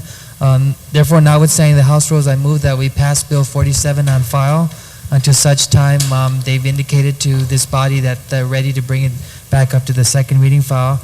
And I move that we, and that it won't lose its place, Madam Speaker, and that I move that we proceed to resolution number 62. On that motion, without any objections, so ordered. Thank you very much, Senator Respicio. I'd like to recognize Senator Pangilinan on resolution number 62. Sidusmasi, Madam Speaker. Madam Speaker, I'd like to move that resolution number 62 COR be placed in the third reading file. And you'd like to speak on it? Yes, I briefly? would. Thank you. Please proceed. Thank you very much, Madam Speaker. Madam Speaker, as both, of course, yourself and the co-author of the resolution, Senator Tina Muñoz-Barnes, understand, this is something that we continually follow through, and it's something that, of course, we want to recognize, number one, the efforts of the PARS Committee on Guam, the organization that is fighting to ensure equity and parity in the treatment of the people of Guam as it relates to exposure to radiation exposure here on Guam from the atomic tests in the Marshall Islands. Mr. Robert Celestial and the group, of course, through a committee that was formed by this body itself, the Blue Ribbon Committee, was able to document and uncover documents that affirmatively prove that the people of Guam were exposed to radiation fallout from the atomic bomb tests in the Marshall Islands. And as a result of that, we believe that the high incidence of cancer on Guam is related in some form or manner to this radiation compensation, both directly on the people, of course, and the environment of our community. And as such, based upon the information that was gathered by that Blue Ribbon Committee headed by Dr. Chris Paris and Dr. Wes Youngberg, and of course, Mr. Robert Celestial, presented the findings of that panel, Blue Ribbon panel, to the National Academies of Science. And the National Academies of Science reviewed the evidence presented and determined affirmatively again and recommended that the people of Guam be made eligible for compensation under RECA for exposure to radiation compensation through what is known as downwinders. And this is not some fly-by-night panel. This is the National Academy of Science, or Academies of Science, made up of scientists. And to even further demonstrate the strength of the evidence that was presented there, Guam was not the only community that was seeking to be made part of RECA during this whole process. There were other communities in the states that presented their evidence, presented their documents, and they were turned down because the documents and the evidence they had were not determined to merit their classification as affected parties through radiation exposure. And Guam was the community that was recommended by the National Academy of Sciences to be included in RECA. Now, inclusion in RECA doesn't mean automatic payment to everyone on Guam, ladies and gentlemen. Inclusion in RECA means that for those individuals that are suffering from cancer that can be directly, scientifically, and medically linked to exposure to radiation compensation, that upon that determination, then the individuals are eligible for compensation under RECA to help them with the medical care and medical expenses resulting from contracting and contacting this dreaded disease called cancer.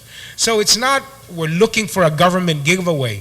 We're looking to include the people of Guam, those specifically that are suffering from this disease called cancer, that upon presentation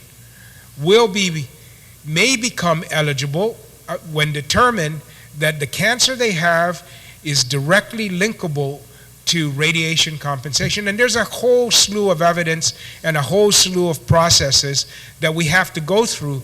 But we first have to be determined to be eligible and made eligible by this program, under this program. Now, there's that companion bill in the Congress that has been introduced by our good delegate, and that would make Guam eligible under RECA once again as downwinders. And this resolution is meant to support the efforts of our Congresswoman and to affirmatively state the desire of the people of Guam that we and those suffering from cancer, once they're able to present that medical evidence and so forth, and examined and determined by the RECA Compensation Committee, that we would then be made eligible, or those individuals would be made eligible for compensation to help with the medical expenses associated with this disease. So it's a continuing effort that we have. It's, we hope it's not going to take as long as the war claims issue, but this is an issue that is very much akin to that. This is an issue which we were here on Guam minding our own business, and because of the policy of the United States in terms of its desire to develop and advance its nuclear capability, tested these bombs out in the Pacific, and we didn't move anywhere. We stayed here. It was their explosions that they caused to happen in order to advance nuclear capability of the United States. And what they did, they didn't account for the fact that this would travel and travel this far. And again, I reiterate that we have and presented irrefutable evidence accepted by the National Academies of Science that Guam and the people of Guam, after those explosions, received significant exposure to radiation that may be attributable to the diseases that we're suffering now with the high prevalence of cancer that we see on Guam. And because of that fact, the National Academies of Science has recommended that Congress do expand the classification of downwinders to include the people of Guam for the radiation exposure that we receive and the resulting medical diseases that our people have suffered, are suffering from with this disease called cancer. So I ask for the support of this body to again make this presentation to the Congress to support and continue our efforts to seek equity and justice for the people of Guam. Thank you, and Sidus Masi, Mr. Speaker. Thank you, Senator Pangilinan. Senator Rector, then Senator Barnes. I believe the speaker were you going to speak on this? Okay. Senator Rector, please. Thank you, Mr. Speaker. I rise in support of the resolution. My gosh, our cancer rates on Guam are through the roof. And it isn't just because we live on a small island, it's because of something. And being a downwinder is something that we have had multiple testimonies. Multiple people have worked very hard to basically connect the dots from these tests that the United States government performed. And recently when I was in D.C., I would tell this story to lots of folks. And, you know, lots of our Congress people in the mainland and in the Senate, well, I guess, yeah, they're members of Congress and the Senate as well, haven't heard this story. They don't realize this happened to the people of Guam. They don't realize this happened to Guam's families. They just don't know. So every opportunity we get to tell the story of the people of Guam being treated fairly and justly and with the same dignity and respect as every single other American is a good thing. And this resolution does that. Therefore, I rise in support of the resolution. Thank you very much. Thank you, Senator Rector.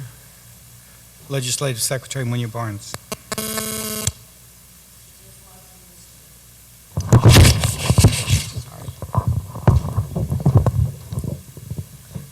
Sidus Masi, Mr. Speaker. Mr. Speaker, I'd like to thank the author for giving me the opportunity to be a co-sponsor of this resolution number 62.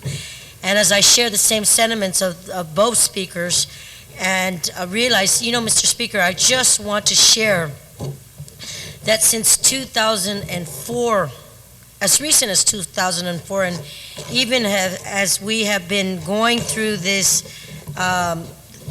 when the Blue Ribbon Committee was going through this report, it was noted based back then, 2004, if you can recollect, is five years ago, it's now 2009, and we're still asking for the same thing. And Mr. Speaker, as I look at some of the whereases in here, and I look at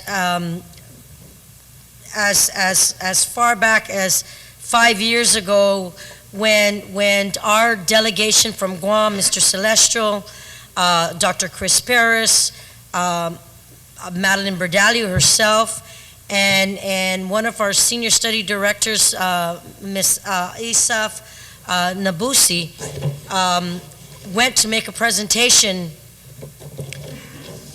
We continue, Mr. Speaker, 5 years later to ask for the same thing, even knowing after all the studies, after all the reports, after just everything that has been presented, goes to show that Guam was truly affected by this radiation fallout. And I just, in brief, want to ask my colleagues to continue to support these efforts, because if you continue to make a presence, if you continue to make your case, if you continue to go there, and it's like the good retiring speaker spoke about when he was back in the mainland, talking about sharing this story and them not realizing what has really happened to us and what effects happened here. Sometimes you have to tell the story over and over and over and over.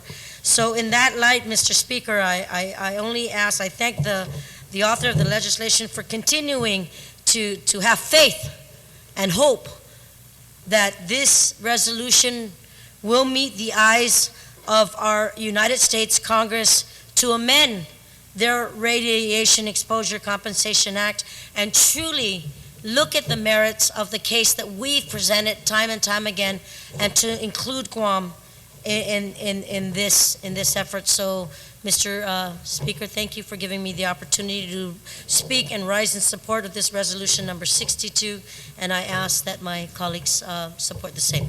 Thank you. Thank you, Madam Secretary. Any other senators wish to speak on the resolution? If not, does the main sponsor wish to? All right, then the resolution is now in the voting file. I don't believe there had been an objection. I hadn't heard one earlier. Okay. Are there any objections to moving Resolution 84? Next on the agenda is Bill number 82. The chair recognizes Madam Speaker, the main sponsor of the legislation.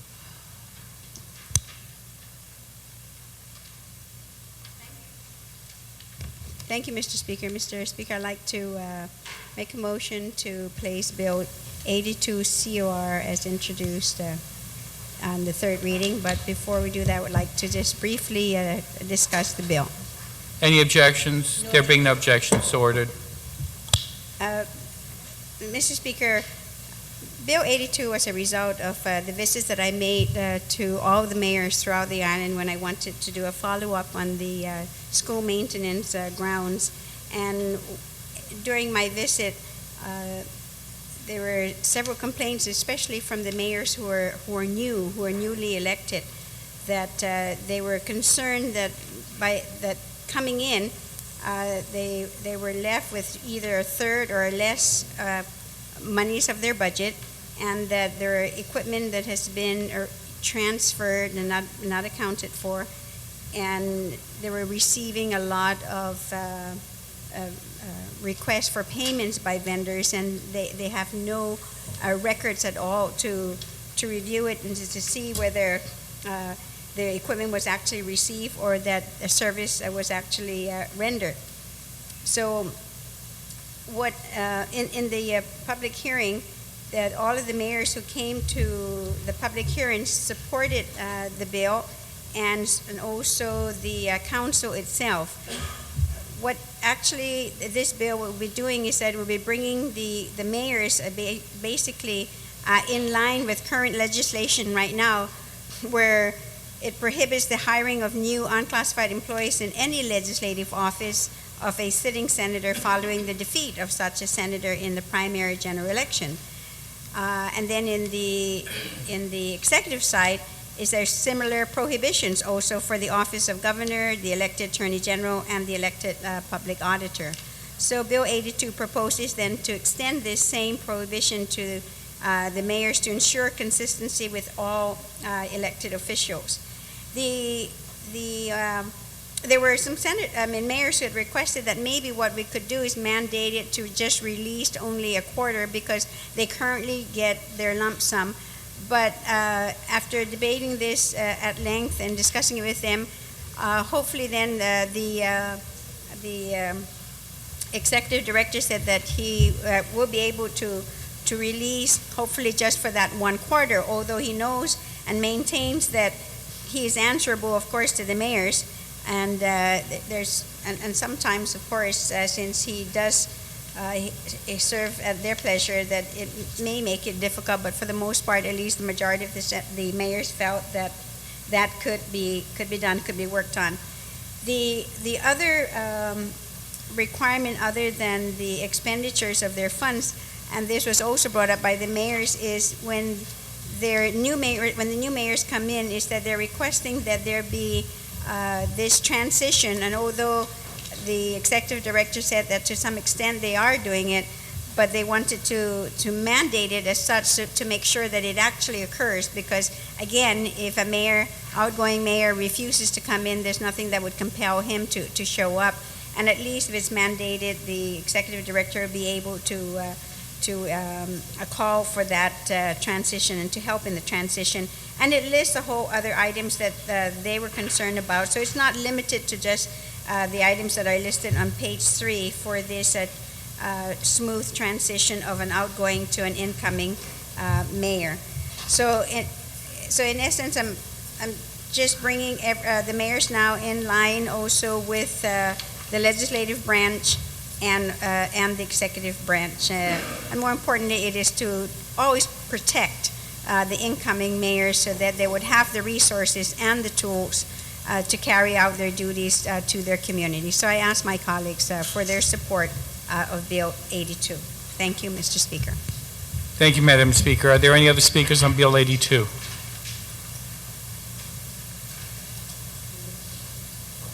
No speakers. Madam Speaker, do you wish to just move it down? Please, I'd like to place Bill 82 in the third reading. In the voting file, there being no objections, so ordered. Bill number 84. Thank you very much, Mr. Speaker. Mr. Speaker, I'd like to move once again, notwithstanding 2 GCA Chapter 2, 2107B, the requirement for 2 appraisals to accompany a bill before it's placed in third reading, that Bill number 84, as amended by the committee, be placed in the third reading file.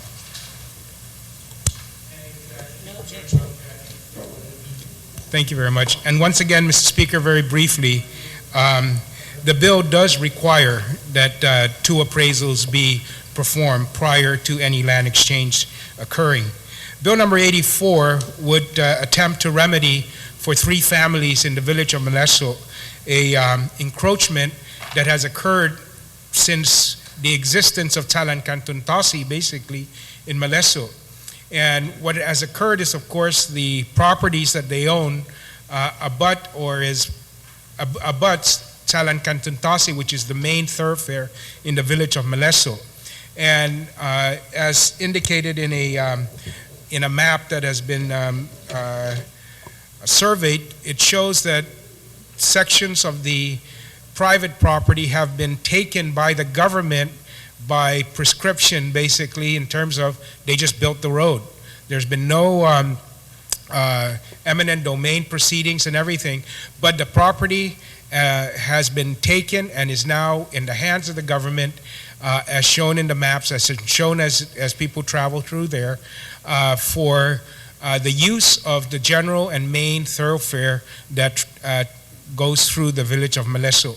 And so what this bill does is that for these three property owners, it allows them to trade government land on the other side of their property on a area for area basis, basically. So whatever the government took in the front part, there's government land in the back part that would give them on an area for area exchange, so that they can be made whole, basically, for the property that the government has taken from them.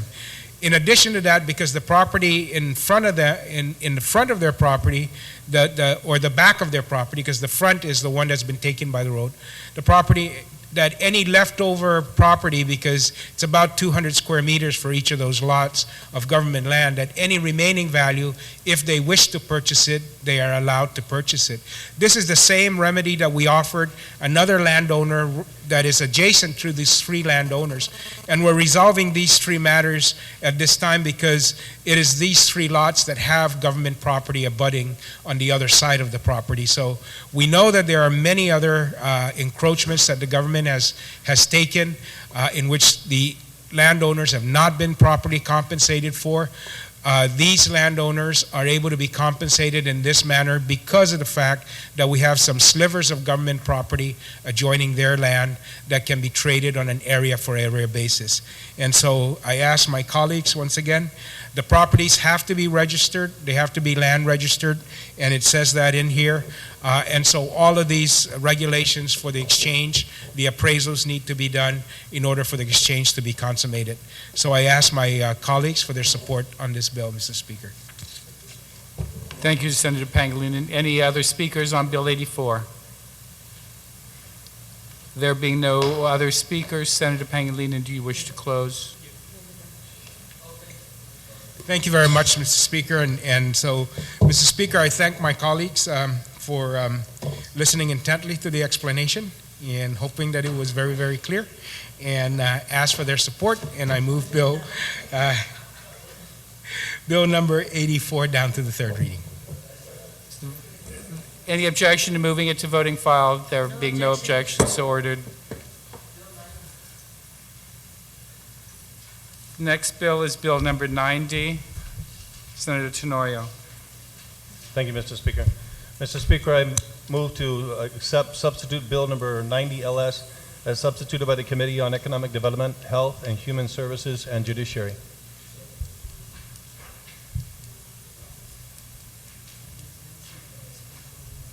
Can we take a short recess, please?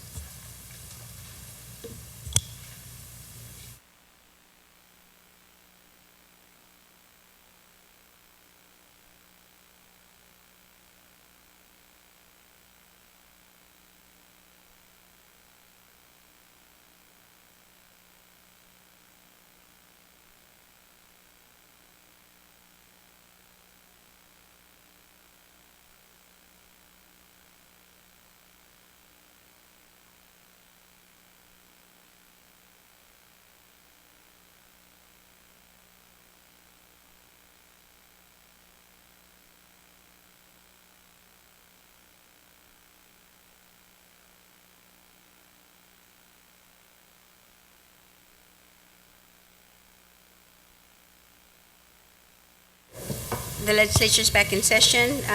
Senator Tenorio, you are recognized. Thank you, Madam Speaker. Again, I move to accept the substitute bill as substituted by the committee, Bill 90. On the motion to accept a substitute, accept Bill 90 as substituted by the committee, no objection, so ordered. Madam Speaker, I move to place Bill number 90 LS in the voting file and just briefly speak on it. Yes, please continue. Madam Speaker, I want to thank you and, of course, the committee and the other members here of the legislature, and ask them to support this bill. This bill is very simple in its in the approach, which is to increase the statute of limitations on crimes against children. Many children are, in fact, victims of crime. They go beyond the sex crimes. They also go into areas, of course, which are explicitly spelled out here, including kidnapping, child pornography, and family violence. Many of these crimes are, in fact, perpetrated against children within our community every single day. And I would like to give them the same benefit to be able to bring evidence after they turn the age of majority as we do in cases involving sexual crimes.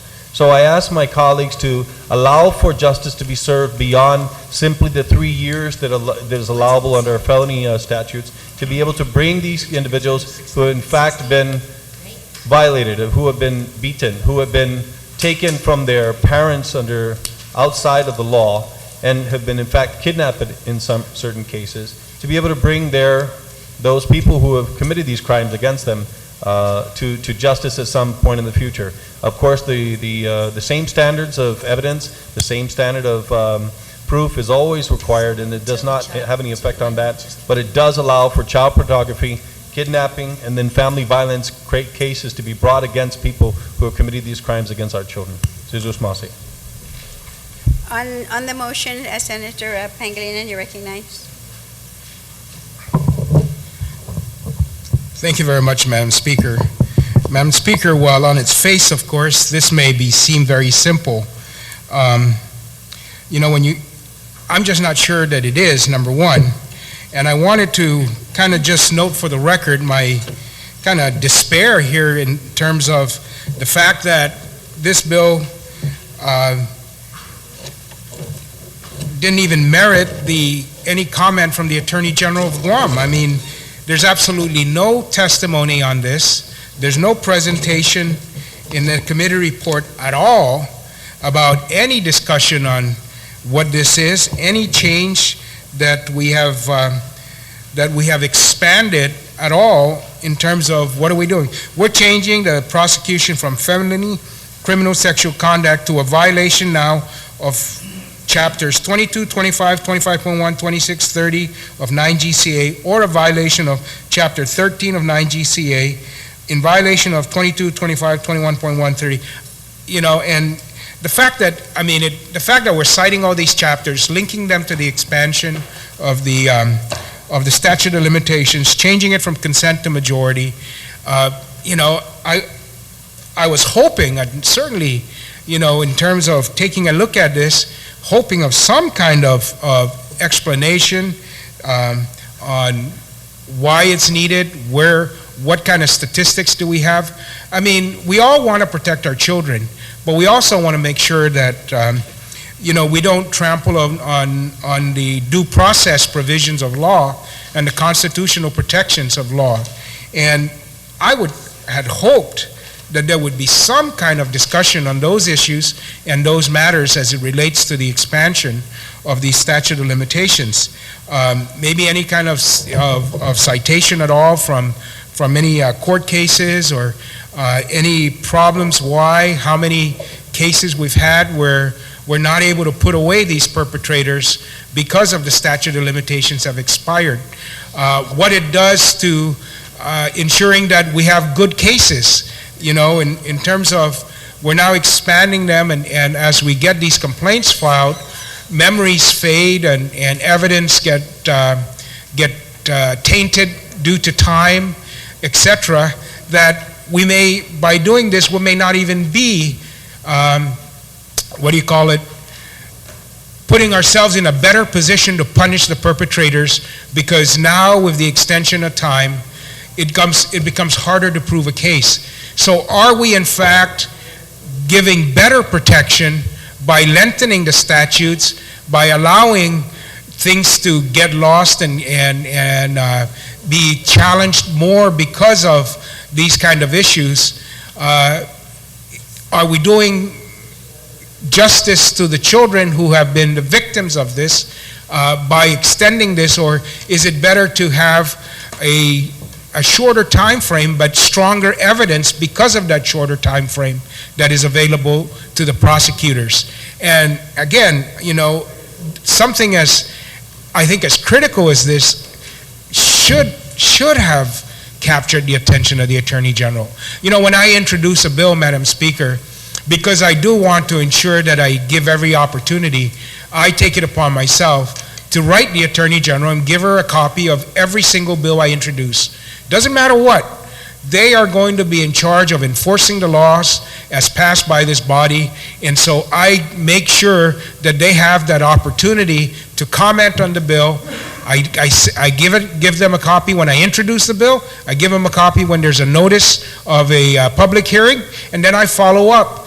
And again, you know, I hope that was done here, and that the silence that we hear from the Attorney General's office means that they approve of this, and that it's not just that it fell through the cracks at their office, or they don't think it's important enough, because they are the ones who are going to have to prosecute these crimes. And are these changes consistent with building strong cases against these individuals? I would like to hopefully get those kind of answers in some form or fashion between now and the time we vote on this bill, to assure myself that we are in fact, by doing this, ensuring that we're going to be able to build better cases, and rather than we're just going to be able to charge people, and we may not have the ability to successfully prosecute them because of the lengthening of these times and so forth. So that's the only thing I wanted to comment on this thing. I certainly agree with ensuring that any crime against children that are committed by any members of our community deserve to be punished to the fullest extent of the law.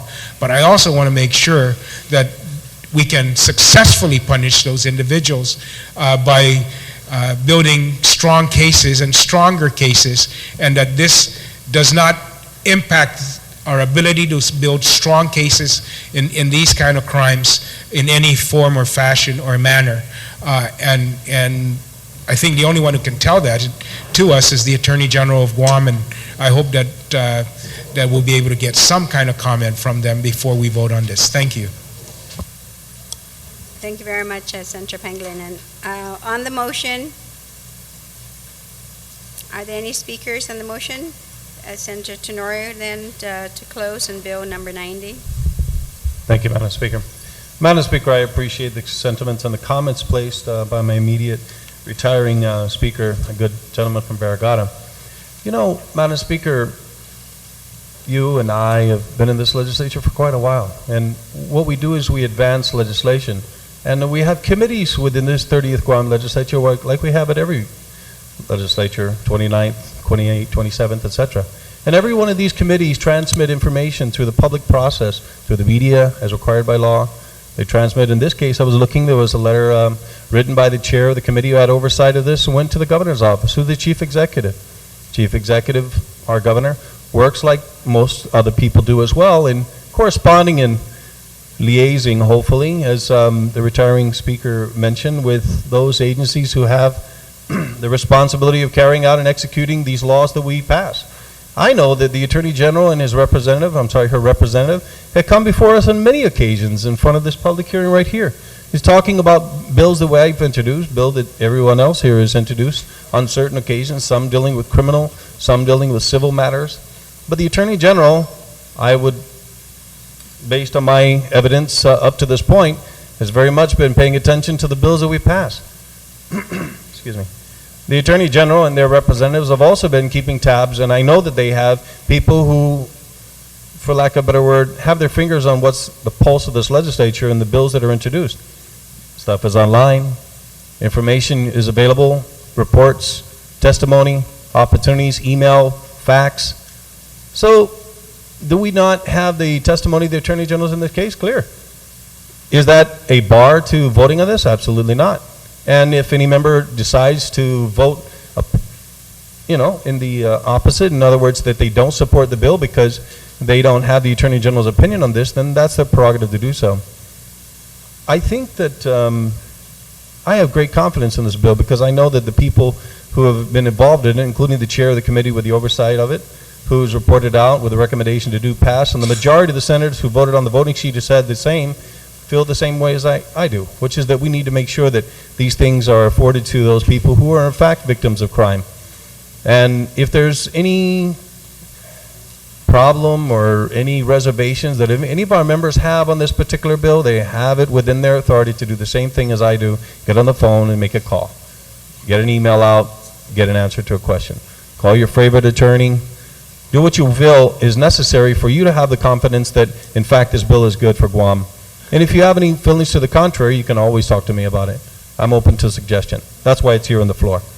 So I want to thank you, Madam Speaker, for the opportunity to move this bill, and my colleagues for acting on it in their due course of their responsibilities as the 30th Guam Legislature majority has seen fit to appropriate those responsibilities and assign them out to the different members of the majority.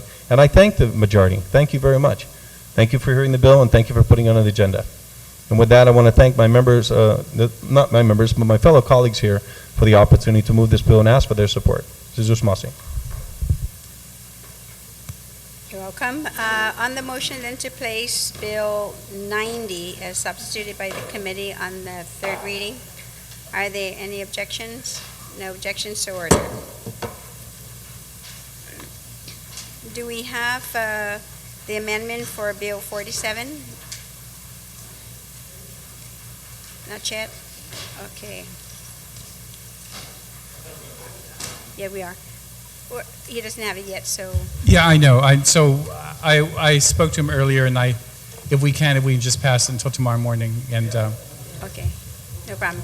So we're going to take a recess so we can see how many bills do we have that will be ready for us to vote this afternoon.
Thank you very much. We're back in session. Senator Respicio, you are recognized. Thank you very much, Madam Speaker. Notwithstanding the House rules, I move to suspend discussion and to suspend the business in the second reading file and to proceed to the third reading file so that the body can vote on Bill number 146, Bill number 160, Bill 122, Bill number 88, an override item, as well as the items in the for the legislative concurrences. There's some confirmations that we should address today. Thank you. On that motion, then, without any objection, so ordered. Okay. We're in the voting file, and we have the first bill is 146.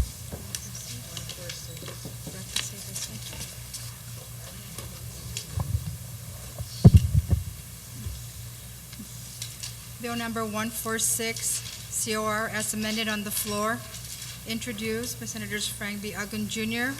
and Senator Tina Rose Muñoz Barnes. An act to provide necessary funding for the balance of the fiscal year to critical youth support programs, to include the DMHSA Youth, Drug, and Alcohol programs, and the programs for youths who are runaways, homeless, or victims of abuse, through amending Public Laws 29-52 and 29-113. Roll call. Senator Ada? Yes. Senator Agun? Senator Blas? Yes. Senator Calvo? Yes. Senator Cruz? Aye. Senator Spaudon? Senator Guthertz?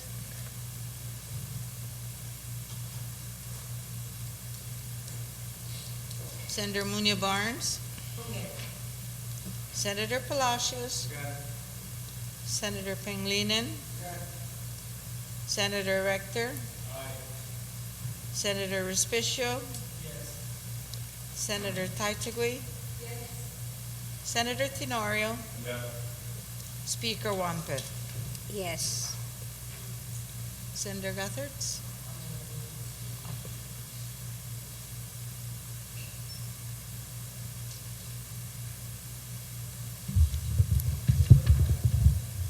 Senator Respicio, you recognize. Madam Speaker, before you call the votes, I move that Senator Guthertz be added to those senators that would be excused from voting. On that motion, without objection, then so ordered.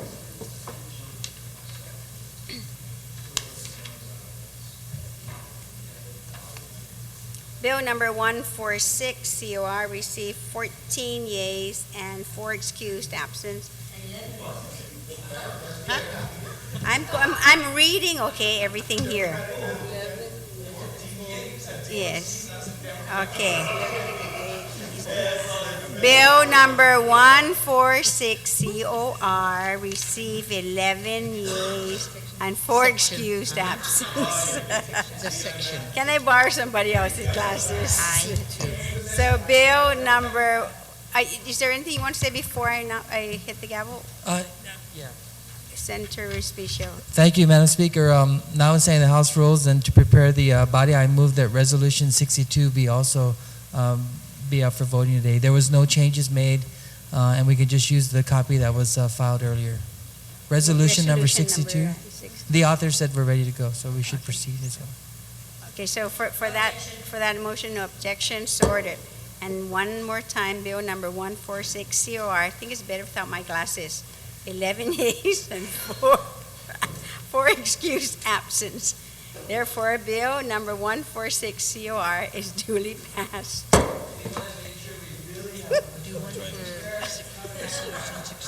have to get a better one.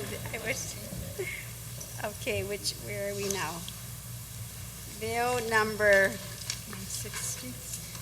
160.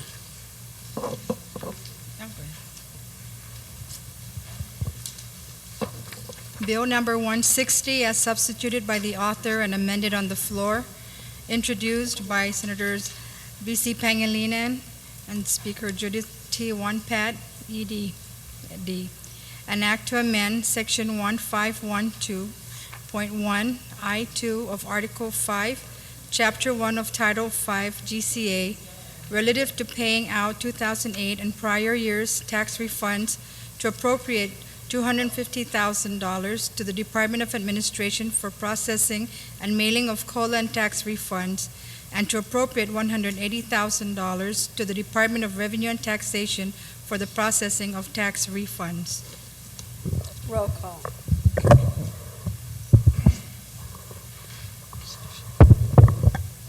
Senator Ada? Senator Agun? Senator Blas? Senator Calvo? Senator Cruz? Senator Spaldon? Senator Guthertz? Senator Munya Barnes? Senator Palacios? Senator Pangilinan? Senator Rector? Senator Respicio? Senator Taitagui? Senator Tenorio? Speaker Wampet?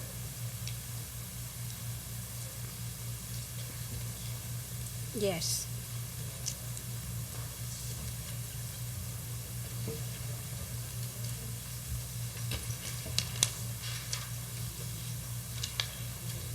Bill number 160 received 11 yeas, 4 excused absence. Bill number 160 is duly passed. Bill number 122 COR.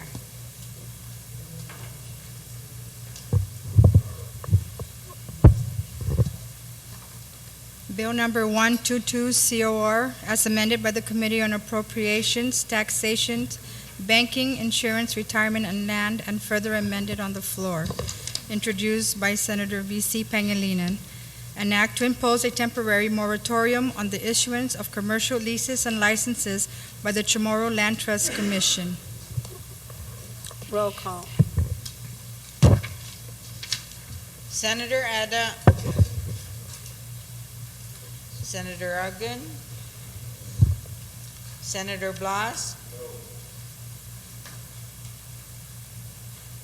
Senator Calvo?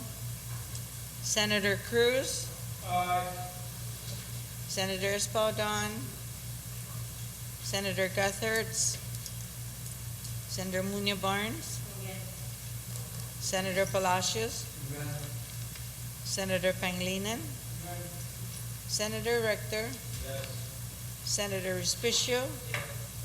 Senator Taitagui? Senator Tenorio? Speaker Wampet? Pass.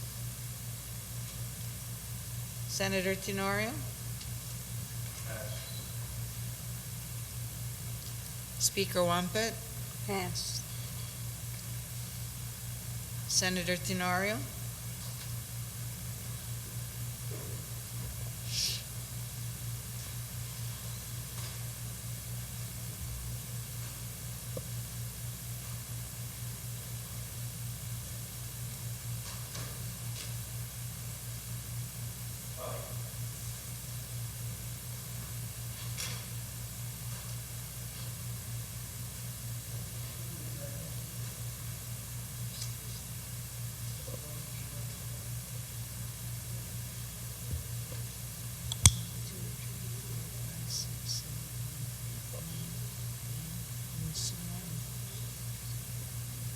Speaker Wampet?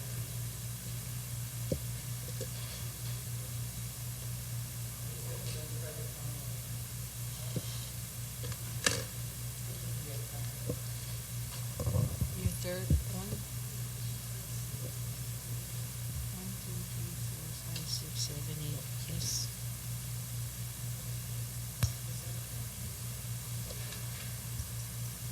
Speaker Wampet?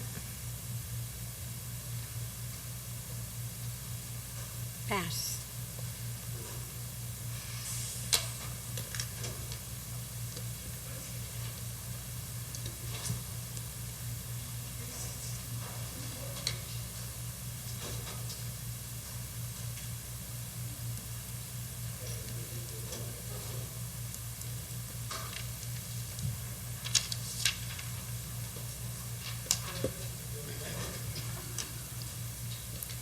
Bill 122 COR received 8 yeas, 3 nays, 4 excused absence. Bill number 122 COR is duly passed.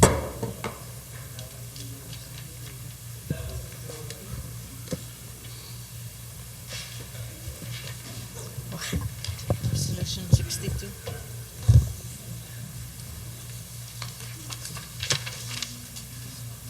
Resolution or 88. Resolution 62. Resolution 62, COR, introduced by Senator V.C. Pangilinan, Senator Tina Rose Munya Barnes, Speaker J.T. Wonpet, ED-D, relative to petitioning the United States Congress to amend the Radiation Exposure Compensation Act of 1990, Public Law 101-426, as amended by Public Law 101-510, 3139, 42 U.S.C. 2210, and Public Law 106-245 to include Guam in the jurisdiction downwinders. Roll call. Senator Ada. Senator Agun. Senator Blas. Senator Calvo. Senator Cruz. Senator Espaldon. Senator Guthertz. Senator Munya Barnes. Senator Palacios. Senator Pangilinan. Senator Rector. Senator Respicio. Senator Tactovi. Senator Tenorio. Speaker Wonpet. Yes.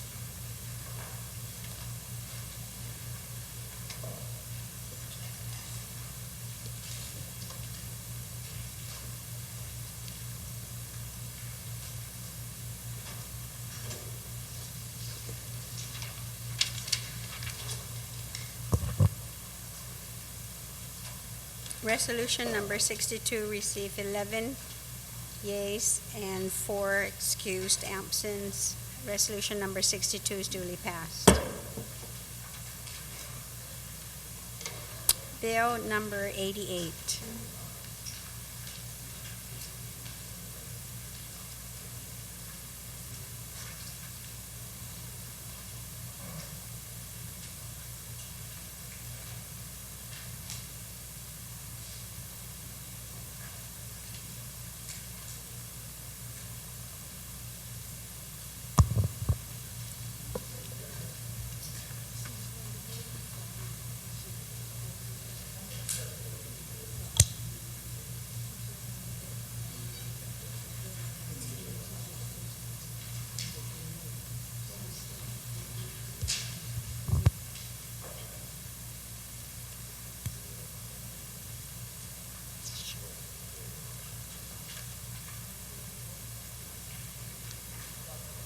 Senator Respicio, for the legislative concurrence, can you make a motion? I so For move, some of them Madam to Speaker, with the exception of the cabinet member. Okay. So on that motion, then, without objections, that all the others, except for the cabinet members, I will vote with by raising our hand. No objection? Yes, we will. She will. So, Pat, you want me to read it then? Okay, so from the Committee on Tourism, Cultural Affairs, Youth, and Public Broadcasting, on the appointment of Mr. Patrick T. Bamba to serve as Executive Director of the Guam Council on Arts and Humanities Agencies with the recommendation to do confirm. This one is the Executive Director, so this will be a roll call then. Senator Ada. Senator Agun. Senator Blas. Senator Calvo.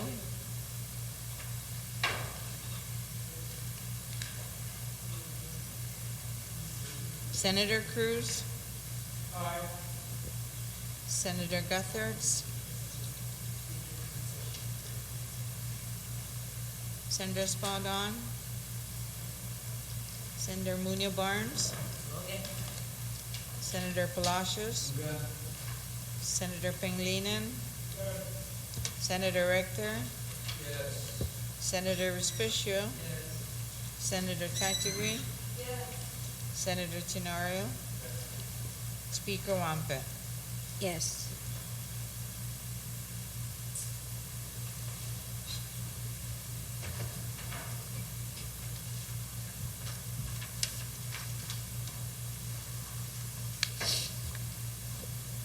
On the confirmation of Patrick Bumba to serve as Executive Director of the Guam Council of the Arts and Humanities, he received 11 yeas and there are 4 excused absence.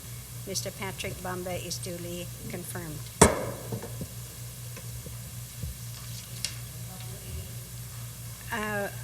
On the confirmation Voting file. of Ms. Sheila Baker Shedd to serve as a member of the Guam Council on Arts and Humanities Agencies. Can you please show of hands, all those who are in favor? Unanimous support. Ms. Sheila Baker Shedd is duly confirmed.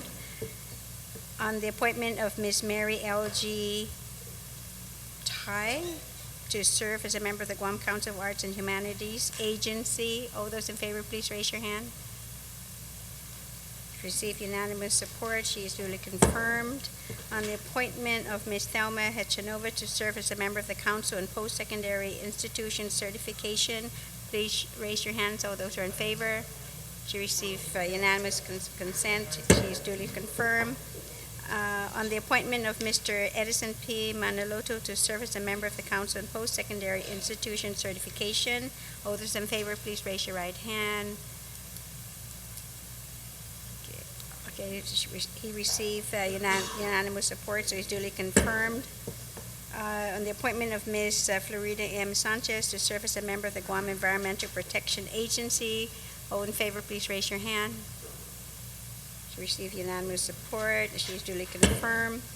On the appointment of Ms. Rowena Ellen Parrish to serve as a member of the Public Utilities Commission, all in favor, please raise your hand. She received unanimous support. She is duly confirmed.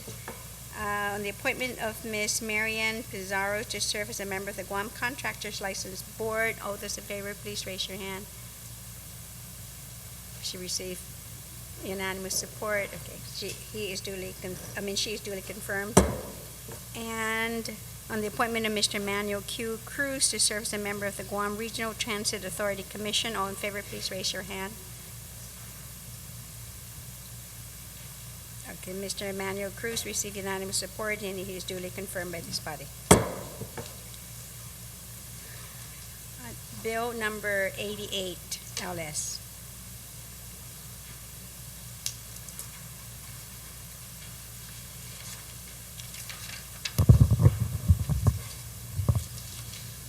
Bill number 88, LS, as amended by the Committee on Rules, Natural Resources, Federal, Foreign, and Micronesian Affairs, introduced by Speaker Judith T. Wonpat, ED-D, Senators Adolfo B. Palacios Sr., Senator Tina Rose Munya Barnes, an act to amend Section 1 of Public Law 29-84 and Title I GCA, Section 849.1, relative to the David J. T. Limtiaco Plant Nursery Building.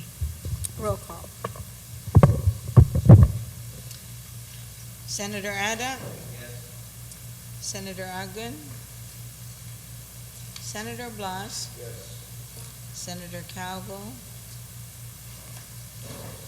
Senator Cruz? Senator Espadon? Senator Gutherts? Senator Munya Barnes? Senator Palacios? Senator Pangilinan? Senator Rector? Senator Respicio? Senator Tatagui? Senator Tenorio? Speaker Wampe. Yes.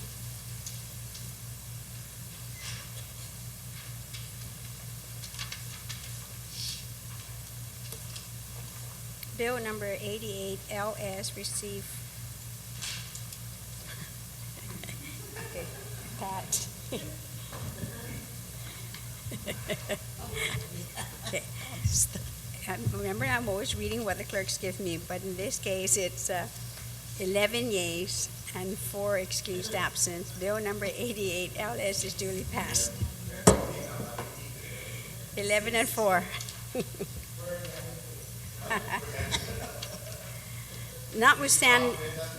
Notwithstanding the objections of the Magalahan Guahan on the matter vetoed Bill number 60.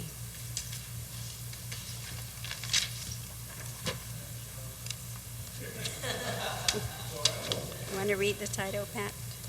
Hold on. Here, Malago? Sige. You want it? Vetoed bill number 60. You have it?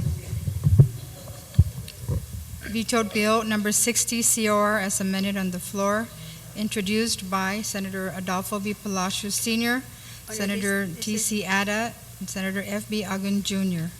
And No, this All is members? a vetoed. This is vetoed bill, so just read the title. enact, Yeah, just read the title. This is, we're overriding the veto. So read the title. an act to establish minimum qualifications for management level uniform positions in the Guam Police Department by adding new subsection 77110.2, 77110.3, and 77110.4 to Chapter 77 of Title 10, Guam Code annotated. Roll call.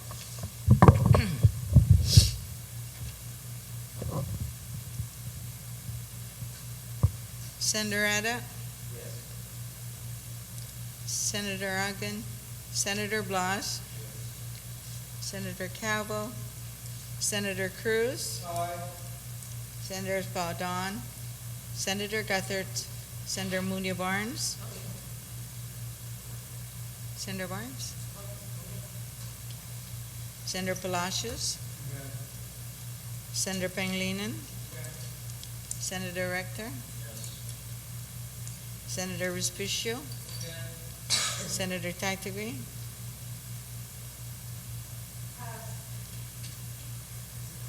Senator Tenorio? Speaker Wampen? Yes. Senator Taitagui?